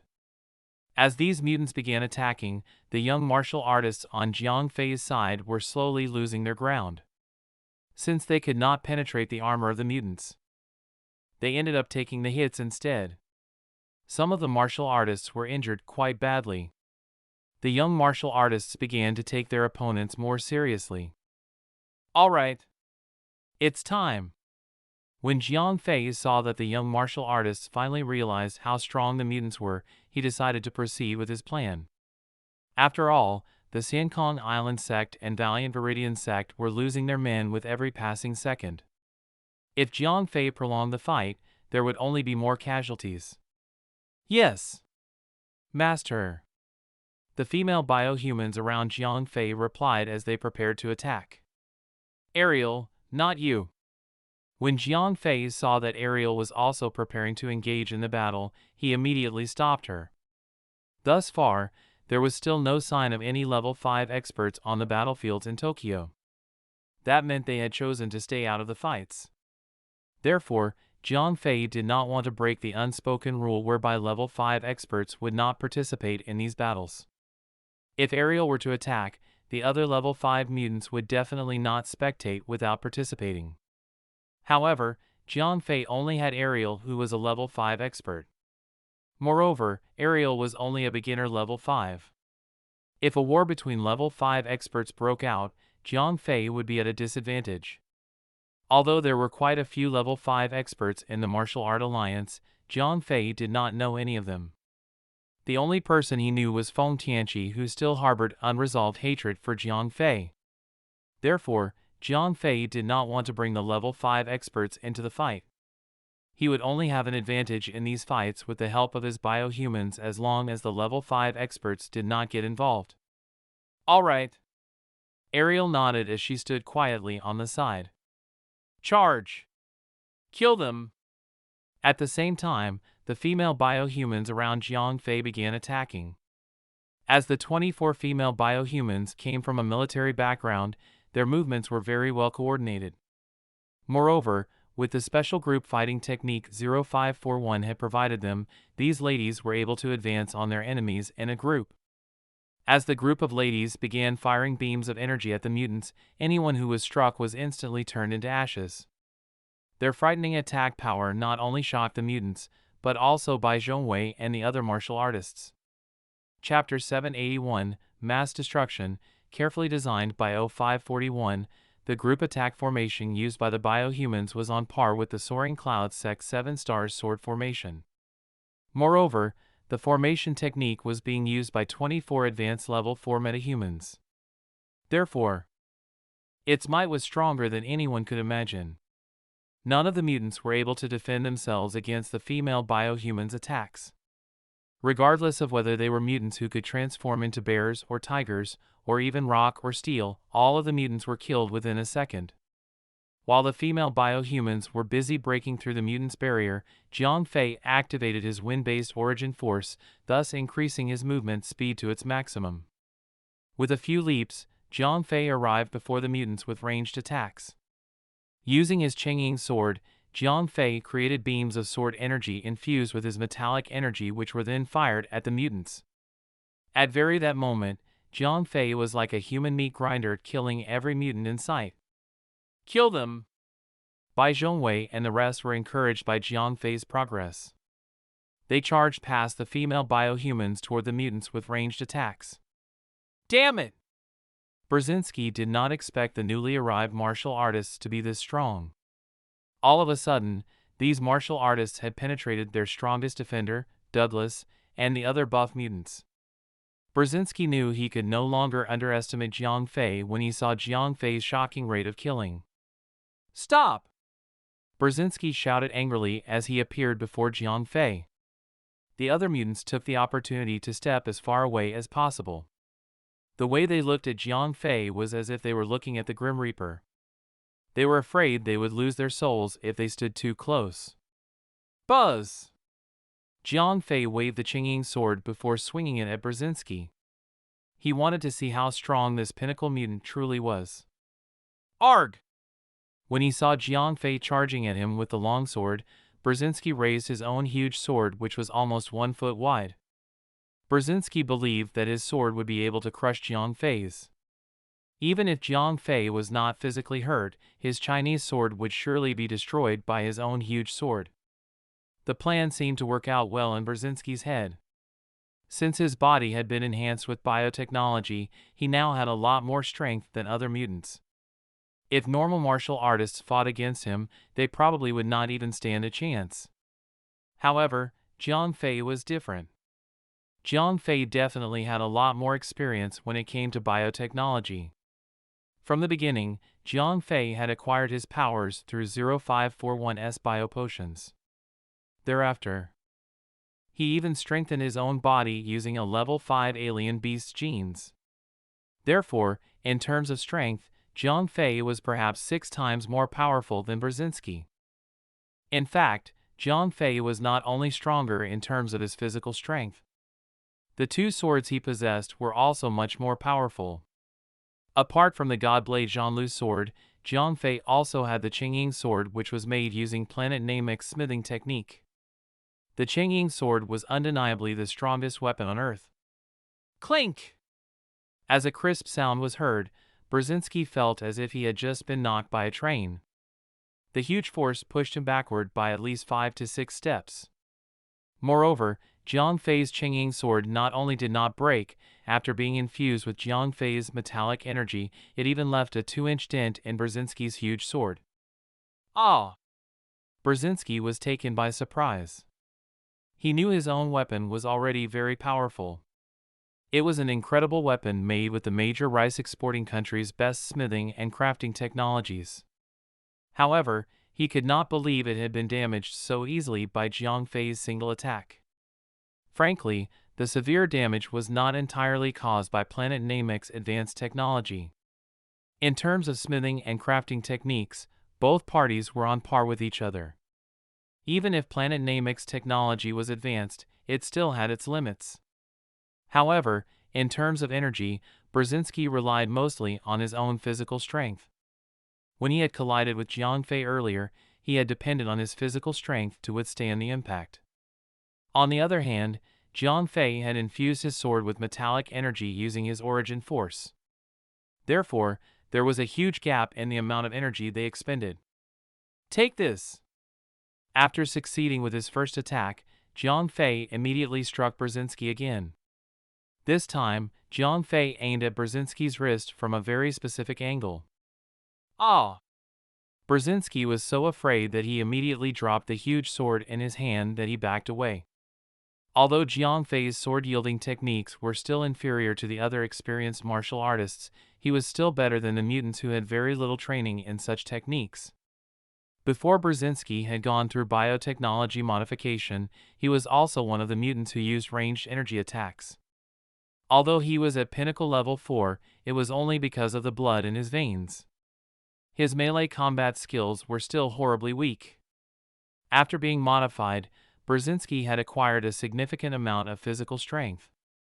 Naturally, he thought he had become a force to be reckoned with. Indeed, he appeared to be stronger than most of the other mutants during practice. His melee combat skills seemed to be quite commendable as well.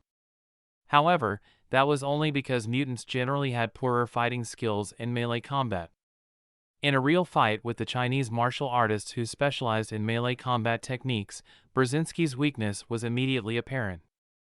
Even a less experienced martial artist like Jiang Fei was able to easily defeat him in a sword fight. Die! Brzezinski was deeply embarrassed by how Jiang Fei had made him lose his weapon. At the same time, he understood that he would be defeated if he continued to fight up close. Therefore, Brzezinski tried to distance himself from Jiang Fei so that he could use his energy blasts to attack him. Clink! Jiang Fei's sword beams were able to instantly destroy the cones of ice which Brzezinski flung at him. Jiang Fei then raised the Qingying sword and prepared to strike yet again. When Brzezinski saw that Jiang Fei was getting close to him, he immediately created a wall of ice in front of him to block Jiang Fei's attack. Slash! Jiang Fei shouted as he swung his sword downward. The fire-based origin force instantly caused the wall of ice to explode into pieces. After breaking the wall of ice, Jiang Fei was stunned. Brzezinski had disappeared right before his eyes. Captain, on your left. Although Brzezinski was able to dash out of Jiang Fei's line of sight, Jiang Fei still had the support of 0541. Where are you going? Before Brzezinski was even able to assault Jiang Fei had caught up with him in 2 steps. Master, run away! Jiang Fei was just about to attack Brzezinski when a mutant who had transformed into a body of metal threw himself at Jiang Fei. After all, Jiang Fei was not in a one-to-one fight with Brzezinski. There was still a number of mutants around who would step in to assist Brzezinski. Get lost! Jiang Fei swung his sword as the mutant was instantly sliced apart with Jiang Fei's sword that was infused with metallic energy. Despite being a beginner level 4 mutant with who could transform into metal, he still died from a single attack by Jiang Fei. Ah! Brzezinski exclaimed in a surprised tone when he saw that his subordinate had been killed in just 1 second. He became more wary of Jiang Fei's battle powers. Even Brzezinski himself could not have defeated a level 4 expert with such ease, let alone kill him. Chapter 782, Defeated. While Brzezinski was still in a state of shock, Jiang Fei once again charged toward him. "Master, get away, quickly!" Right then, another mutant shouted. He then used his special power to start attacking Jiang Fei. Countless vines and leafy objects started entangling Jiang Fei's body. Even Jiang Fei, who was pinnacle level 4, was suddenly immobilized. "Retreat! Everyone, retreat!" Brzezinski used the opportunity to call out loudly. He knew that they could not continue fighting the battle. If they did, the entire army of mutants present would be annihilated. "Get lost!" Jiang Fei shouted angrily. At the same time, he activated his fire-based origin force. Flames started emerging from Jiang Fei's body, which instantly burned the plants, entangling him into ashes. "Master! Run away now! It'll keep him busy!" The mutant which controlled plants was still standing before Jiang Fei. "I will look after your family." Brzezinski looked gratefully at the mutant. He knew that his subordinate was sacrificing his own life to save him. As the plant-controlling mutant continued to attack Jiang Fei, vines and thorns spread all around Jiang Fei, which made it difficult for him to move forward. Jiang Fei could only use his flames to continuously burn these plants. However, as soon as he burned some of them, more plants would grow. "Damn it!" Jiang Fei glared at the mutant. Although Jiang Fei's capabilities were much stronger than his opponent, the mutant's skill was still very annoying. Regardless of how fast he burned these plants, they would grow just as fast. However, from the pale expression on the mutant's face, Jiang Fei could tell that he would not last very long. Using so much of his energy so quickly would deplete the mutant's energy before long. The mutant was using his own life force to sustain its energy usage. Soon, he would probably die from exhausting his energy before Jiang Fei even attacked him. "Consider yourself lucky this time." Jiang Fei glared at Brzezinski, who had managed to escape. There were too many of the mutants. Jiang Fei could not possibly kill all of them. Since the opponents had decided to retreat, Jiang Fei gave up on pursuing them. Very soon, the remaining mutants either escaped or were killed by the backup forces Jiang Fei had brought with him. The 24 female biohumans were especially efficient in killing the mutants. They probably killed more than half of the mutants on the battlefield. "Are you guys alright?" Jiang Fei asked as the battle finally came to an end. "Yeah. Brother Jiang, thank you. If it weren't for you, we would have been in grave trouble," Sinkong Island's leader Jiang Fei said after panting for a while. Although the battle had not lasted very long, he had expended a lot of energy to protect his young disciples. "Yeah, Brother Jiang, thank you so much." The valiant Viridian sect master Yan Wentao also expressed his gratitude.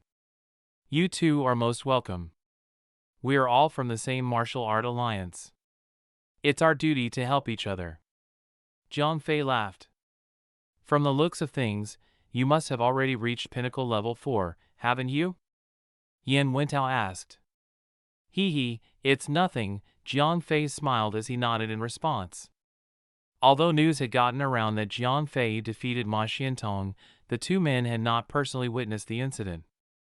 Therefore, they had not believed the presumed rumors, as they thought someone had made it up.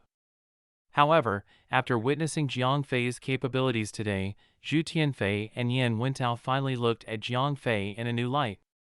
They even felt a certain fear and respect for Jiang Fei. "We should not stay here for too long. What do you two plan to do?" Jiang Fei asked.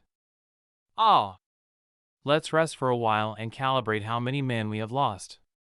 We should also sort out the corpses of our dead disciples." "Yeah, I agree." Yan Wentao nodded. "All right. Please hurry up." Jiang Fei did not disagree with their plan. Very soon, the remaining martial artists started moving around. The injured members were tended to first. As Jiang Fei was around, he supplied them with an unlimited number of Grand Restore pills. The injured disciples were able to recover very quickly. After approximately half an hour, the dead martial artists' bodies were cremated. Their ashes were properly stored so that they could be brought back to China after the war. Have they finished calculating the number of the dead? Jiang Fei asked. Yeah, the Sankong Island sect and the Valiant Viridian sect have lost 43 men in total. The Sankong Island had lost 17 level 3 disciples and 2 level 4 elders, while the Valiant Viridian sect had lost 23 level 3 disciples and 1 level 4 elder, Yang Fei answered. What about our men? Jiang Fei asked. A few of the seniors and juniors were slightly injured. However, with your pills, most of them have already recovered, Yang Fei said after looking around at the young martial artists. As the female biohumans had intentionally protected these young martial artists. None of their lives were endangered in the battle. Only a few of them were slightly injured. All right, understood. Jiang Fei closed his eyes as he started planning their next step. Yang Fei sighed as she looked at Jiang Fei, who had closed his eyes. She felt pity for Lu Peng. The young fellow was actually quite capable. Unfortunately, he had decided to challenge Jiang Fei at an inappropriate time and therefore lost his life in vain. The group which Jiang Fei led was rightfully the safest group amongst the martial art alliance. After all, he had the support of 24 advanced metahumans. Such capabilities were even stronger than what the Soaring Cloud sect had. The Soaring Cloud sect may have more level 4 martial artists, but they also had a much smaller number of advanced level 4 experts. From the battle earlier, Yang Fei could tell that Jiang Fei's female juniors were not entirely focused on protecting the young martial artists. However, if any of the young martial artists were in danger, they would still lend a helping hand. Unfortunately, that was not something even the bigger sects could do. If these young martial artists followed Jiang Fei's instructions obediently, there was a large chance that all of them would make it back to China safely. Jiang Fei did not know what Yang Fei's thoughts were. Even if he did, he would not really care. He did not even mind that Lu Peng had been killed. He was now contemplating the losses in each sect and trying to estimate the chances of them accepting his condition of cooperating with the Chinese military. Chapter 783, Secret Plot. After the Sankong Island sect and the Valiant Viridian sect were done organizing their men, Jiang Fei finally opened his eyes. What are your plans after this? Jiang Fei asked. We wish to find Senior Bai and the rest. Zhu Tianfei said. Yeah. The mutants are too strong. We must work together if we want to defeat them. Yan Wentao nodded. Clearly, the two have talked things through in advance. All right. They are on Kyushu Island. You guys can head over there right now. Jiang Fei smiled. Although the two of them did not choose to work with him, Jiang Fei could understand why. Although the two sects had suffered quite a huge loss, it was still difficult for them to forsake their proud attitude to cooperate with normal humans. Brother Jiang, won't you come with us? Zhu Tianfei asked. Sure, let's head over together, Jiang Fei answered after remaining silent for a short while. He decided to accompany them in search of Bai Wanli. In the end, Jiang Fei was still determined to persuade these martial artists to cooperate with the military as soon as possible. To avoid any more unnecessary casualties, Jiang Fei needed to try harder at convincing Bai Wanli and the rest to work with the military. After Jiang Fei had gathered everyone, they totaled up to 200 people. Once they met up with Bai Wanli and the rest, there would be at least 500 of them in total. By then, they would have gathered all of the martial artists apart from the Soaring Cloud sect's members. Somewhere along the journey to find Bai Wanli, Jiang Fei suddenly remembered that there was another group of martial artists which belonged to the Zhanle clan. From the intel Han Tianyu had sent before, one of the mutant groups was charging toward the Zhanle clan. However, Jiang Fei still had not heard any news about the Zhanle clan from his communication device. Could it be that they have been destroyed before they were able to even send out a warning signal? Jiang Fei mumbled to himself. After all, the Zhanle clan was a very small secondary tier section. Moreover, they had only sent around 20 of their men on this mission. If they were ambushed by the mutants, they would probably have been annihilated before they could even react.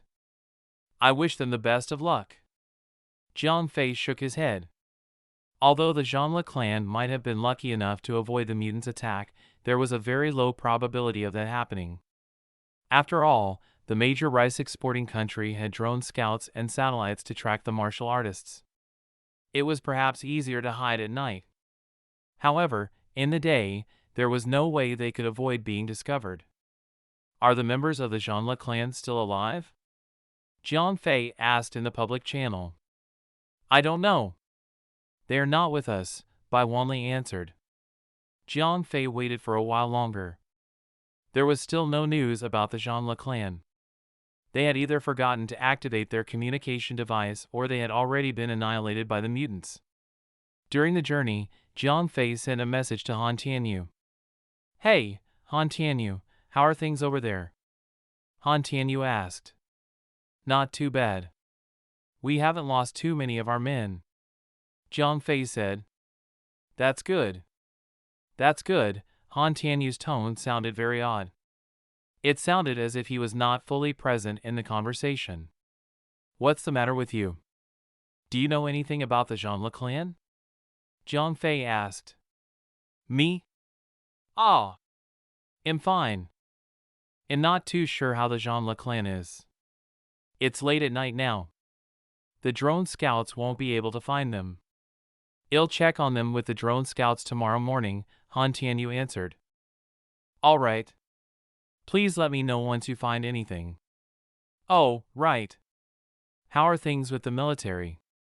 When are they sending backup? When will their special navy be able to provide support to us? Jiang Fei asked again. That was what Jiang Fei was most concerned about. I am urging them to hurry up. The military has promised to send androids over as soon as possible. Han Tianyu said. However, he sounded very suspicious. All right. Get them over here quickly. Otherwise, we will be losing a lot more of the martial artists. Jiang Fei said and hung up. Very good, little Han. You have performed really well. You may go and rest now. Qin Tian said as he smiled and patted Han Tianyu's shoulder. Two supreme androids proceeded to carry Han Tianyu away. You will regret what you are doing one day. If anything happens to Jiang Fei, you will face Zhuge Shanshan's wrath. Han Tianyu turned his head around and shouted. Don't you worry about that. Bring him away. Qin Tian waved his hand as the two supreme androids brought Han Tianyu away and locked him in a secure room. Although Han Tianyu had beginner level 2 capabilities, he was still much weaker than the level 4 supreme androids. He would not have stood a chance if he fought against them. What do I do? What do I do? Han Tianyu scratched his head as he sat on the bed. Not only did he lose his freedom, he also lost all methods of communicating with the external world. There was no way of informing Jiang Fei what had happened. The only way Han Tianyu could speak to Jiang Fei was when Jiang Fei initiated contact. Even then, Qin Tian would get the supreme androids to fetch Han Tianyu once he noticed the communication device was ringing. Han Tianyu would then only be able to communicate with Jiang Fei based on Qin Tian's instructions. If he refused, he would be killed immediately. The military had a very clear intention. They planned to use the opportunity of the current war to inflict severe damage on both the martial artists and the mutants. Therefore, they would not send supreme androids this early into the battles, which wasted their own resources. They would only send in the supreme androids to pick up the pieces after the martial artists and the mutants were thoroughly exhausted from the fight. Level 5 expert? Hee hee, they are not invincible. Qin Tian smiled. He did not seem to be too concerned about Han Tianyu's threat. What's the matter with Han Tianyu? Is he on some weird medication? Jiang Fei had no clue that the Chinese military's plot was underway. He still had hopes of getting military support.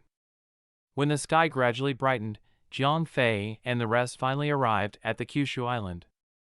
However, they were still quite far away from Bai Wanli and the others. Let's take a break. It's very easy to be discovered in the day, Jiang Fei said. Wouldn't we still be discovered if we stayed still? Zhu Tianfei asked. He was not trying to pick a fight with Jiang Fei.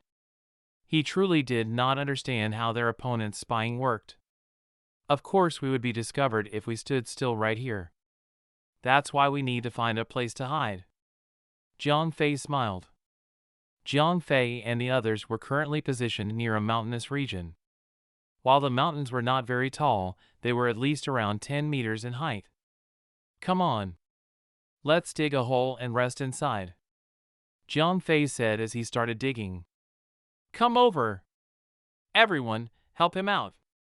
Zhu Tianfei and Yan Wentao started giving orders to their subordinates. They did not even have a clue as to how the major rice-exporting country's fleet was able to discover them. Therefore, they did exactly as what Jiang Fei instructed them to do. For a group of martial artists, digging a hole was not a difficult feat. Very soon, they had successfully dug a huge cave into a mountain. Let's get inside. Jiang Fei urged the others to enter the cave. Although 0541 could also activate the invisibility effect to hide everyone from their enemies, Jiang Fei thought it was a better idea to conserve energy by using the traditional method. Chapter 784, Missile Strike. Jiang Fei and the rest who hid in the cave were able to avoid being discovered by the major rice-exporting country's satellites and drone scouts. However, Bai Wanli and the others who were exposed in the plains were easily discovered. Targets identified, lock onto the targets, firing zone confirmed, open fire. As Robert shouted the command, the major rice-exporting country's fleet started taking action.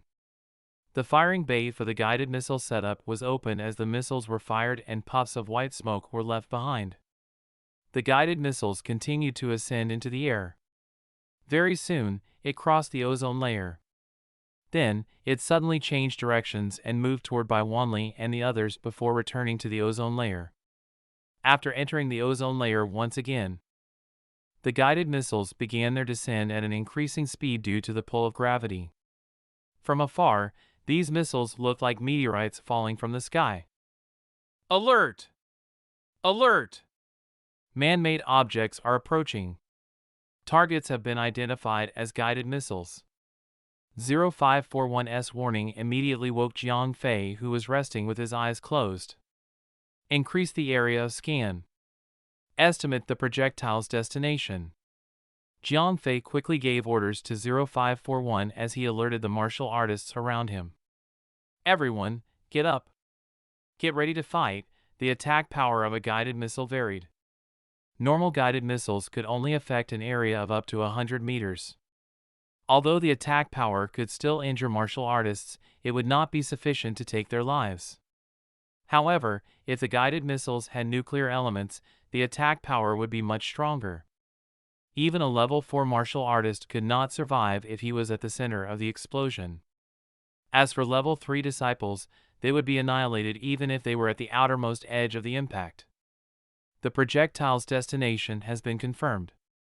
They are moving toward where the Snow Mountain sect members are located. 0541 reported. How long would it take before the missiles reach them? Jiang Fei asked. 90 seconds. 0541 answered. What? Color drained from Jiang Fei's face. Although the projectiles were approximately 1,200 meters away from the Earth's surface after entering the ozone layer, they could reach 20 times the speed of sound. Therefore, it would not take long for them to reach their targets. We don't have time to remain in a state of shock. Captain, I suggest you warn those martial artists to evacuate immediately. 0541 warned. Right. Right. Jiang Fei immediately dialed for Bai Wanli's communication device. What's the matter, Brother Jiang? Has something happened? Bai Wanli and the other advanced-level martial artists could feel that something was amiss.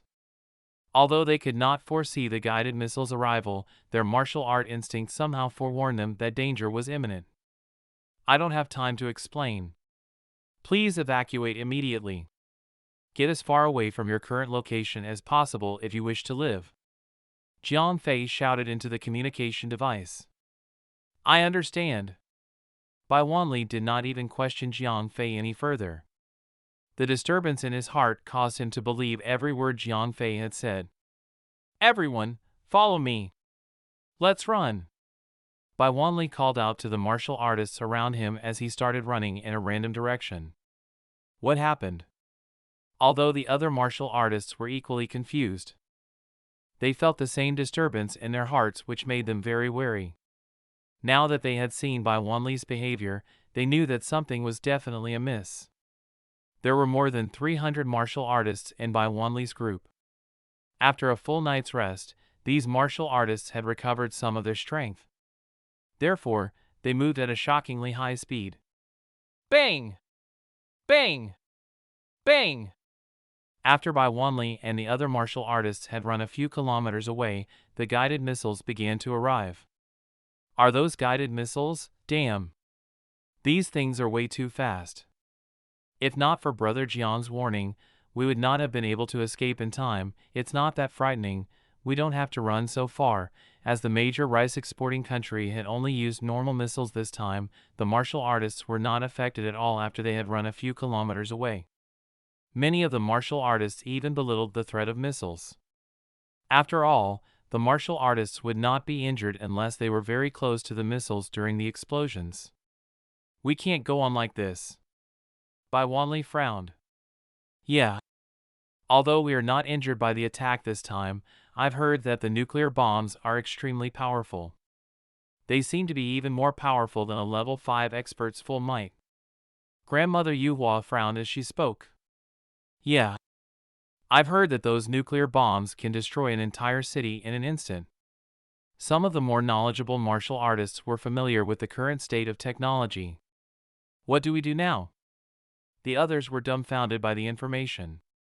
If the weapon was capable of destroying an entire city, they would be annihilated regardless of how far they ran. I think we should find Brother Jiang, Ding Tianqing said. Although he was a sect leader, the Green Willow Heights was very near the capital, which meant it was easy for him to access the information about the normal human world, especially concerning such superb weapons. As he was more knowledgeable, he knew how frightening these nuclear bombs were. Therefore, he was not as ignorant and fearless as the other martial artists. Ding Tianqing was aware that if they were really struck by a nuclear bomb, none of the level 3 disciples would survive. The stronger level 4 experts would probably also be annihilated. Only the few pinnacle level 4 experts might survive. That's great! At least Brother Jiang has connections with the military. He would be able to find out about these attacks in advance. Bai Wanli nodded after some thought. After all, he did not want to constantly live in fear of being attacked by a nuclear bomb. I agree. Grandmother Yuhua chipped in. We don't mind either. Ganyang Jinren from Rainbow Longsword Sect said. All right. Let's go. Bai Wanli was worried about being attacked yet again. Therefore, he did not want to stay at the same spot for too long. He then led the way to the location Jiang Fei had provided. What? Are you guys coming over to find me? Jiang Fei was surprised when he found out about Bai Wanli's decision. Although Jiang Fei was glad that Bai Wanli and the others had escaped the nuclear attack, he was concerned about the direction they were headed as Jiang Fei and the rest had already left. Yeah.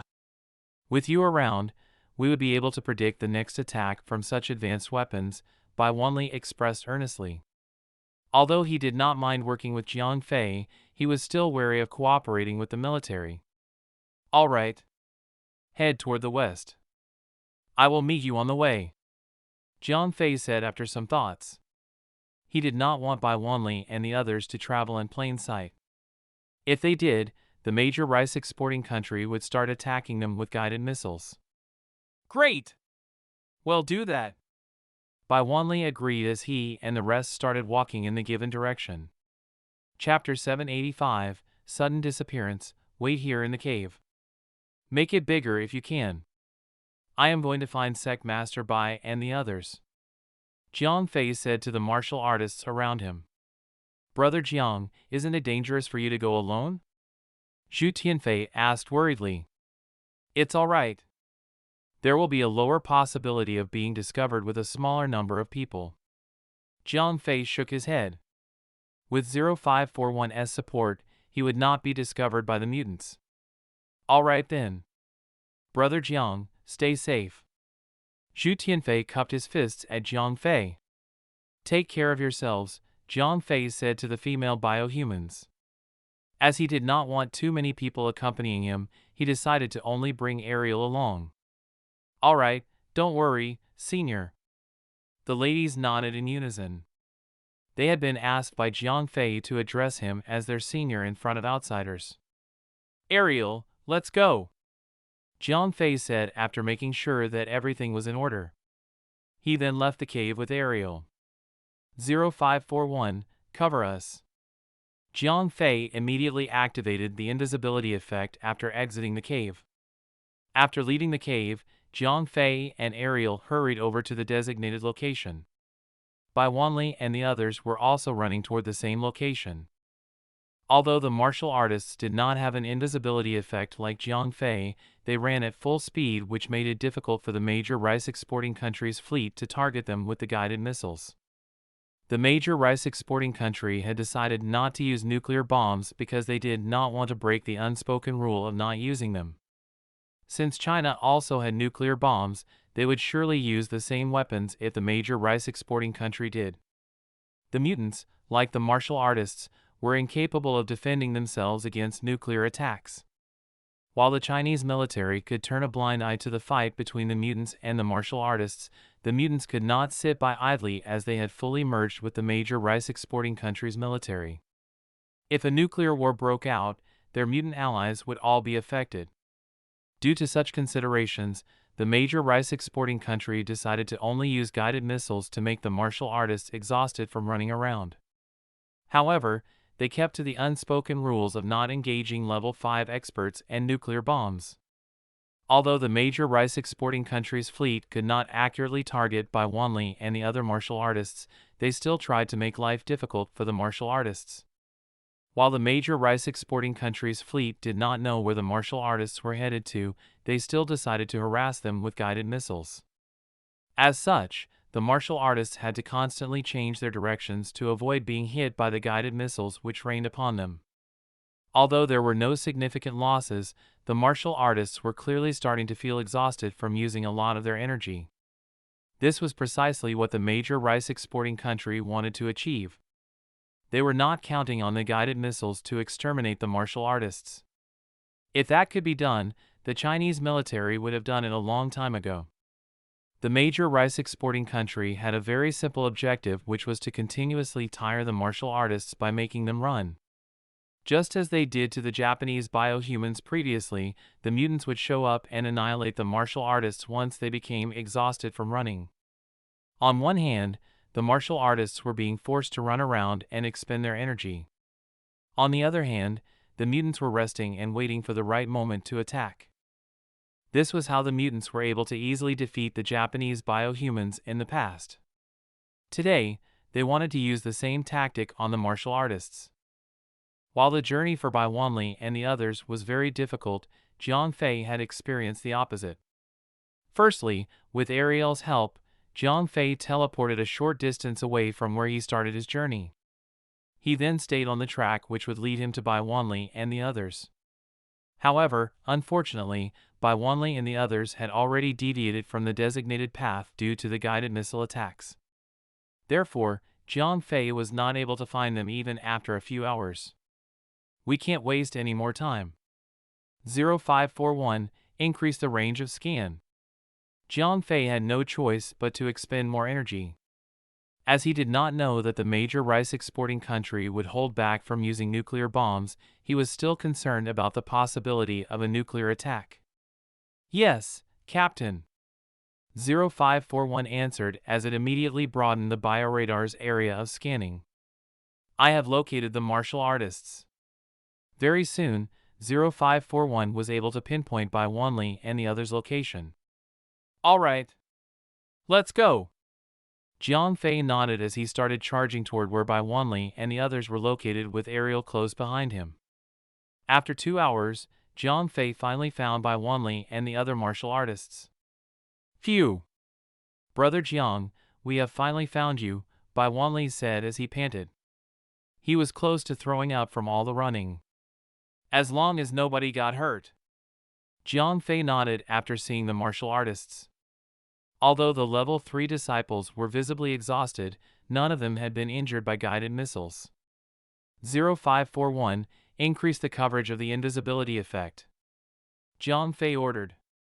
0541 promptly made sure all the martial artists were covered by the invisibility effect. Let's leave this place immediately. Jiang Fei knew that the major rice exporting country would start to bombard the area randomly once they discovered the martial artists had disappeared into thin air.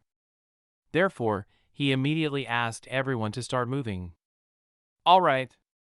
Let's go. Bai Wanli and the rest knew they could not stay in the same spot after an entire afternoon of being assaulted with guided missiles. What happened? How did they disappear? I'm not sure. The satellites cannot detect their traces either. Send more drone scouts. We must find out where the martial artists have gone. They could not have disappeared into thin air. Yes, Commander, just as Jiang Fei increased the coverage of his invisibility effect to keep the martial artists hidden. The major rice exporting country's fleet realized that something was amiss. They must be hidden around here somewhere. I suggest we open fire right away. That would force them to come out. One of the strategists said. All right. Krut and Nasby immediately bombard the target area. Robert commanded. Soon, the two destroyer vessels activated their weapon system to fire a few guided missiles. After a few minutes, the place where Jiang Fei had gathered with Bai Wanli and the others were promptly bombarded with guided missiles. The flat land looked like the moon's surface with craters all over it. Let's go. We don't need to walk too fast. You may recover on the way. Jiang Fei and the others were already several miles away. They could all hear the massive explosions from far away. While Jiang Fei was not disturbed by the sounds, the other martial artists were secretly shaking in fear. Chapter 786, Backstabbed. As the weaker martial artists needed to be looked after, Jiang Fei and the rest did not travel very fast.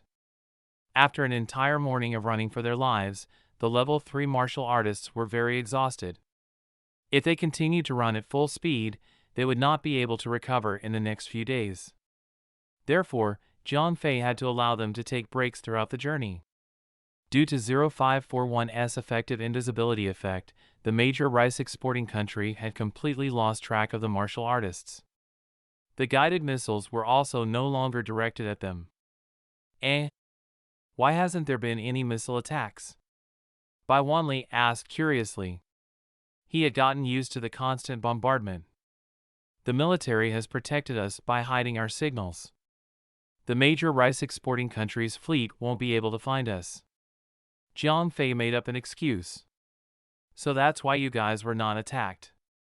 Grandmother Yuhua nodded.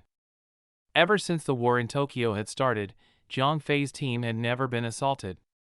Now, she assumed that Jiang Fei must have been helped by the military. The other martial artists had the same thoughts as Grandmother Yuhua did. Some of them were even close to being persuaded to work with the military. After all, if they continued to reject the opportunity to cooperate with the military, they would have to constantly run from the bombardment. Hee, Jiang Fei chuckled under his breath when he saw the expressions on the martial artists' faces. Although they had misunderstood the invisibility effect, it worked to Jiang Fei's advantage as it would become easier for him to convince them to cooperate with the military. In the evening, Jiang Fei and the rest finally made it back to the cave. Zhu Tianfei and the others had managed to make the cave 3 times bigger. Everyone, get in! The people from the Xiankong Island sect and the Valiant Viridian sect are in there as well. Jiang Fei laughed. Would we not be discovered once we go inside? Bai Wanli asked, surprised. Yeah. The major rice exporting country would not be able to detect us from above. Jiang Fei answered. Ah! If I had known that this would work, I would have done so to avoid the losses we faced. Ganyang Jiren sighed. In the beginning, They had become exposed in a mountainous region. That was why the mutants were able to assault them. If they knew they could hide in a cave, they would not have suffered such great losses. All right. We have basically gathered everyone. Even if we faced the mutants again, we would have nothing to be afraid of. Jiang Fei laughed as he spoke. At that moment, there were more than 500 martial artists gathered with Jiang Fei. Everyone except the members from the Soaring Cloud sect was here. Although nearly 200 disciples had been killed, the remaining martial artists were still experts with strong battle powers. Since everyone is here, I would like to reiterate something. I need all of you to cooperate with the military to fight against the mutants. What do you think? Jiang Fei decided to voice out his opinion. Ah. All right. We have indeed underestimated normal human beings' military. Grandmother Yuhua took the lead in responding. After an entire morning of being bombarded with guided missiles, she had witnessed the true might of the current technology. I agree with Jiang Fei as well, Ding Tianqing said. As the most knowledgeable martial artist with regards to advanced weapons, he had always agreed with Jiang Fei's opinion. However, as the other martial artists completely opposed the idea of working with the military, he was wary of speaking up. Now that Grandmother Yuhua had taken the lead, he naturally supported her in agreeing with Jiang Fei. I agree as well, Ganyang Zhenren said. Now that the Rainbow Longsword sect had lost more than half of its members, he did not wish to lose more of his disciples to the guided missiles. All right. I agree too. Bai Wanling nodded in the end. We agree as well. Zhu Tianfei and Yan Wentao looked at each other before responding to Jiang Fei's request. As the main sects had agreed to Jiang Fei's request, the smaller and medium-sized sects had no choice but to agree as well. Although Lu Bai from the Solitary Cloud Palace still held a grudge against Jiang Fei, he did not dare to speak against Jiang Fei immediately. If that's the case, I will communicate with the military. Everyone, take a rest. After all, the lower-level disciples must be exhausted, Jiang Fei said to the martial artists. Sounds good. The disciples are indeed very tired. Bai Wanli nodded. He and the other martial artists had been running for their lives all morning before they had met up with Jiang Fei. The lower-level disciples were very exhausted. After making the necessary arrangements, Jiang Fei gave Han Tianyu a call using the communication device. As Han Tianyu had promised to look for the Zhanle clan, Jiang Fei decided he would reach out since Han Tianyu had not gotten back to him all day. Brother Yu, how are things over there? Did you send drone scouts to check on the Zhanle clan? Jiang Fei asked immediately after Han Tianyu picked up his call. Yes. Yes, I did. However, we still haven't found the Zhanle clan. We also did not find any sign of the mutants on the Bandit Island. Han Tianyu sounded very unpleasant. However, Jiang Fei had no idea that Han Tianyu was under the military's control. Forget it. If you can't find them, it's alright, Jiang Fei sighed. After all, the Zhanle clan only had around 20 members. It did not matter even if they died. Right. Are you guys alright? Han Tianyu asked. As Jiang Fei and the others had hidden in a cave, the major rice exporting country and the mutants were not the only ones who could not find them. Even the Chinese military had lost the ability to track their location. We are fine. When will backup from the military arrive? Jiang Fei asked. After all, he had worked so hard to convince the martial artists to cooperate with the military. However, the backup army from the military still had not arrived. The military has encountered some technical issues. They need a little more time. Please hang on. The backup will arrive very soon. Han Tianyu said exactly what Qin Tian wanted him to say. Jiang Fei was stunned. If he had not noticed anything strange about Han Tianyu's tone before, he certainly did now. Ever since Han Tianyu pledged his loyalty to Jiang Fei, he had always spoken to Jiang Fei in a manner in which a subordinate would speak to his superior. Han Tianyu would never find an excuse whenever Jiang Fei asked him to do something. He would only find a way to get it done as soon as possible. If it was the usual Han Tianyu, he would have responded to Jiang Fei's request for backup with something along the lines of "I will get the military to send backup over as soon as possible." Never mind. Ask them to hurry up. Although Jiang Fei had noticed Han Tianyu's strange behavior, he did not ponder on it too much. After all, the military and martial artists had a common goal. Jiang Fei would not have expected the military to stab the martial artists in the back at such a crucial moment. After hanging up, Jiang Fei frowned deeply. He had a bad feeling about things that happened over the past 2 days. However, he thought that it was probably a premonition about dangers from the mutants or the major rice exporting country. They were probably planning something big which would greatly affect his plan. Jiang Fei had no idea that he would be betrayed by his government. Chapter 787, Disqualified. As the sky gradually turned dark, the martial artists in the cave began to enter a state of rest. The young disciples, especially, needed the rest very badly after an entire day of running for their lives. Therefore, they very quickly sat themselves down to rest. Let us all take a break as well. The military backup might arrive tomorrow. Jiang Fei was also quite tired. He had not slept at all since yesterday. After rescuing members of the Xiankong Island sect, Jiang Fei had to rescue Bai Wanli and the others from the guided missile attacks. Therefore, Jiang Fei had not been able to rest properly. All right.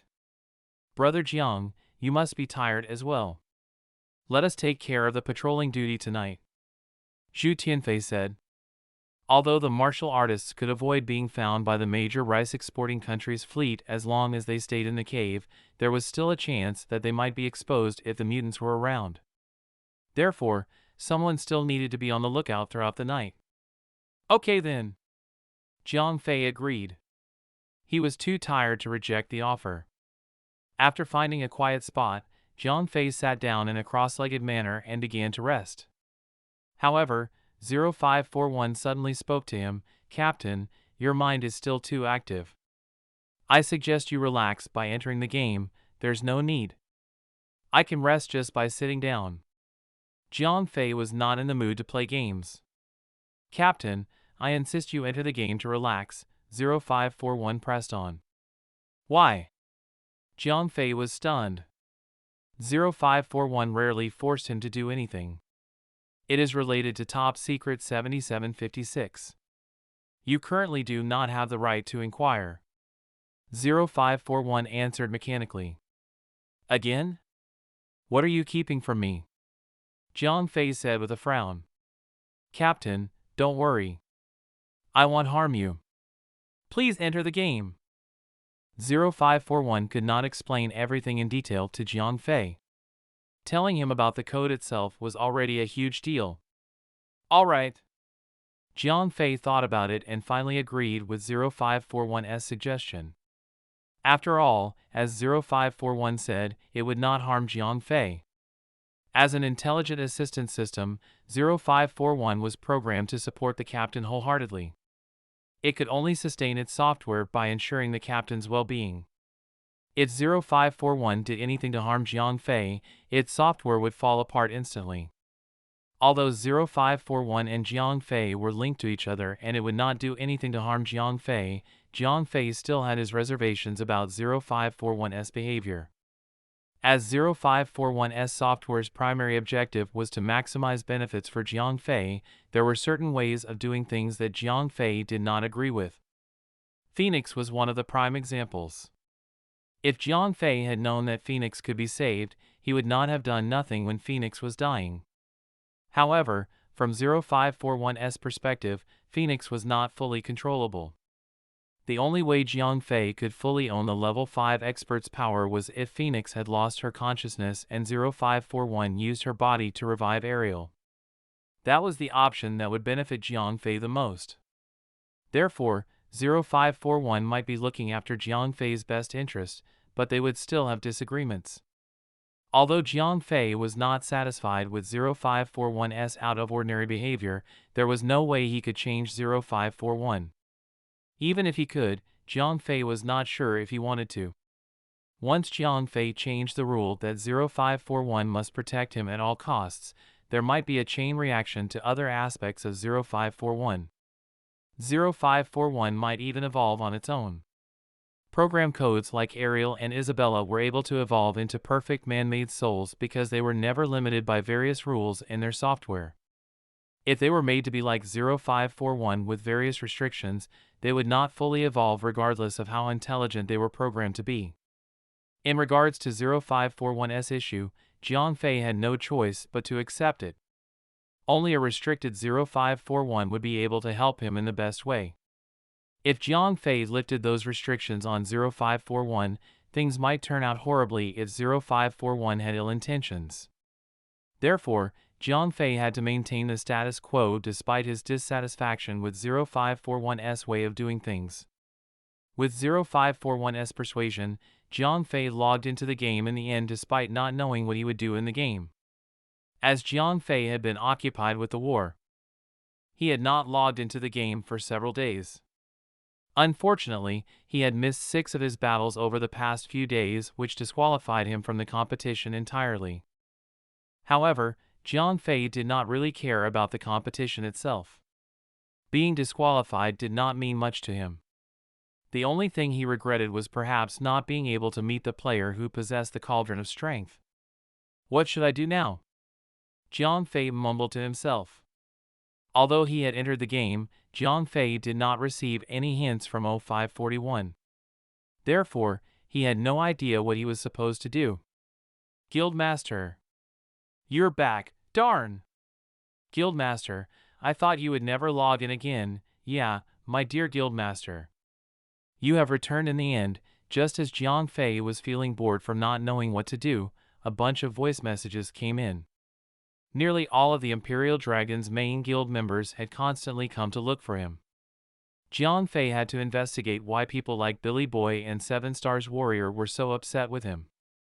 As Jiang Fei had suggested to the Nephilim King to attack the dragon race before he logged out from the game the last time and even arranged for people from the Dark Faction to harass the dragon race, a small-scale war had developed yesterday.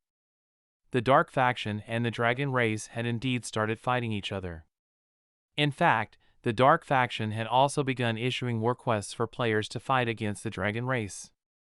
Since yesterday, many guilds had accepted the faction war quest and proceeded to earn a lot of money from completing the quest. However, players like Billy Boy from Imperial Dragon had not been able to do anything about it.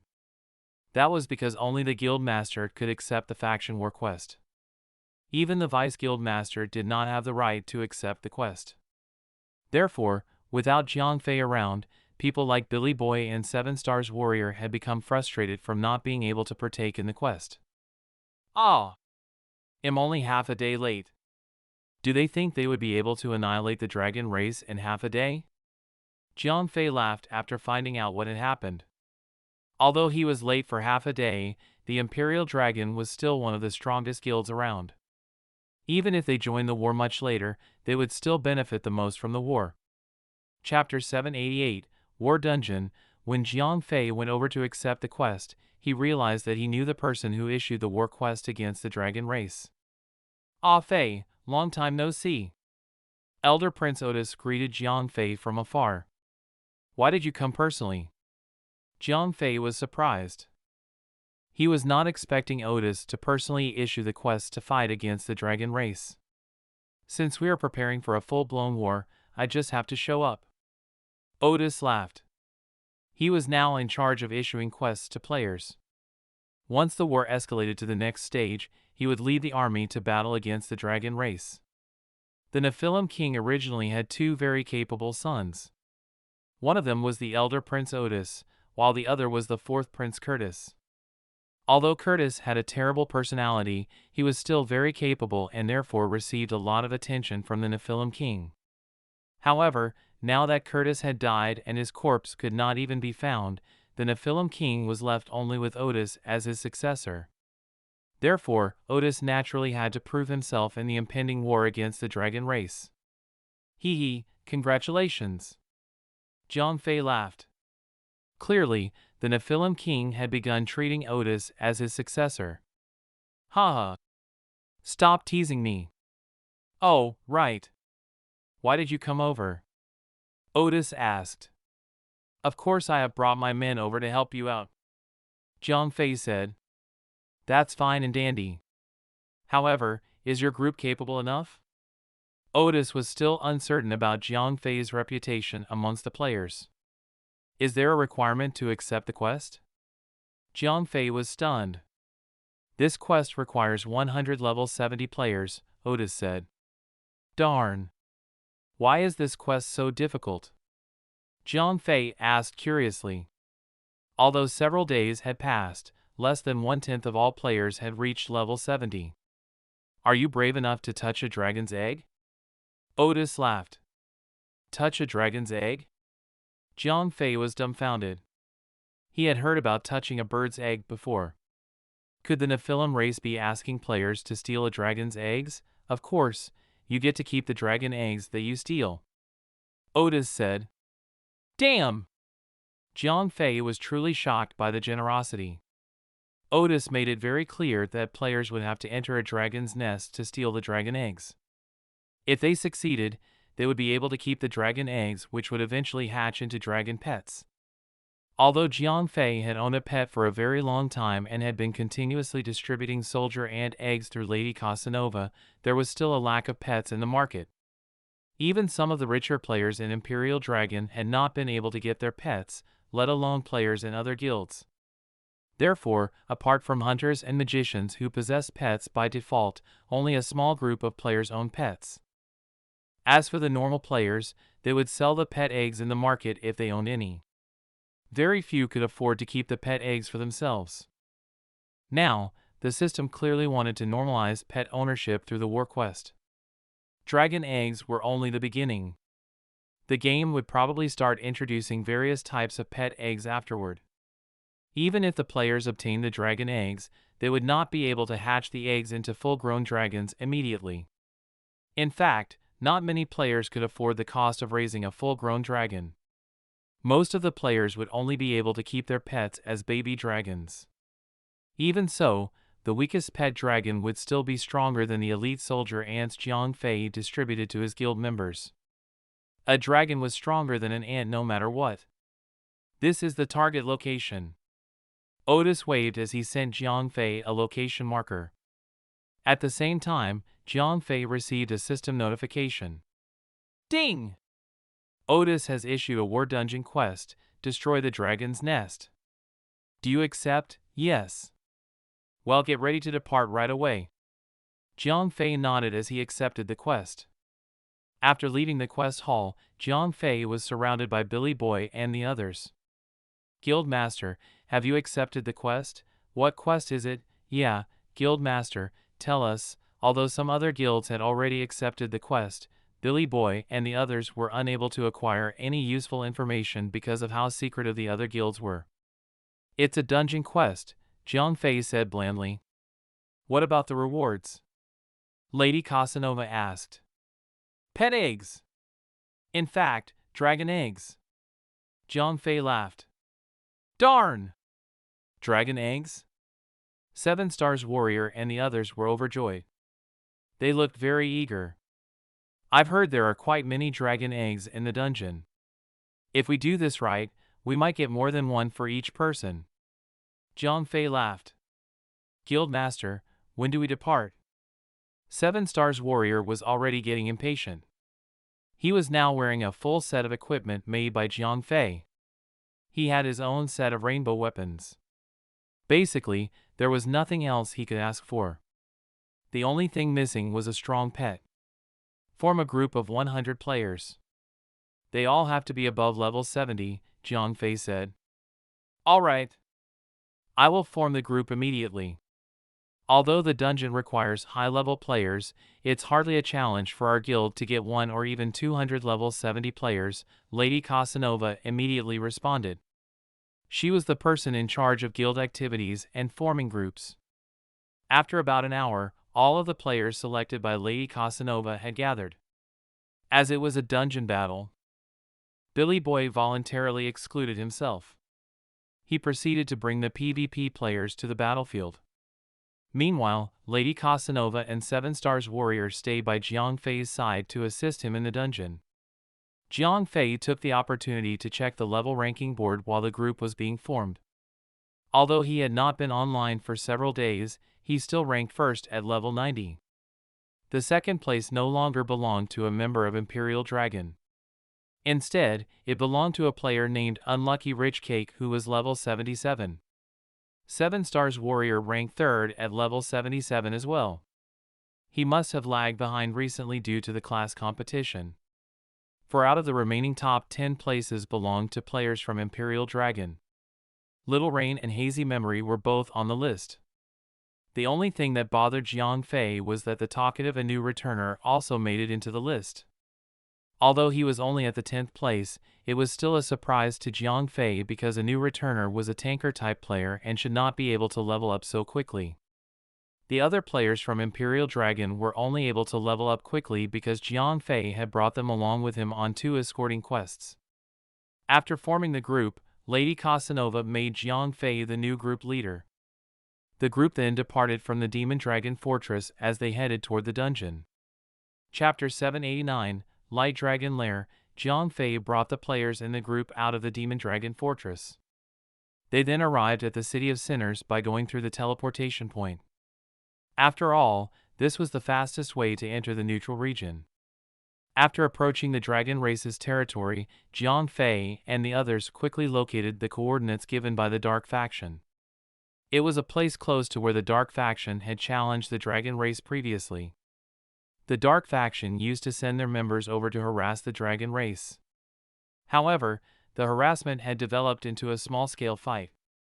The Elder Prince Otis was now waiting for the number of casualties to increase even further. He would then openly declare war against the dragon race. Jiang Fei and the others soon found the entrance to the dungeon that was located not too far away from the dragon race's ancient Dragon Lair mountain. Several players had gathered at the location. Most of the famous guilds in the Dark Faction had already hurried over. After all, the level 70 dungeon was very attractive. Therefore, most of the guilds that were able to gather 100 level 70 players were here to try their luck. Having arrived at the entrance to the dungeon, Jiang Fei realized there was more than one entrance. In fact, there were 7 entrances, each with a different color. The content of the dungeon also differed according to the colors. According to the information provided by Otis, the 7 entrances were mapped to 7 different huge dragons. Although all of the dungeons required 100 level 70 players to enter, they each had different levels of difficulty. The first 4 were elite level of difficulty. These were red for the Fire Dragon Lair, blue for the Ice Dragon Lair, green for the Wind Dragon Lair, and emerald green for the Life Dragon Lair. Next to those 4 dragon nests, there were 2 heroic mode dungeons where white was for the Light Dragon Lair and black for the Dark Dragon Lair. Finally, there was the toughest epic mode dungeon, the Golden Dragon Lair. The Golden Dragon was, in essence, an offspring of the Dragon God's bloodline, which meant it was related to Bennett Straz. Naturally, it had very strong capabilities and high attack power. Of course, if Jiang Fei and the rest could defeat it, they would be rewarded very handsomely as compared to the other 6 dungeons. None of the dungeons were of normal difficulty. The easiest dungeon was already at elite difficulty with only elite monsters or above. In fact, there was even an epic mode dungeon after the heroic mode dungeons. This was the first epic mode dungeon in the entire game. Nobody knew how difficult it would be, as one could only find out after getting through the 2 heroic mode dungeons. Guildmaster, which one should we enter? Lady Casanova asked. Her eyes scanned the 6 easier dungeons. After all, the final Golden Dragon Lair could only be entered after the 2 heroic mode dungeons were cleared. Only the first clearance would give us dragon eggs. Thereafter, we would only be rewarded with Yalong eggs by clearing the dungeon. Therefore, we must try to snatch as many eggs as possible, Jiang Fei said with a smile. Although pet eggs were soon to be normalized, the dragon eggs would still be very rare in the market.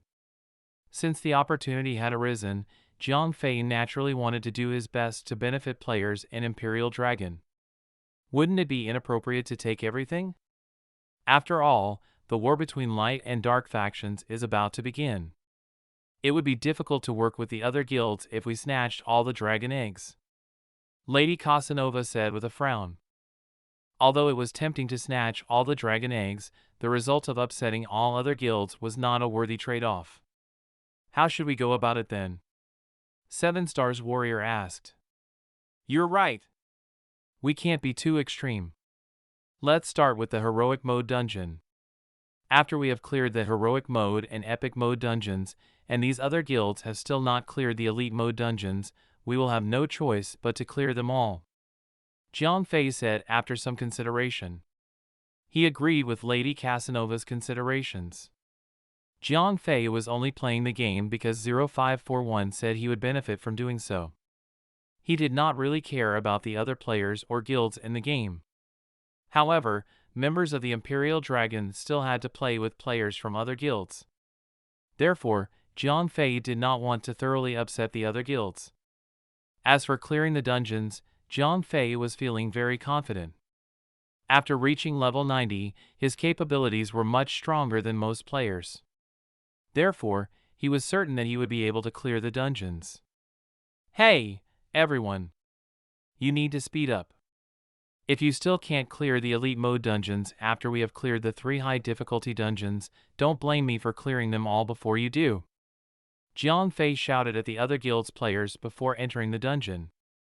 Darn! Brother Fei, take it easy. We are not as strong as you are. Yeah, Brother Fei, go slow. You're giving us a lot of pressure. Most of the experienced players there had gotten used to receiving notifications about Jiang Fei being the first to clear new dungeons.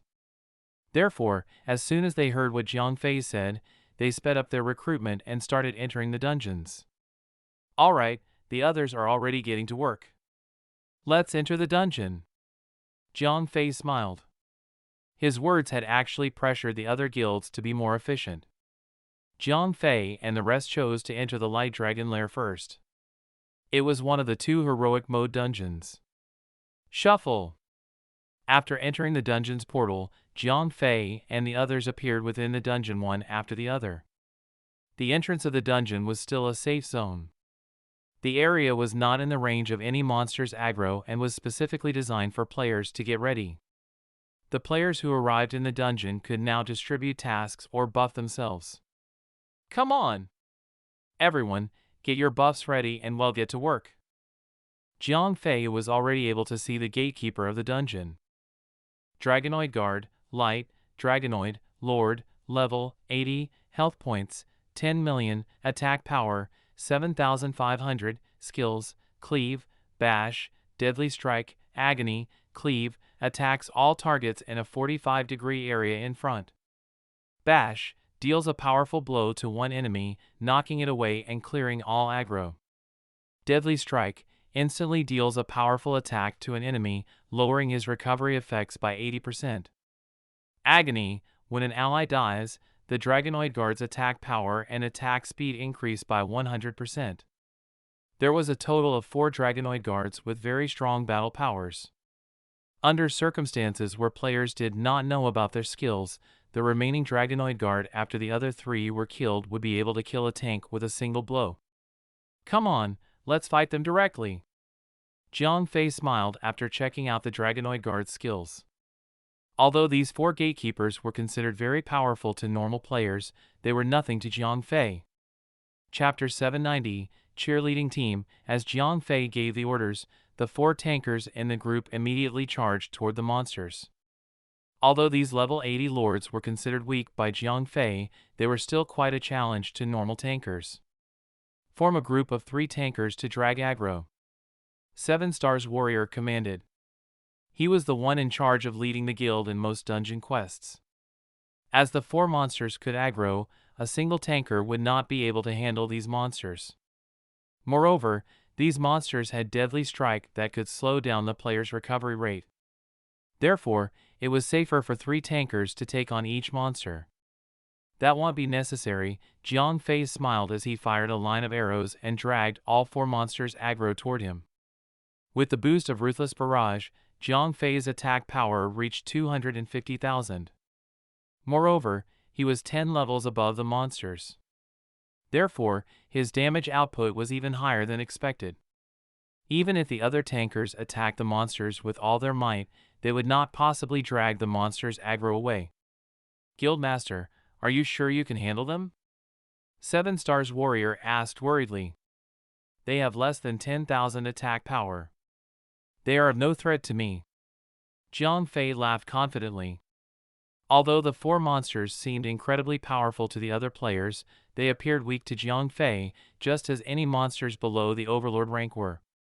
With the Cauldron of Spirits' incredible recovery effect, Jiang Fei would not be killed as long as his opponent was unable to kill him with a single attack. He was also unaffected by the deadly strike, as the Cauldron of Spirit improved his passive recovery and did not affect his recovery using active healing skills. Although 4 level 80 lords were attacking Jiang Fei at the same time, they were unable to effectively damage him. Meanwhile, Jiang Fei's arrows had significantly reduced their health points. Let's attack them too, 7 Stars Warrior sighed in relief when he saw that these monsters barely reduced Jiang Fei's health points despite their close to 10,000 damage with each attack. Although 7 Stars Warrior gave the order to attack, the players around him were all stunned. Before they could even attack, the 4 monsters had already lost 25% of their health points. Damn! Are we being taken on a ride? Guildmaster, are you planning to fight solo again? This is too much. He has managed to reduce the monster's health points by 10 million in just a few seconds. Jiang Fei's attack power had reached 250,000 with his ruthless barrage fully stacked. Moreover, he was able to fire 8 arrows in a second. As such, he was able to deal 2 million damage per second. Although Jiang Fei was fighting against 4 monsters simultaneously, he was still shockingly efficient. Come on! Let's help him out. It doesn't matter if we don't deal much damage, 7 Stars Warrior rolled his eyes. He thought to himself, this guild master is way too powerful. He is stronger than a group of 100 players. In less than half a minute, Jiang Fei had managed to kill all 4 gatekeepers. The players around Jiang Fei were dumbfounded as they stared at the 4 shiny corpses. The heroic mode dungeon seemed to be even easier than a normal mode dungeon. Come on. Let's see what you've got. Jiang Fei flipped the corpses over. He was already used to fighting overlords. Therefore, these lord-ranked monsters were nothing to him. Dragonoid's Crest, Pet Egg, Epic, Use, removes the seal to summon a Dragonoid guard as your pet. Damn! These gatekeepers have actually dropped pet eggs? Jiang Fei was stunned. Each of the gatekeeping monsters had dropped a Dragonoid's Crest that could be used to summon an epic pet. It appears that this dungeon purely provides pet eggs. There probably won't be any equipment rewarded, Lady Casanova said.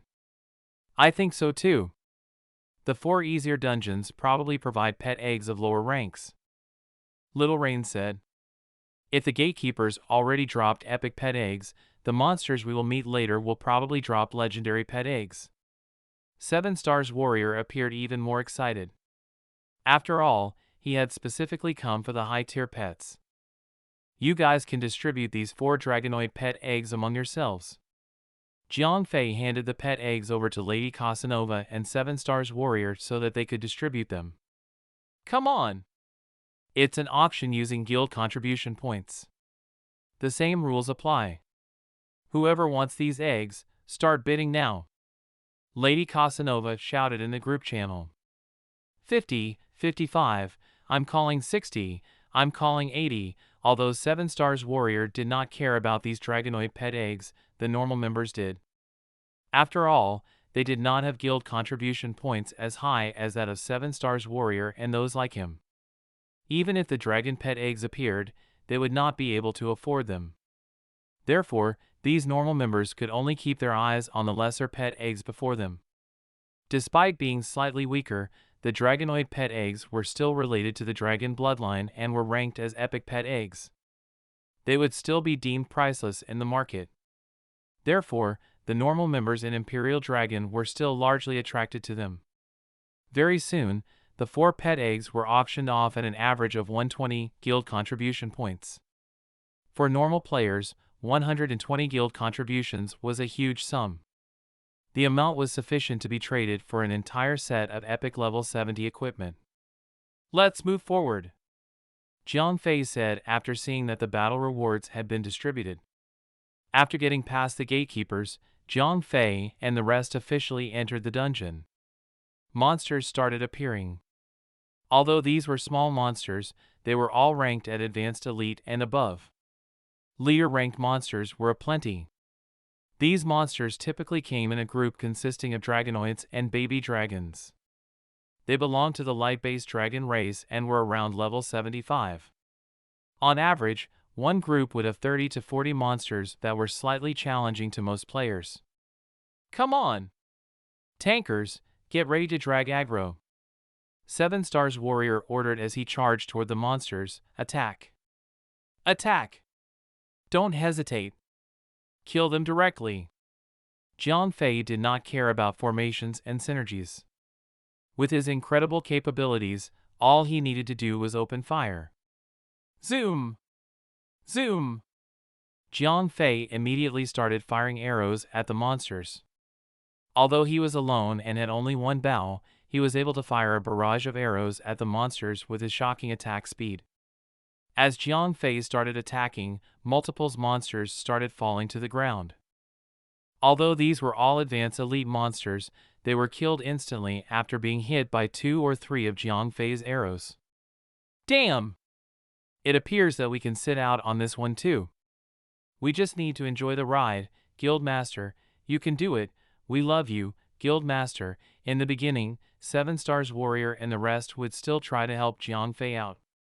However, toward the end, they stopped because their targets would be instantly killed by Jiang Fei before their arrows or magic spells even reached the intended targets. As such, Jiang Fei's teammates had suddenly become his personal cheerleading team. Chapter 791, Light Dragon. After a few minutes, hundreds of the small monsters had been killed by Jiang Fei. 7 Stars Warrior and the others received quite a lot of experience points. Let's move on, Jiang Fei said and laughed. By then, all of the small monsters on the field had already been killed. After getting past the field, 2 pathways appeared before Jiang Fei and the rest. Guild Master, where should we go? Lady Casanova asked. I don't know either. Let's pick one randomly. Jiang Fei shook his head. He had never been in the dungeon before. Therefore, he did not know which pathway he should choose. They would have to pick one at random. If they reached a dead end by going through one of the pathways, they would simply have to return to where they were now and walk down the other one. All right then. Lady Casanova and the others nodded. Everyone was prepared to follow Jiang Fei and earn experience points by not doing anything. Therefore, it did not matter where Jiang Fei chose to go as they would follow him anyway. Let's go with this one. Jiang Fei chose the tunnel on the left. After entering the tunnel, Jiang Fei and the others discovered that the tunnel became increasingly narrow. After 5 minutes of walking, the tunnel only allowed 3 people to walk side by side. Bandits, explore further ahead. Jiang Fei called 2 of the bandits over. These narrow pathways normally had traps in it. In fact, some of the stronger traps were capable of killing players instantly. Even Jiang Fei, who had a lot of health points and defense, would not be able to defend himself against such traps. Although Jiang Fei was fine with dying as he would only have to pick up his equipment after being resurrected, Akatsiri would die in vain. As Akatsiri had signed an unholy contract with Jiang Fei, she would die permanently if Jiang Fei were to be killed. All right. Guild Master, leave it to us. Hazy Memory, who was the leader of the bandits for the current quest, replied. After receiving Jiang Fei's order, Hazy Memory brought 2 of the more skilled bandits along to traverse ahead of the pack. They positioned themselves 30 meters ahead of Jiang Fei and the rest as they carefully examined their surroundings. Hold on! Indeed, the bandit on Hazy Memory's left discovered something unusual after taking a few steps forward. What have you discovered? Jiang Fei asked from behind. It's an ice trap. I have removed it, Hazy Memory answered. All right. Be careful. Jiang Fei nodded as he led the group behind him to move forward. Jiang Fei and the others were not able to move very quickly due to the narrow pathway. However, they did not encounter anything dangerous along the way because all of the traps had been eliminated by Hazy Memory and the other bandits. Although the dragon race had set some really dangerous traps, they were not as powerful as the ones designed by the ancient gnomes. After making it through the narrow pathway, Jiang Fei was suddenly met with a bright light. The group had arrived at a huge cavern which was nearly 100 meters tall. One could not even see the ceiling clearly. Moreover, the cavern also had a large surface area that was close to 500 meters in length. There were quite a number of groups of small monsters in the area. There were about 50 small monsters in each group.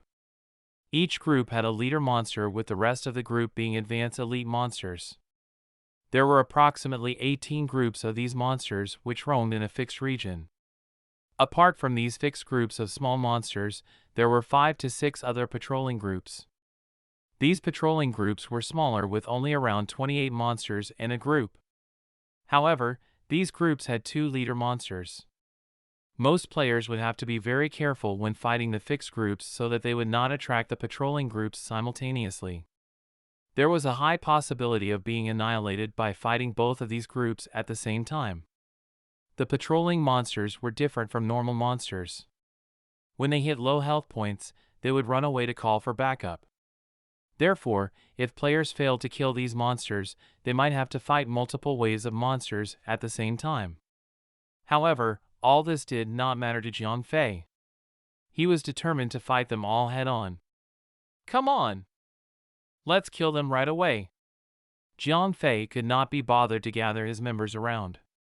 He immediately raised his Heaven's Breaker Twilight Bow and started charging toward the monsters.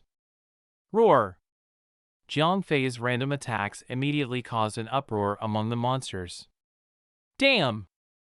Are we going to die here? The players behind Jiang Fei gasped as hundreds of small monsters charged toward Jiang Fei. If Jiang Fei could not hold these small monsters off, they would all be annihilated. Ha ha ha! Bring it on! Jiang Fei laughed wildly as he continued firing arrows at the monsters while slowly backing away. He stayed close to the walls in the cavern as he did so. With the boost of close to 100 love contracts, Jiang Fei's movement speed was as fast as bandits when they activated haste. As such, the small monsters could not catch up with him at all. As the other players did not do anything to drag Ago, the monsters completely ignored them and only focused on chasing after Jiang Fei. Damn! This is what kiting means, a few of the hunters said as they looked admiringly at Jiang Fei. Right then, a trail of over 1,000 monsters had formed behind Jiang Fei. As he continued running forward, he occasionally turned around to fire arrows at the monsters. Monsters continued to fall to the ground as players around Jiang Fei started earning experience points. This is way too easy. Guildmaster, please bring us on more dungeon quests when you are free. Yeah. I finally know how players who pay others to train them feel. Damn. This is even better than paying to be trained. This is practically free. Yeah. This is amazing, Guildmaster. You can do it, Guildmaster. You are the best. Awesome.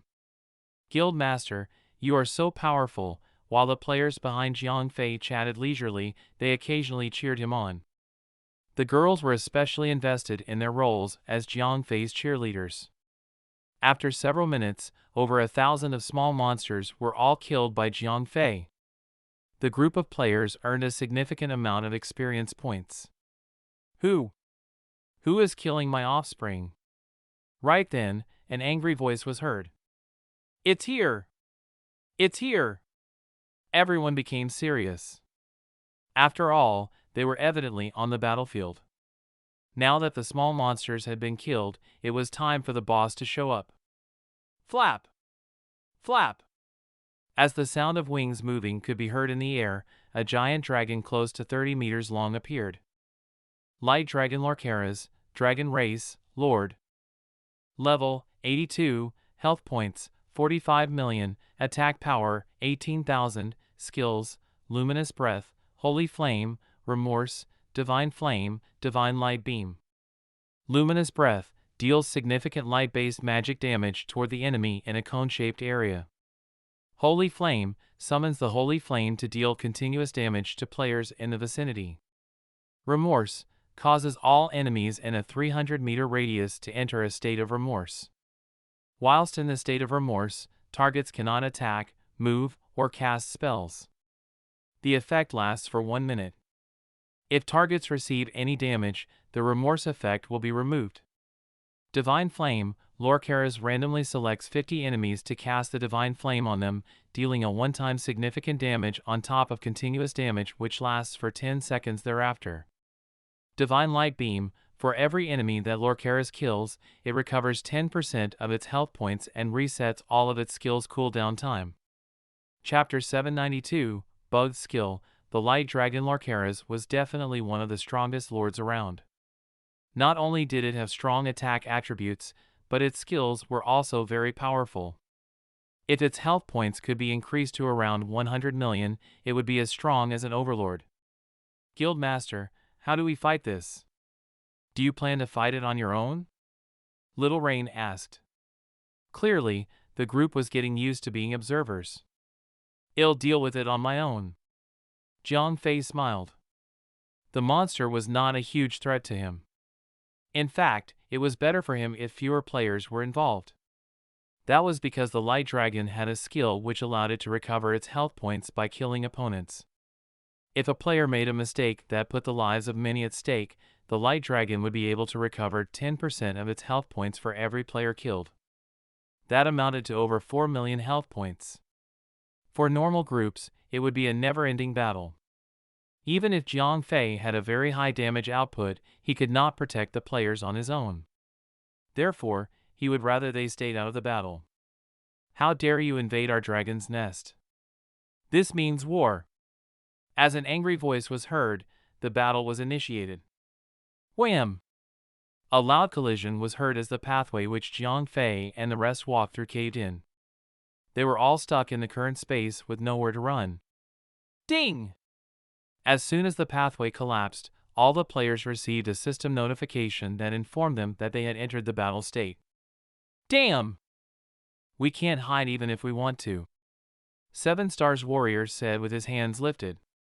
Entering the battle state meant that they had been included in the aggro list. Even if they did not do anything to drag the monster's aggro, the random skills would still affect them. What are we waiting for? Let's fight! Little Rain laughed.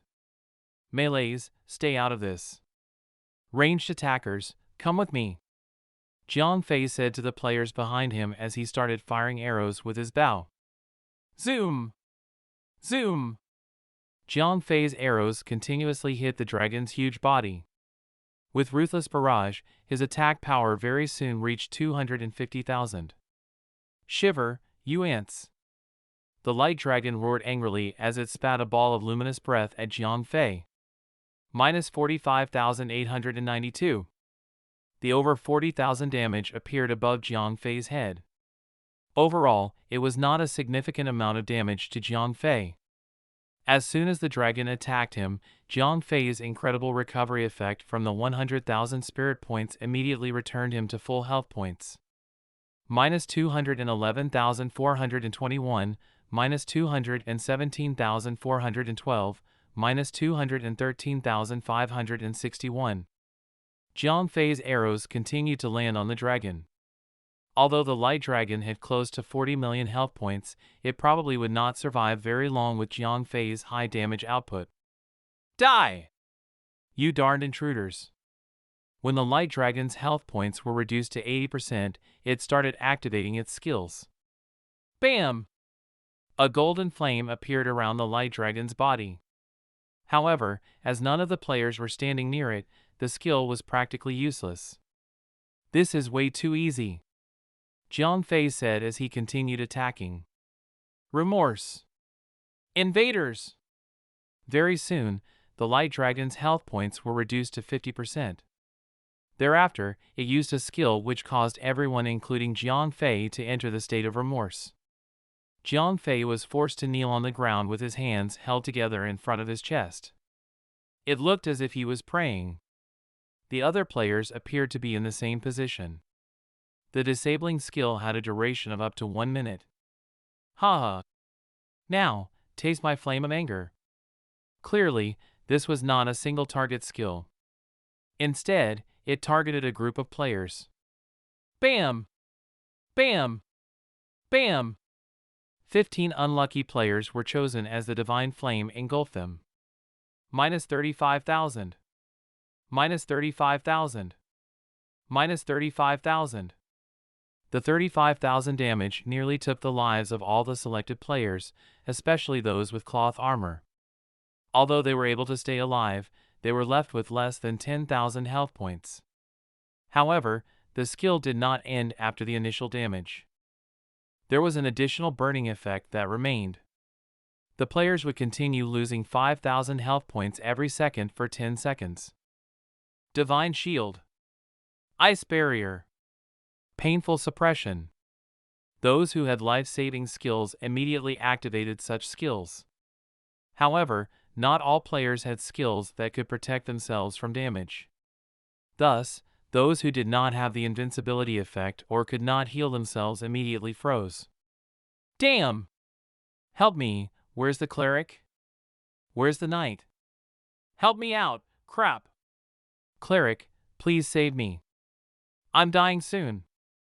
Out of the 15 unlucky players who were selected by the Light Dragon, only 3 of them belonged to the healing class.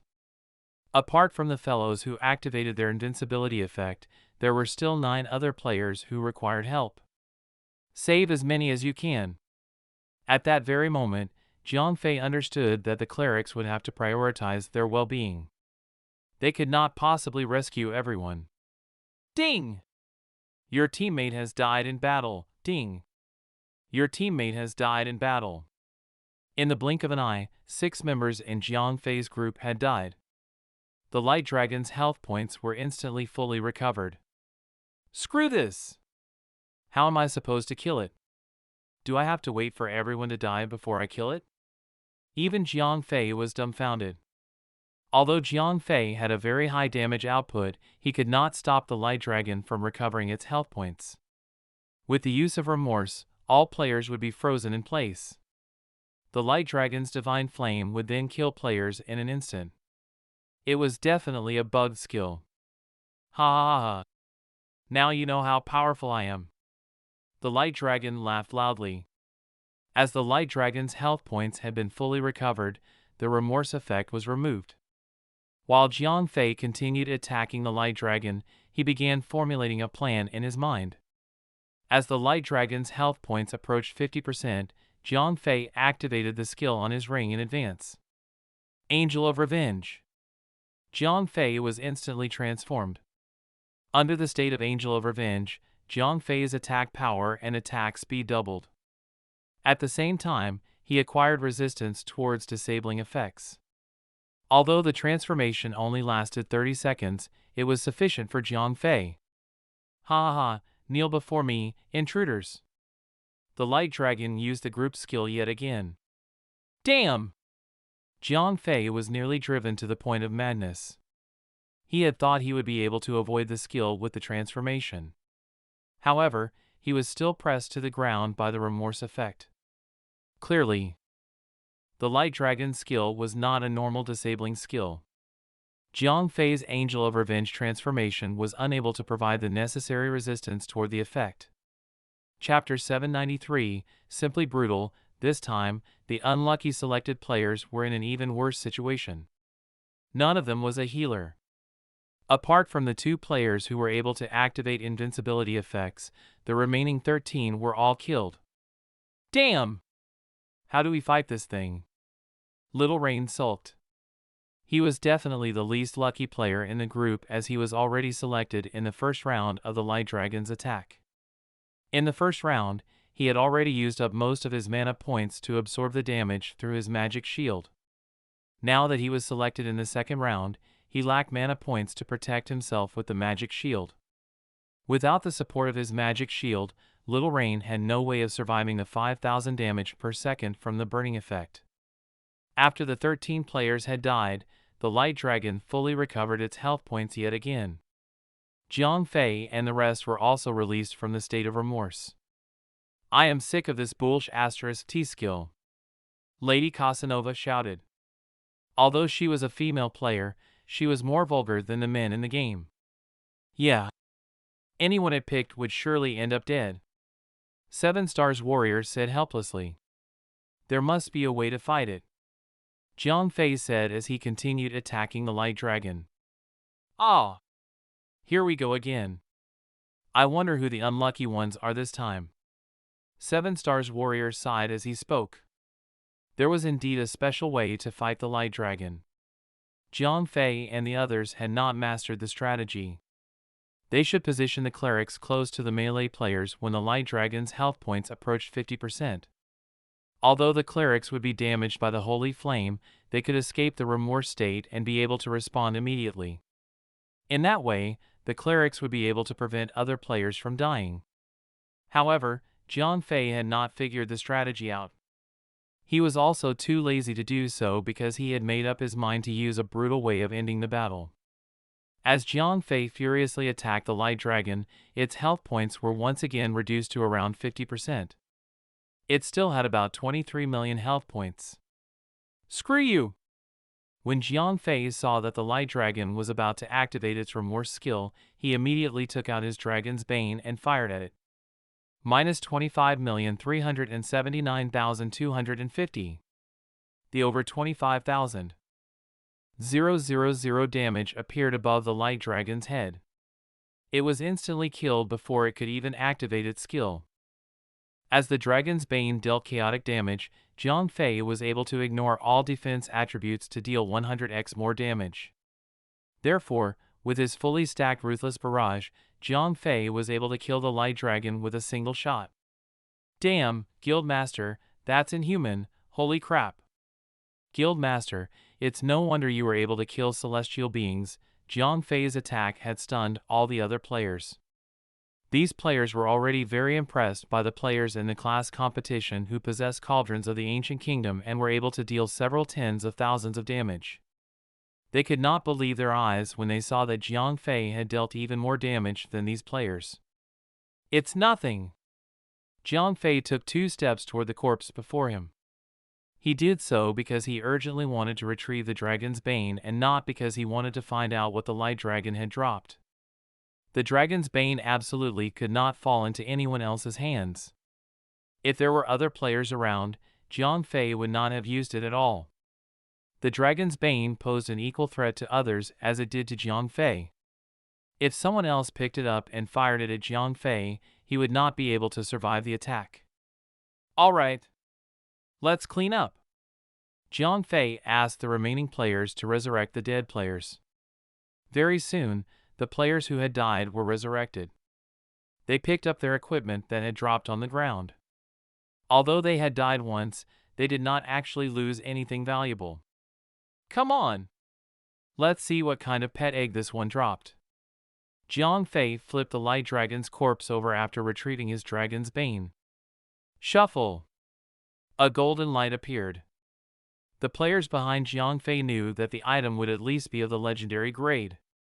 Light Dragon's Crest, Mount, Legendary, use, Unseal to summon a light-based flying dragon as your pet mount. Damn! It's actually a mount. Jiang Fei's eyes widened. Although it was not a dragon egg, its value was no lesser than 1. Flying dragons were higher-leveled Yaolong beasts. They are similar to Jiang Fei's juvenile skygliding dragon. However, they were slightly weaker than the EVOL skygliding dragon, which was enhanced with the dragon crystal. Even so, flying dragons were still excellent flying mounts. Although some players had gradually acquired flying mounts, most players still depended on land-based mounts. Very few players were able to acquire flying mounts, much less legendary flying mounts related to the dragon race. Is there only one? Little Rain seemed somewhat disappointed. Be grateful. It's a legendary mount. 7 Stars Warrior rolled his eyes at Little Rain. At the same time, he was in a dilemma. 7 Stars Warrior had a clear objective of acquiring a strong pet.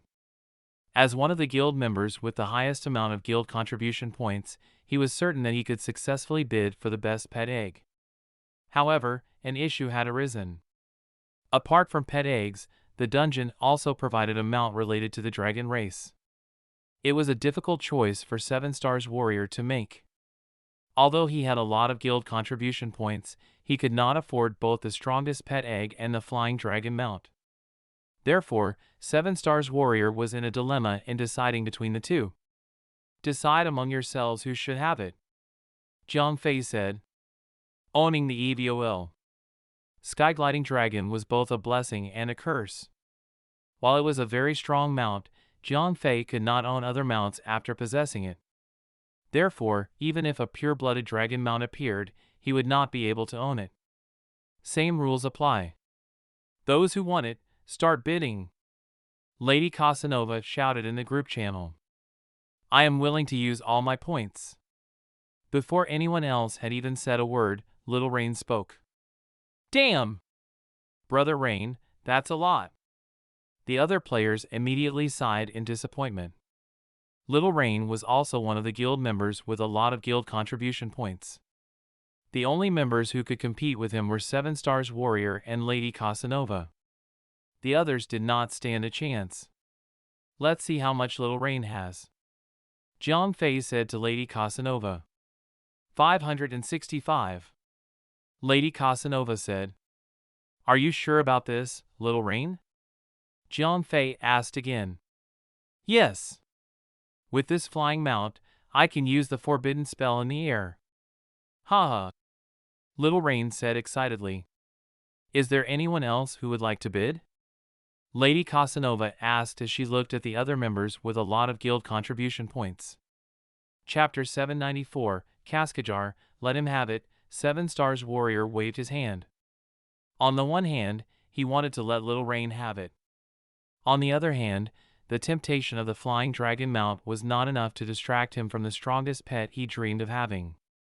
Like 7 Stars Warrior, the other members with a lot of guild contribution points decided to give up the bid.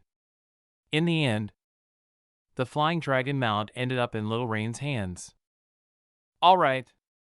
Let's move on, Jiang Fei said as he led the group forward. After the light dragon Larcaris was eliminated, a crack appeared on one of the stone walls. It was large enough for someone to walk through. Clearly, this was the direction Jiang Fei and the others were meant to go. After passing through the crack, Jiang Fei and the rest entered a long and narrow pathway. Hazy Memory took the lead with the other bandits. However, there did not seem to be any traps throughout the path. After approximately 10 minutes, Jiang Fei and the rest successfully exited the pathway and entered a large hall. Unlike the previous cavern, this was a grand hall covered in crystals and jewels. The dragon race clearly showed Jiang Fei and the others how wealthy they were. The hall was filled with small monsters. However, Jiang Fei and the others did not need to kill the small monsters before the boss showed up. In fact, it was in plain sight at the center of the hall. Light Dragon Leader, Cascajar, Dragon Race, Lord, Level, 85, Health Points, 60 million, Attack Power, 11,000, Skills, Luminous Breath, Command Aura, Divine Glimmer, Luminous Trace, Hasten Hatching, Luminous Breath, deals significant light-based magic damage toward the enemy in a cone-shaped area. Command Aura increases the attack power of Light Dragon's units in a 100-meter radius by 50%. Divine Glimmer instantly increases the defense of Cascajar and nearby Light Dragon's units in a 100-meter radius by 500% for 30 seconds. Luminous Trace, Cascajar transforms into a Luminous Trace which heals ally units by 100,000 health points every second, excluding Cascajar itself. Hasten Hatching, a baby Light Dragon would instantly hatch around Cascajar for every 10% health points it loses. Kids! Your breakfast is here. As soon as Jiang Fei and the others entered the hall, the Light Dragon shouted angrily to initiate the battle. Damn! The battle started so quickly. Jiang Fei was taken by surprise. Clearly, they would not have any time to take a breather. An entire group of small monsters were charging right at them. Tankers, Get ready! You guys will take care of the small monsters. Leave the light dragon to me. Jiang Fei shouted loudly. Although he had very strong attack power, he lacked group skills. Therefore, he could not pull the aggro of close to 200 monsters on his own. It's finally our turn to work. A new returner laughed. Ever since they started on the dungeon, a new returner had been chatting leisurely with a few of the warriors. As the journey had been very smooth thus far, they had barely touched their weapons. Charge! Intimidate! Lightning strike! These were 3 typical skills which all warriors used to pull aggro. With these 3 skills, any monsters that came close enough would be drawn toward the players. A new returner and 10 other tankers had successfully blocked the small monsters in front of them. You, come with me. Jiang Fei fired a string of arrows at the light dragon. As the light dragon's body was huge, Jiang Fei was not too worried about missing his target. After pulling its aggro, Jiang Fei lured it away from the crowd. After all, the light dragon's luminous breath still hurt regular players quite a bit. If it landed a critical hit, it might even instantly kill one of the weaker players. Let's clear the small monsters. 7 Stars Warrior started organizing the players to kill the surrounding small monsters. After receiving 7 Stars Warrior's order, the magicians and archers immediately started attacking the small monsters in front of them. Although the small monsters had a lot of health points, they gradually started dying from the intense damage from players with ranged attacks. Darn insects, do you not know your place? As one of the small monsters was killed, the light dragon was infuriated. Creeps! Do you plan on hurting my children? Impossible! Light Dragon Cascajar roared angrily as it activated its first skill. Divine Glimmer! The small monsters around it immediately gained 5x defense. The magicians and ranged attackers could no longer pierce through the monster's defense. Damn! How are we supposed to fight these things? 7 Stars Warrior was stunned. As he had divine attack, he could still damage the monsters with his attacks. However, he could not possibly kill so many small monsters on his own. How else can we fight? Hit them! Jiang Fei rolled his eyes. The light dragon clearly did not want the players to hurt the small monsters. Therefore, all they had to do was continue pulling the aggro. The most important thing was dealing damage to the light dragon. However, when the players continued attacking the monsters, more monsters appeared. In fact, every time they hit these small monsters, the small monsters would use their skills. Not only did the small monsters gain 5x defense, but they also recovered 100,000 health points every second. These small monsters were clearly indestructible. However, as the light dragon Cascajar used all its skills on strengthening the small monsters, its own attack power was still weak and even paled in comparison to the light dragon Lorcaris. By then, Jiang Fei had already reduced its health points by 20%. As its health points decreased, more small monsters appeared. Once the players could no longer ward off the small monsters' attacks, they would be annihilated. This was what made the dungeon difficult.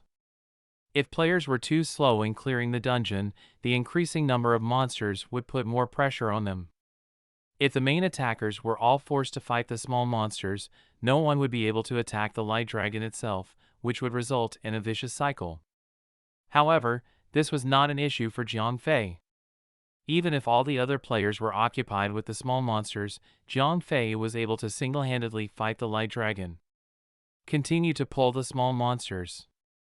Just stay alive. Jiang Fei laughed as he spoke in the group channel. Although this might be a difficult challenge for other groups, it was a piece of cake to Jiang Fei. As Jiang Fei continued to attack frantically, the light dragon's health points were soon reduced to 0. Get lost. As Jiang Fei used his final skill, the light dragon fell to the ground. Without the support of the light dragon's skills, the small monster's attack power and defense returned to their normal state. Moreover, without the incredible recovery rate of 100,000 health points per second, the small monsters were soon killed by Jiang Fei and the rest. Come on! Let's see what this one dropped. Could it be a dragon egg? 7 Stars Warrior wondered excitedly. Chapter 795, Drake Pet, I hope it's a dragon egg.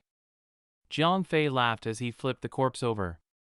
Light Dragon's Horn, Pet Egg, Legendary, use, blow the horn to summon a light-based drake as your pet. Although it was a legendary pet egg, it was not a pure-blooded dragon. Instead, it was a light-based drake. However, it was still much stronger than a dragonoid. Legendary pet. Are you interested, 7 Stars Warrior? Jiang Fei laughed. Me? I'll pass, 7 Stars Warrior said without hesitation. He had already given up on a flying mount. Naturally, he would not be tempted by a drake. All right. Since you don't want it, does anyone else want it? Jiang Fei asked in the group channel. Give it to me. I would like to have a strong healer around. A new returner shouted. Although he did not have as many points as those like 7 Stars Warrior, he was still richer than most other players. All right. How many points are you willing to bid? Lady Casanova asked. 200. A new returner was much more stingy than Little Rain. The bid he called out was somewhere in the middle between those who could afford it and those who could not. For those who could afford it, they would much rather spend the points on better pets. As for normal players, they did not have enough guild contribution points to compete against a new returner. Therefore, a new returner decided on 200 points instead of going all out like Little Rain. 200. Is anyone willing to offer a higher bid? Lady Casanova asked. Give it to him, yeah.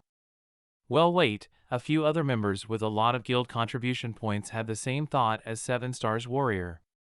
Since they have not completed the Light Dragon's Nest, and there were still the Dark Dragon's Nest and the Golden Dragon's Nest, there were many more opportunities to get a higher level pet egg. Therefore, they were in no hurry. 200, going once, 200, going twice, sold. After Lady Casanova had made sure nobody else wanted to bid, she handed the Light Dragon's Horn to a new returner. Haha. Come on out, my baby. After acquiring the Light Dragon's Horn, a new returner immediately blew into it. Buzz! As the horn was blown, heavy footsteps could be heard from afar. Thud! Thud! As the footsteps got closer, Jiang Fei and the others finally saw how the drake looked like. It had the appearance of a triceratops. Its body was around 5 meters in length and was fully coated with strong armor. The 3 horns on its head were very sharp. Based on its appearance, it seemed to be a very capable tanking monster. Once the drake arrived next to a new returner, a golden light surrounded both the drake and a new returner. The pet contract was thus formed. Damn! This is awesome! After the contract was formed, a new returner could see the pet's attributes. How's the pet? Lady Casanova asked. Quickly, tell us. 7 Stars Warrior urged. After all, these people were all here for the pets. They wanted to know if these high-tier pets were really that strong. It's incredible. A new returner could no longer suppress the joy in his heart. He was grinning from ear to ear. Cut the crap. Tell us its attributes. 7 Stars Warrior and the rest were getting impatient. Haha. I'll send it to you guys. A new returner giddily sent his new pet's attributes in the group channel. Lighthorn Dragon, Drake, Legendary, level 75. The pet's level will automatically align with its master. Health points 350,000, attack power 3,200, battle skills, bite, knockback, light shield, divine light magic, merge skills, luminous shield, holy shield, bite, instantly attacks an enemy and causes a bleeding effect. Knockback uses its horns to knock the enemy, stunning the enemy for 1 second and knocking the enemy backward. Light shield casts a light shield on itself and its master to absorb a moderate amount of damage. Divine light magic heals itself and its master by a moderate amount of health points. Merge instantly transforms into armor to merge with its master. Transfers 50% of its health points and defense points to its master. The effect lasts for 15 minutes and has a 1-hour cooldown. Luminous Shield passively increases damage reduction by 30%. Holy Shield, after merging, its master will recover 5% health points when attacked by an enemy. Damn! You have definitely acquired a treasure. Everyone looked enviously at a new returner after they saw his new pet's attributes. Ha ha ha. From now on, I will be the guild's best tanker. Ha ha ha. A new returner exclaimed happily. The other players became even more excited about the pet eggs that they would later get. After all, this was only the second pet egg in the dungeon. The final pet egg would be even more amazing. Alright. Let's go. Jiang Fei called out for everyone to move forward. They were halfway through the dungeon and would soon arrive at the final nest. After passing through the grand hall, Jiang Fei and the others seemed to have entered a place that looked like an incubation room. Jiang Fei was no stranger to such places. He had previously been to the Mutant Empress and the Ant Queen's incubation rooms. These places looked very alike. When they saw that the room was filled with dragon eggs, Jiang Fei and the others carefully walked across the room without touching them. If they accidentally touched one of these eggs, it might cause a chain reaction. Countless baby dragons would be hatched, and these players would all be in trouble. Everyone, be careful, Jiang Fei said as he walked forward. Don't worry, Guildmaster. We're all experienced in clearing dungeons. Nobody will make any silly mistake. Lady Casanova laughed. Although they were not as capable as Jiang Fei, they had been through more dungeons than he had. Very soon, Jiang Fei and the others had successfully walked past the incubation room and entered another cavernous hall that appeared to be where the throne was located. If the previous Light Dragon Lord's Hall seemed grand, this hall was even more so. The floor was made entirely out of gold. Even the walls were made with silver and covered in various intricate decorations, while the entire ceiling was decorated with shiny jewels. At first glance, the ceiling even resembled a sky full of stars. Damn! These dragons are filthy rich. They must have robbed quite a number of people. Even Jiang Fei was dumbfounded by the amount of wealth the dragons possessed. Why aren't there any monsters here? Lady Casanova asked confusedly. Yeah. It's strange. There aren't even any small monsters. 7 Stars Warrior said with a frown. There will probably be more monsters if we keep moving forward, Jiang Fei said.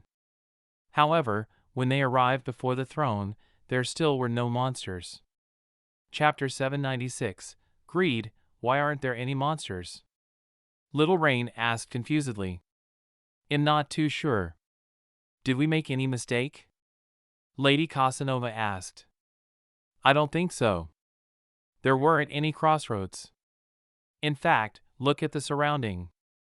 It looks like a battlefield to me, 7 Stars Warrior said. I know. We've forgotten something, Jiang Fei suddenly exclaimed. What's that? Everyone looked at Jiang Fei. What are we here for? Jiang Fei asked. To clear the dungeon, Little Rain said matter-of-factly. That's not what I'm talking about. I meant to say that we're here to steal dragon eggs. However, when we saw so many dragon eggs earlier, we did not even touch any of them, Jiang Fei explained. Aren't those dragon eggs some kind of trap? 7 Stars Warrior asked. Looks like they aren't. Those dragon eggs must be there for us to steal, Jiang Fei guessed. I don't care. Let's try taking a few of them, Lady Casanova said blandly. Let's go back there. Jiang Fei nodded. The group returned once again to the incubation room. Someone tanky, try to grab an egg, Lady Casanova said in the group channel. I'll give it a go, a new returner volunteered. Ever since he had acquired his new pet, he had yet to show off. Now that there was an opportunity to do so, he took it willingly. All right, go ahead. Jiang Fei nodded. A new returner carefully walked somewhere far away from Jiang Fei and the others in case the small monsters were awakened around him. Wham! A new returner pressed his hands roughly on one of the dragon eggs. How did it go? Little Rain and the others asked nervously. Should I try picking it up? A new returner called out. Yeah, try picking it up, Jiang Fei said. All right. A new returner used both his hands to pick the dragon egg up. What are its attributes? 7 Stars Warrior asked. There aren't any attributes. It's only a quest item, a new returner said. Perhaps this would only become a true pet egg after we bring it out of the dungeon, Jiang Fei said. After all, Otis made it very clear that they would have to steal the dragon eggs out of the dungeon. Only then would the dragon eggs belong to them. What are we waiting for? Let's pack them up. Little Rain called out. There seemed to be an endless supply of dragon eggs. The players were able to fill their backpacks with these eggs. They would all become rich once these eggs became real pet eggs after being brought out of the dungeon. Even if these dragon eggs only produce superior quality pets, or even fine quality pets, they would still be worth a lot in the market. For the players who could not obtain pets outside of the dungeon, these pet eggs were definitely very valuable. I can't seem to place this egg in my backpack, a new returner said. What do you mean? Jiang Fei asked. Have a look, a new returner said as he sent the dragon eggs attributes to the group. Light Dragon's Egg, quest item, normal, use, unknown, remark, the Light Dragon's Egg cannot be placed in a backpack. It can only be carried with bare hands. Damn. We can't keep them in our backpacks. Little Rain and the others were very disappointed. If they were unable to keep these dragon eggs in their backpacks, each of them would only be able to take a few. There were many ways players could carry items with them. The most common way was to keep the items in their backpacks. If the items were equipment, they could even wear them. However, some special items were not allowed to be kept in backpacks. Such items could only be carried using bare hands or behind one's back. Usually, players would only encounter such items during an escorting quest. What do we do? Lady Casanova asked Jiang Fei. Carry it however you can. Jiang Fei smiled as he grabbed a dragon egg and carried it on his back. Come on, let's do this. The other players copied Jiang Fei. Some of them decided to only carry one dragon egg on their backs. Other players who were more greedy did the same but also carried another one with their bare hands. After all, these dragon eggs would become their pet eggs after they were carried out of the dungeon. All right. Let's head toward the throne. Jiang Fei walked toward the throne after everyone had at least picked up a dragon egg. Very soon, the group arrived at the hall with a throne in it. However, this time, as soon as Jiang Fei and the rest entered, something happened in the hall. Darned intruders. How dare you try to steal my dragon eggs? I want all of you dead. As a roaring sound could be heard, a giant being descended from the sky. Light Dragon Breeder, Katrina, High Lord, level 88, health points 75 million, attack power 21,000, skills Dragon Screech, Dragon Wing Strike, Luminous Breath, Light Catalysis, Soul Redemption. Dragon Screech deals moderate damage to surrounding enemies and silence them for 3 seconds. Dragon Wing Strike knocks the current target away and clear all aggro.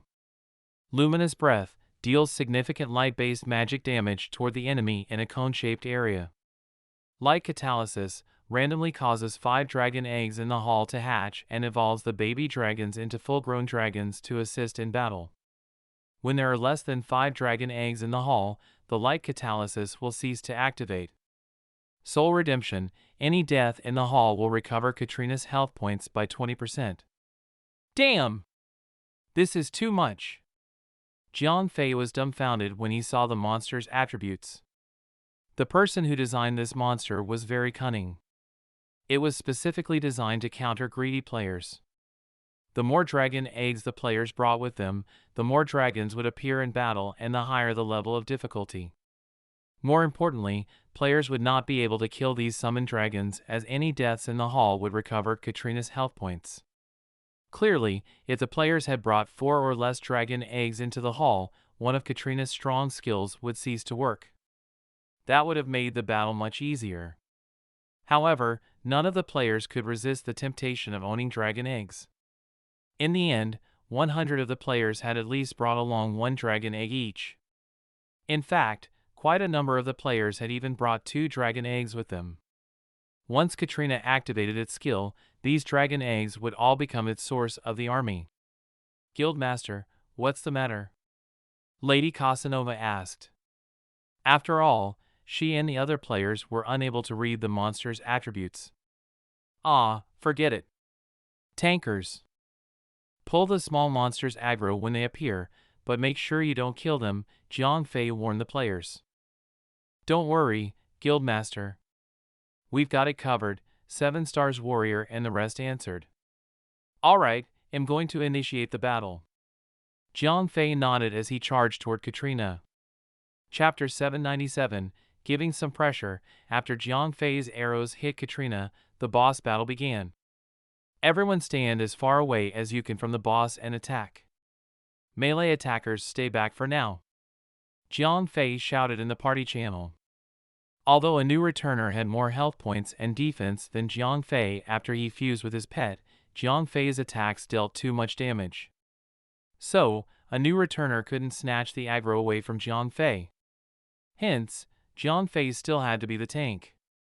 Although Katrina's attack power was pretty high, her dragon's breath only dealt 60 to 70,000 damage to Jiang Fei.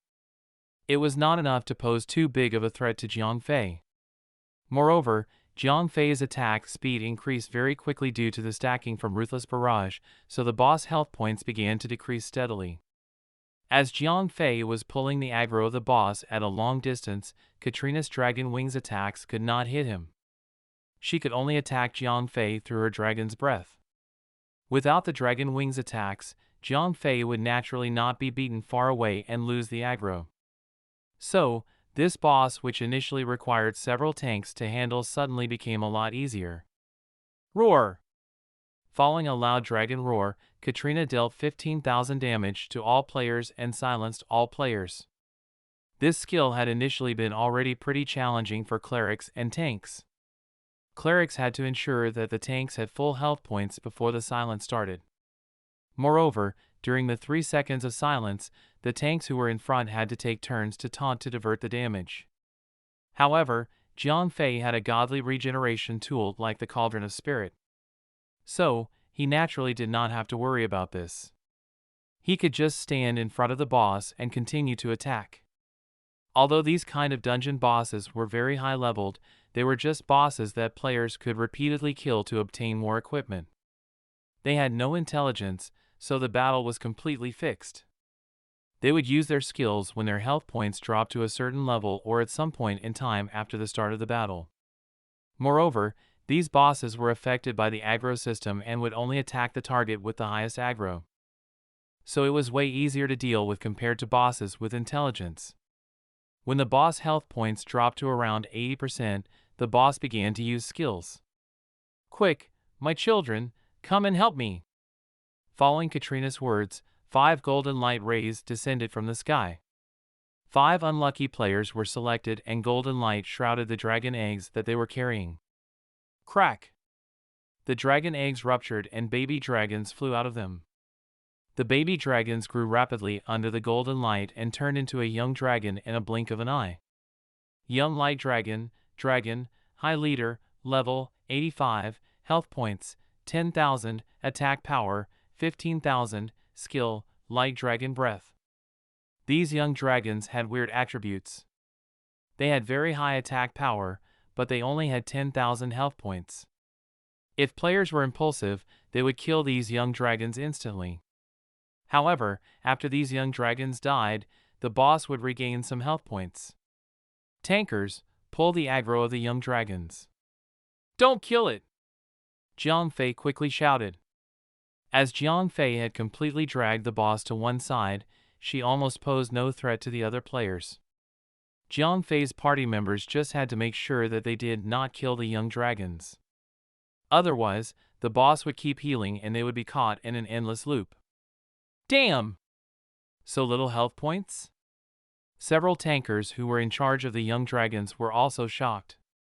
Although they were all tankers and their attack power was not very high, they could still kill a monster with 10,000 health points easily. Just pull the aggro. Don't kill them.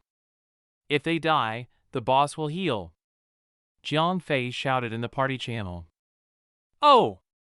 Got it! A new returner and the other tanks responded, then used skills like Intimidate to generate the aggro.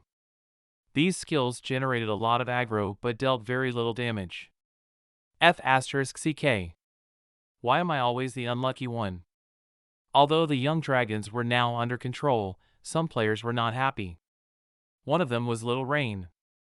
Little Rain was the representative of greedy players. Previously, he took 2 dragon eggs. He carried one in his bag and held one in his hand. However, he was selected by the boss and one of his eggs had hatched into a dragon which was now giving them trouble. So, Little Rain, who formerly had 2 dragon eggs, only had one left now. You should be content. Some people don't even have one. Lady Casanova rolled her eyes and said, after all, not every player brought 2 dragon eggs out. Some unlucky players who were selected would naturally be left with no rewards at all if they only had 1 egg to begin with. Hurry up and attack the boss. The longer we drag this battle, the more dragon eggs the boss will hatch. Jiang Fei shouted. The boss did not pose a threat to him. However, the sooner they killed the boss, the more dragon eggs they could save. Children! Come and help me! The boss used her skill to hatch the dragon eggs once again. It seemed like Katrina not only summoned young dragons when her health points reduced to a certain level, but also every once in a while. Guild Master. Don't hesitate anymore. Use your ultimate. Every egg matters, yeah. Guild Master. Use your ultimate now, or we'll lose even more dragon eggs. The boss had hatched the dragon eggs 4 times, so 20 dragon eggs have disappeared just like that. Lady Casanova and the others felt the pain. Almost. Jiang Fei saw that the boss health points was already less than 25 million. He also wanted to save his guild members' dragon eggs. After all, these quest items would become pet eggs after they were brought out of this dungeon. Dragon's Bane. Minus 25,379,520. Jiang Fei used his magic weapon once again. As soon as he used the Dragon Bane, the boss crashed to the ground. The massive amount of 25 million damage took away all of the boss health points. Awesome! I still have 1 egg left. Seeing that the boss had died, Little Rain cheered and celebrated the fact that he still had some loot. Come on, you can celebrate later. Kill the young dragon first. Jiang Fei shouted at the party channel while he kept the Dragon's Bane. That's easy. A new returner smiled and said, after all, these young dragons only had 10,000 health points. The attackers did not even have to help them attack. The tankers could handle these dragons easily. Ding! You have killed all the bosses in Light Dragon's Nest and have officially cleared Light Dragon's Nest. Ding! Your party is the first party to clear Light Dragon's Nest. Please name your party. The familiar system prompt appeared once again. It was time for Jiang Fei to name his party again. Alright. Time to give you guys some pressure. Jiang Fei smiled slightly and confirmed his party name. Ding! Faction announcement. You noobs are too slow. I'm going to go and snatch your first clears. Party has cleared the dungeon Light Dragon's Nest. Please cheer for the party members, Verger Glider, Lady Casanova, 7 Stars Warrior, and others. Chapter 798, Contaminated Light Dragon King Egg. What the F***CK? How is that possible? Didn't they just come? It hasn't even been 2 hours and they've already cleared it? F***CK. Brother Fei, you really have no mercy, they're way too strong. They have definitely cleared it in just 1 try. When Jiang Fei's dungeon clear announcement appeared, everyone in the teams of other guilds who were also in the same dungeon was dumbfounded. One had to know that they entered the dungeon yesterday. However, they had only managed to defeat the doorkeeper monsters so far and they were only at the first boss now. One had to know that they were only attempting the elite difficulty normal Dragon's Lair. Imperial Dragon, on the other hand, had attempted the heroic difficulty Light Dragon's lair. Moreover, Imperial Dragon was not even here yesterday, but they had already managed to clear the heroic difficulty Light Dragon's lair. This was why comparison kills. Initially, the guild masters of these guilds were pleased. After all, they had obtained a lot of pet eggs after killing the doorkeeper bosses. Although they were only of excellent quality, they still had excellent attributes because of the dragon bloodline. However, when they compared themselves to Jiang Fei now, they were not happy at all. "Boss, what do we do?" a guild player asked. "Nonsense. Keep going, of course. If we don't hurry up, what are we going to do when Verger Glider comes and snatches our stuff after they're done with the higher difficulty dungeons?" The boss rolled his eyes at his party member and immediately organized his team to start fighting the first boss.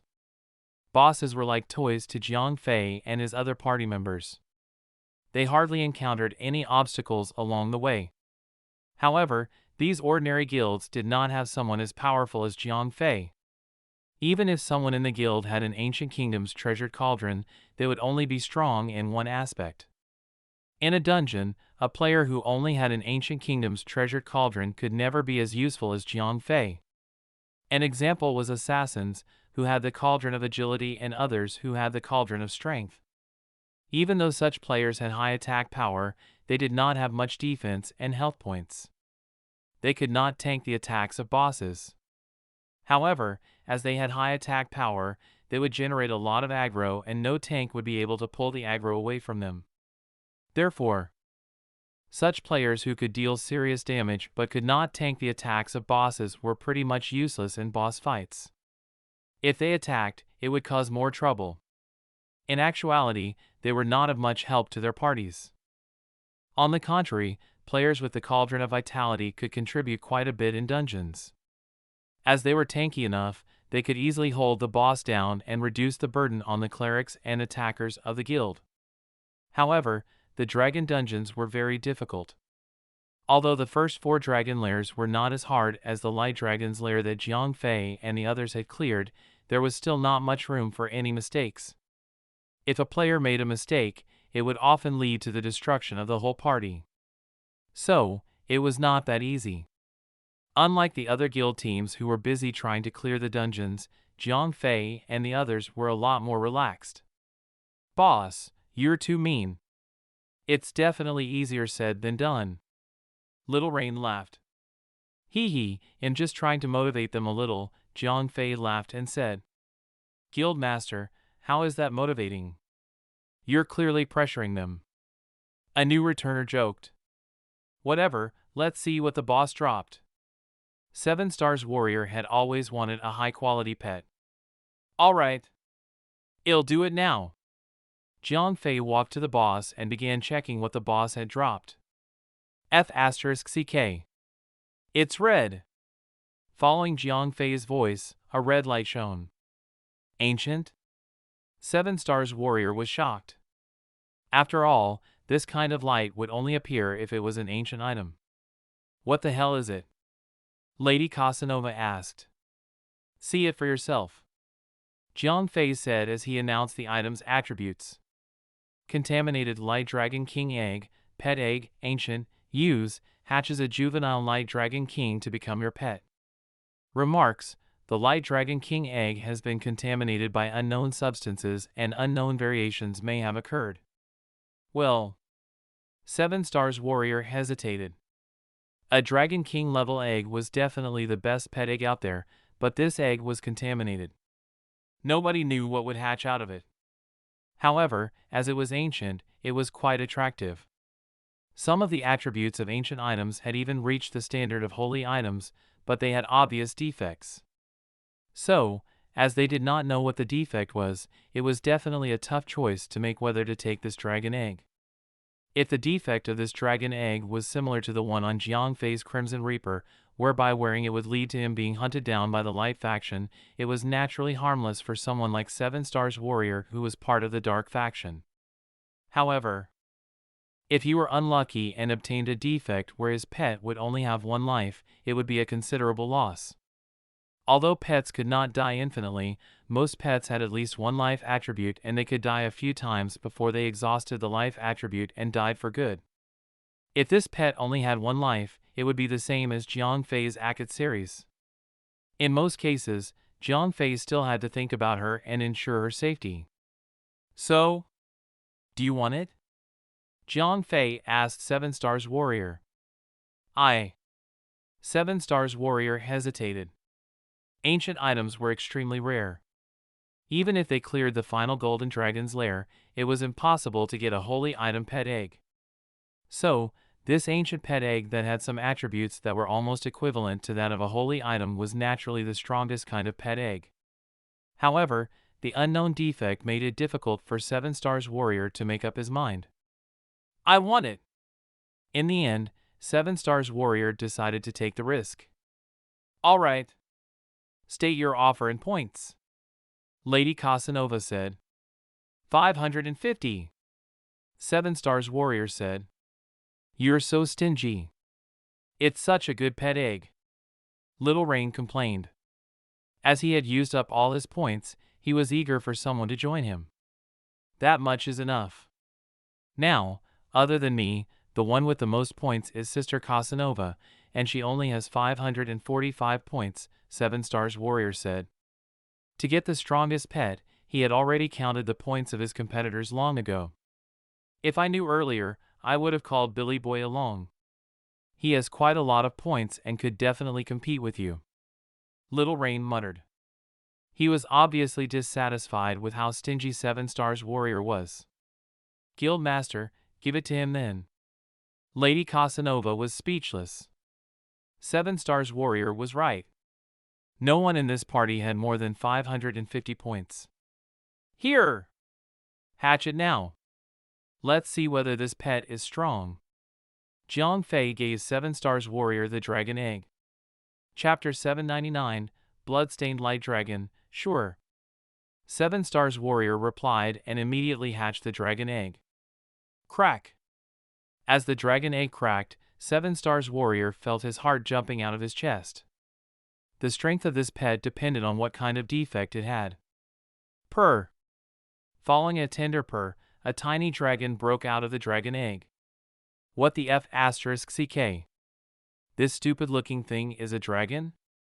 Little Rain, who was at the side, sneered. It's so cute! Gale Eversummer and the other girls instantly fell in love with it. Although adult dragons looked ferocious, baby dragons were adorable. They had small fat bodies and a pair of cute little wings. They were so cute that people could not help but feel like pinching them. 7 Stars Warrior's pet was no exception. As it had just hatched out of its dragon egg, it had the cute baby dragon look.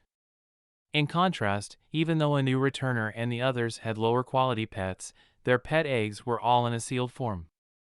So, their pets were already adults when they were first summoned. After the pinkish baby dragon came out of the dragon egg, it waddled around a little. However, it quickly recognized 7 Stars Warrior among the crowd.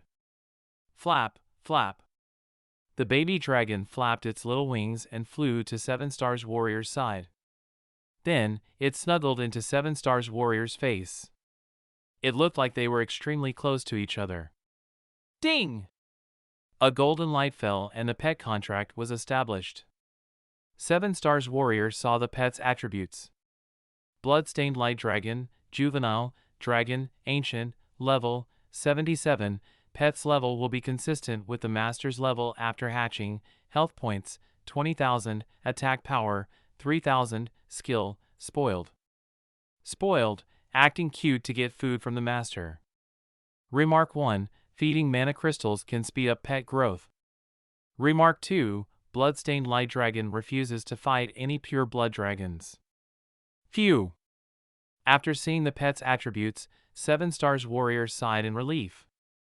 At this stage, the Bloodstained Light Dragon's combat power was very average. Its skills were absolutely useless and its attributes were similar to a green fine quality pet. However, 7 Stars Warrior was already mentally prepared for this.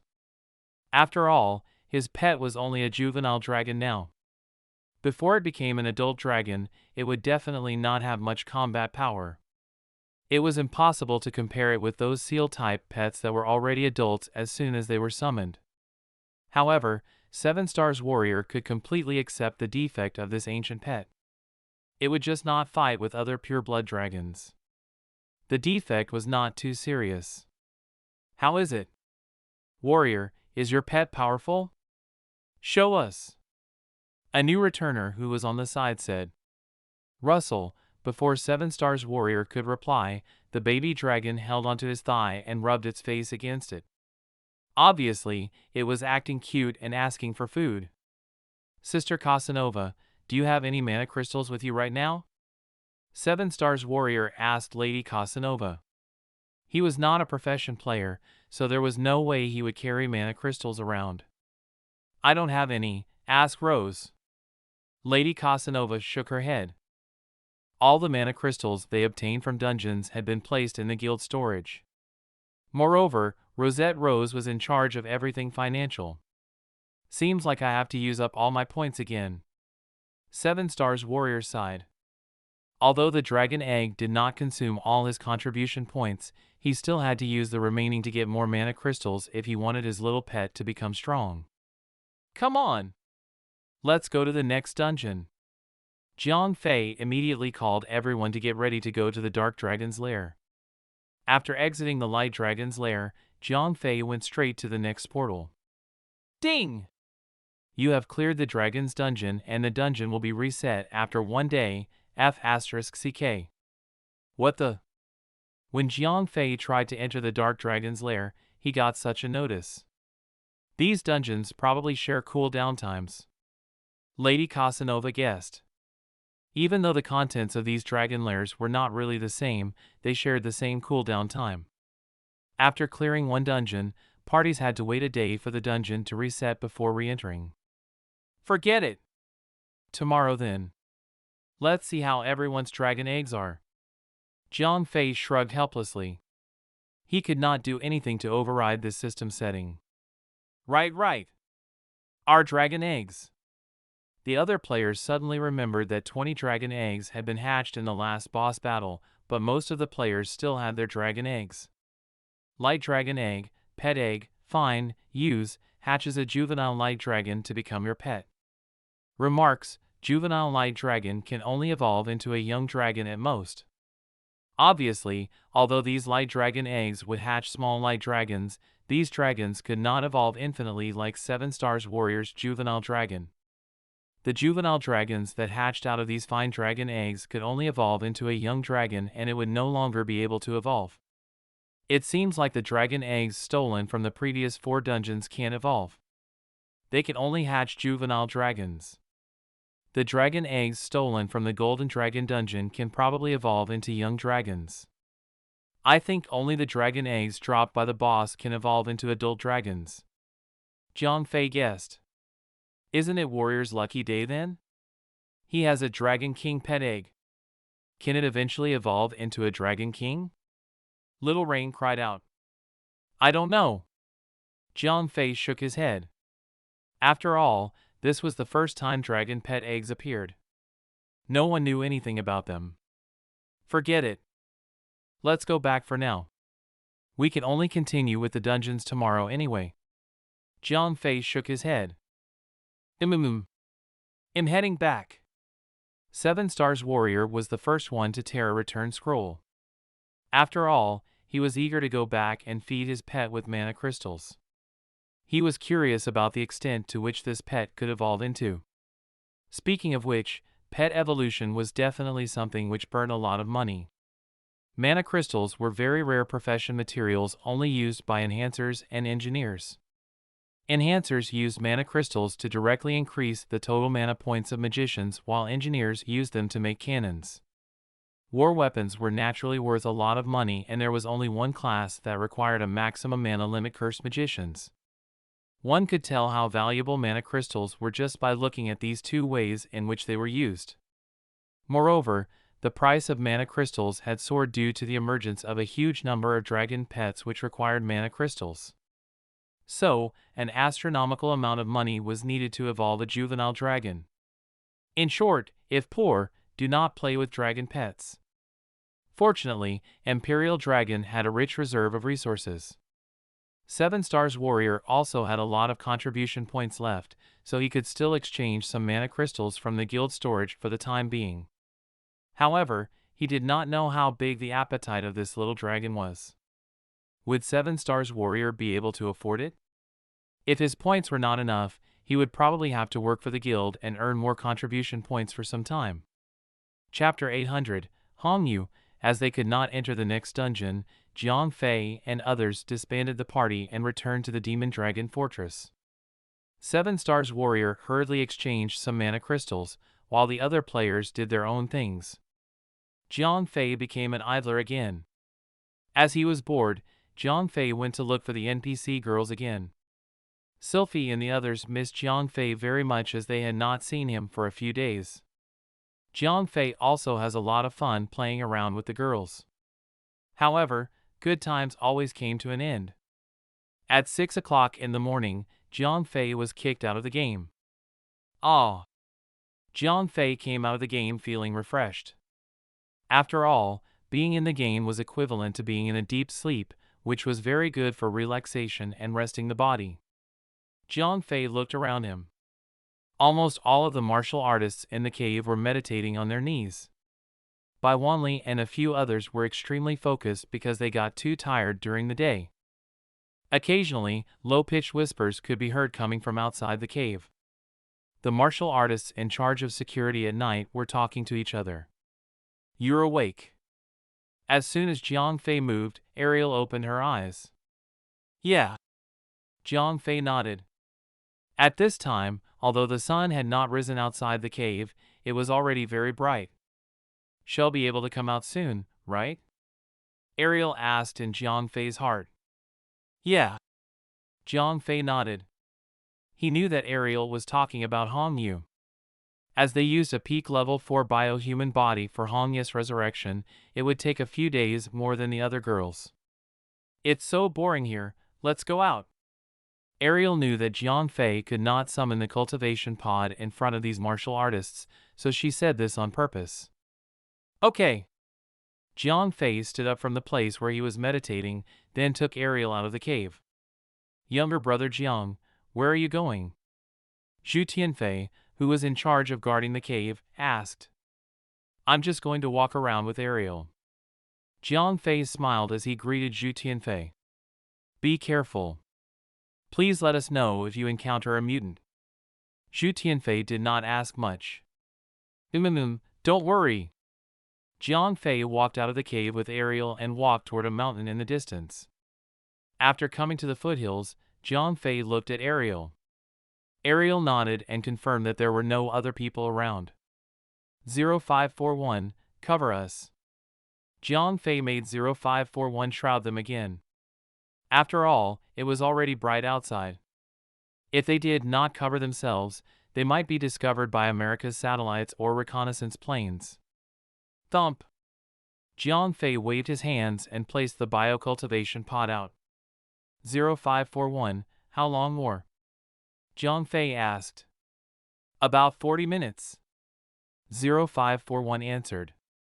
Jiang Fei nodded, then chatted with Ariel for a while. Soon, Hong Yu's body was complete. Captain, do I transfer the consciousness immediately? 0541 asked. Transfer it. Following Jiang Fei's order, the biocultivation pod began to operate. Time continued to pass.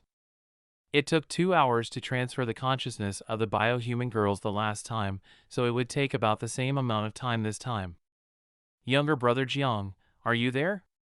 While Jiang Fei waited, Bai Wanli suddenly spoke through the communicator. Yeah, what's up? Jiang Fei replied. Where are you guys? Is everything alright? Bai Wanli asked. After all, Jiang Fei and Ariel were already gone for 2 hours and they had not returned yet. So, Bai Wanli and the others were worried. I'm picking up another one of my juniors. I'll be back in a bit, Jiang Fei smiled and said. Picking up another junior? Your sect just sent more people again? Bai Wanli was surprised. Yeah. Jiang Fei nodded with a smile. Your sect is really unfathomable. Bai Wanli exclaimed. Although Jiang Fei initially promised that his division would send 50 level 4 masters, only more than 20 of them were here now. However, nobody expected that they would all be advanced level 4 martial artists. So, in terms of combat power, these advanced level 4 martial artists were already as strong as 50 beginning stage level 4 martial artists. We'll be back soon. Jiang Fei was not bothered by how shocked Bai Wanli was. After ending the communication, he and Ariel continued to wait for Hongya's resurrection patiently. After more than an hour, the biocultivation pod stopped working and Hongya's consciousness had been transferred into the new body. Click. Following a soft click, the door of the cultivation pod opened and the green liquid inside drained, revealing the girl inside. Master. After Hongyu came out of the cultivation pod, she immediately greeted Jiang Fei. Put some clothes on first. Jiang Fei quickly took the clothes he had prepared out of the ring. Of course, he did not stop himself from looking while he handed Hongyu the clothes. Master, can you turn around? Hongyu also realized that she was completely naked at this time, so she felt embarrassed. Oh! Jiang Fei turned around, embarrassed. However, from his expression, one could tell that he did not get enough of it yet. You like that, don't you, darling? If you want to see it that badly, we can sneak out tonight.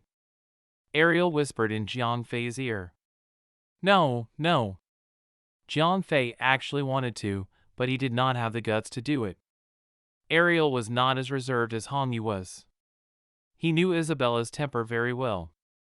If he lets himself loose, Isabella would probably kill him after she was resurrected.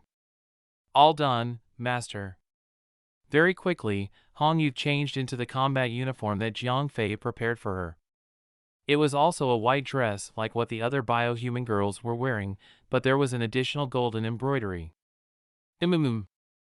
It's really beautiful.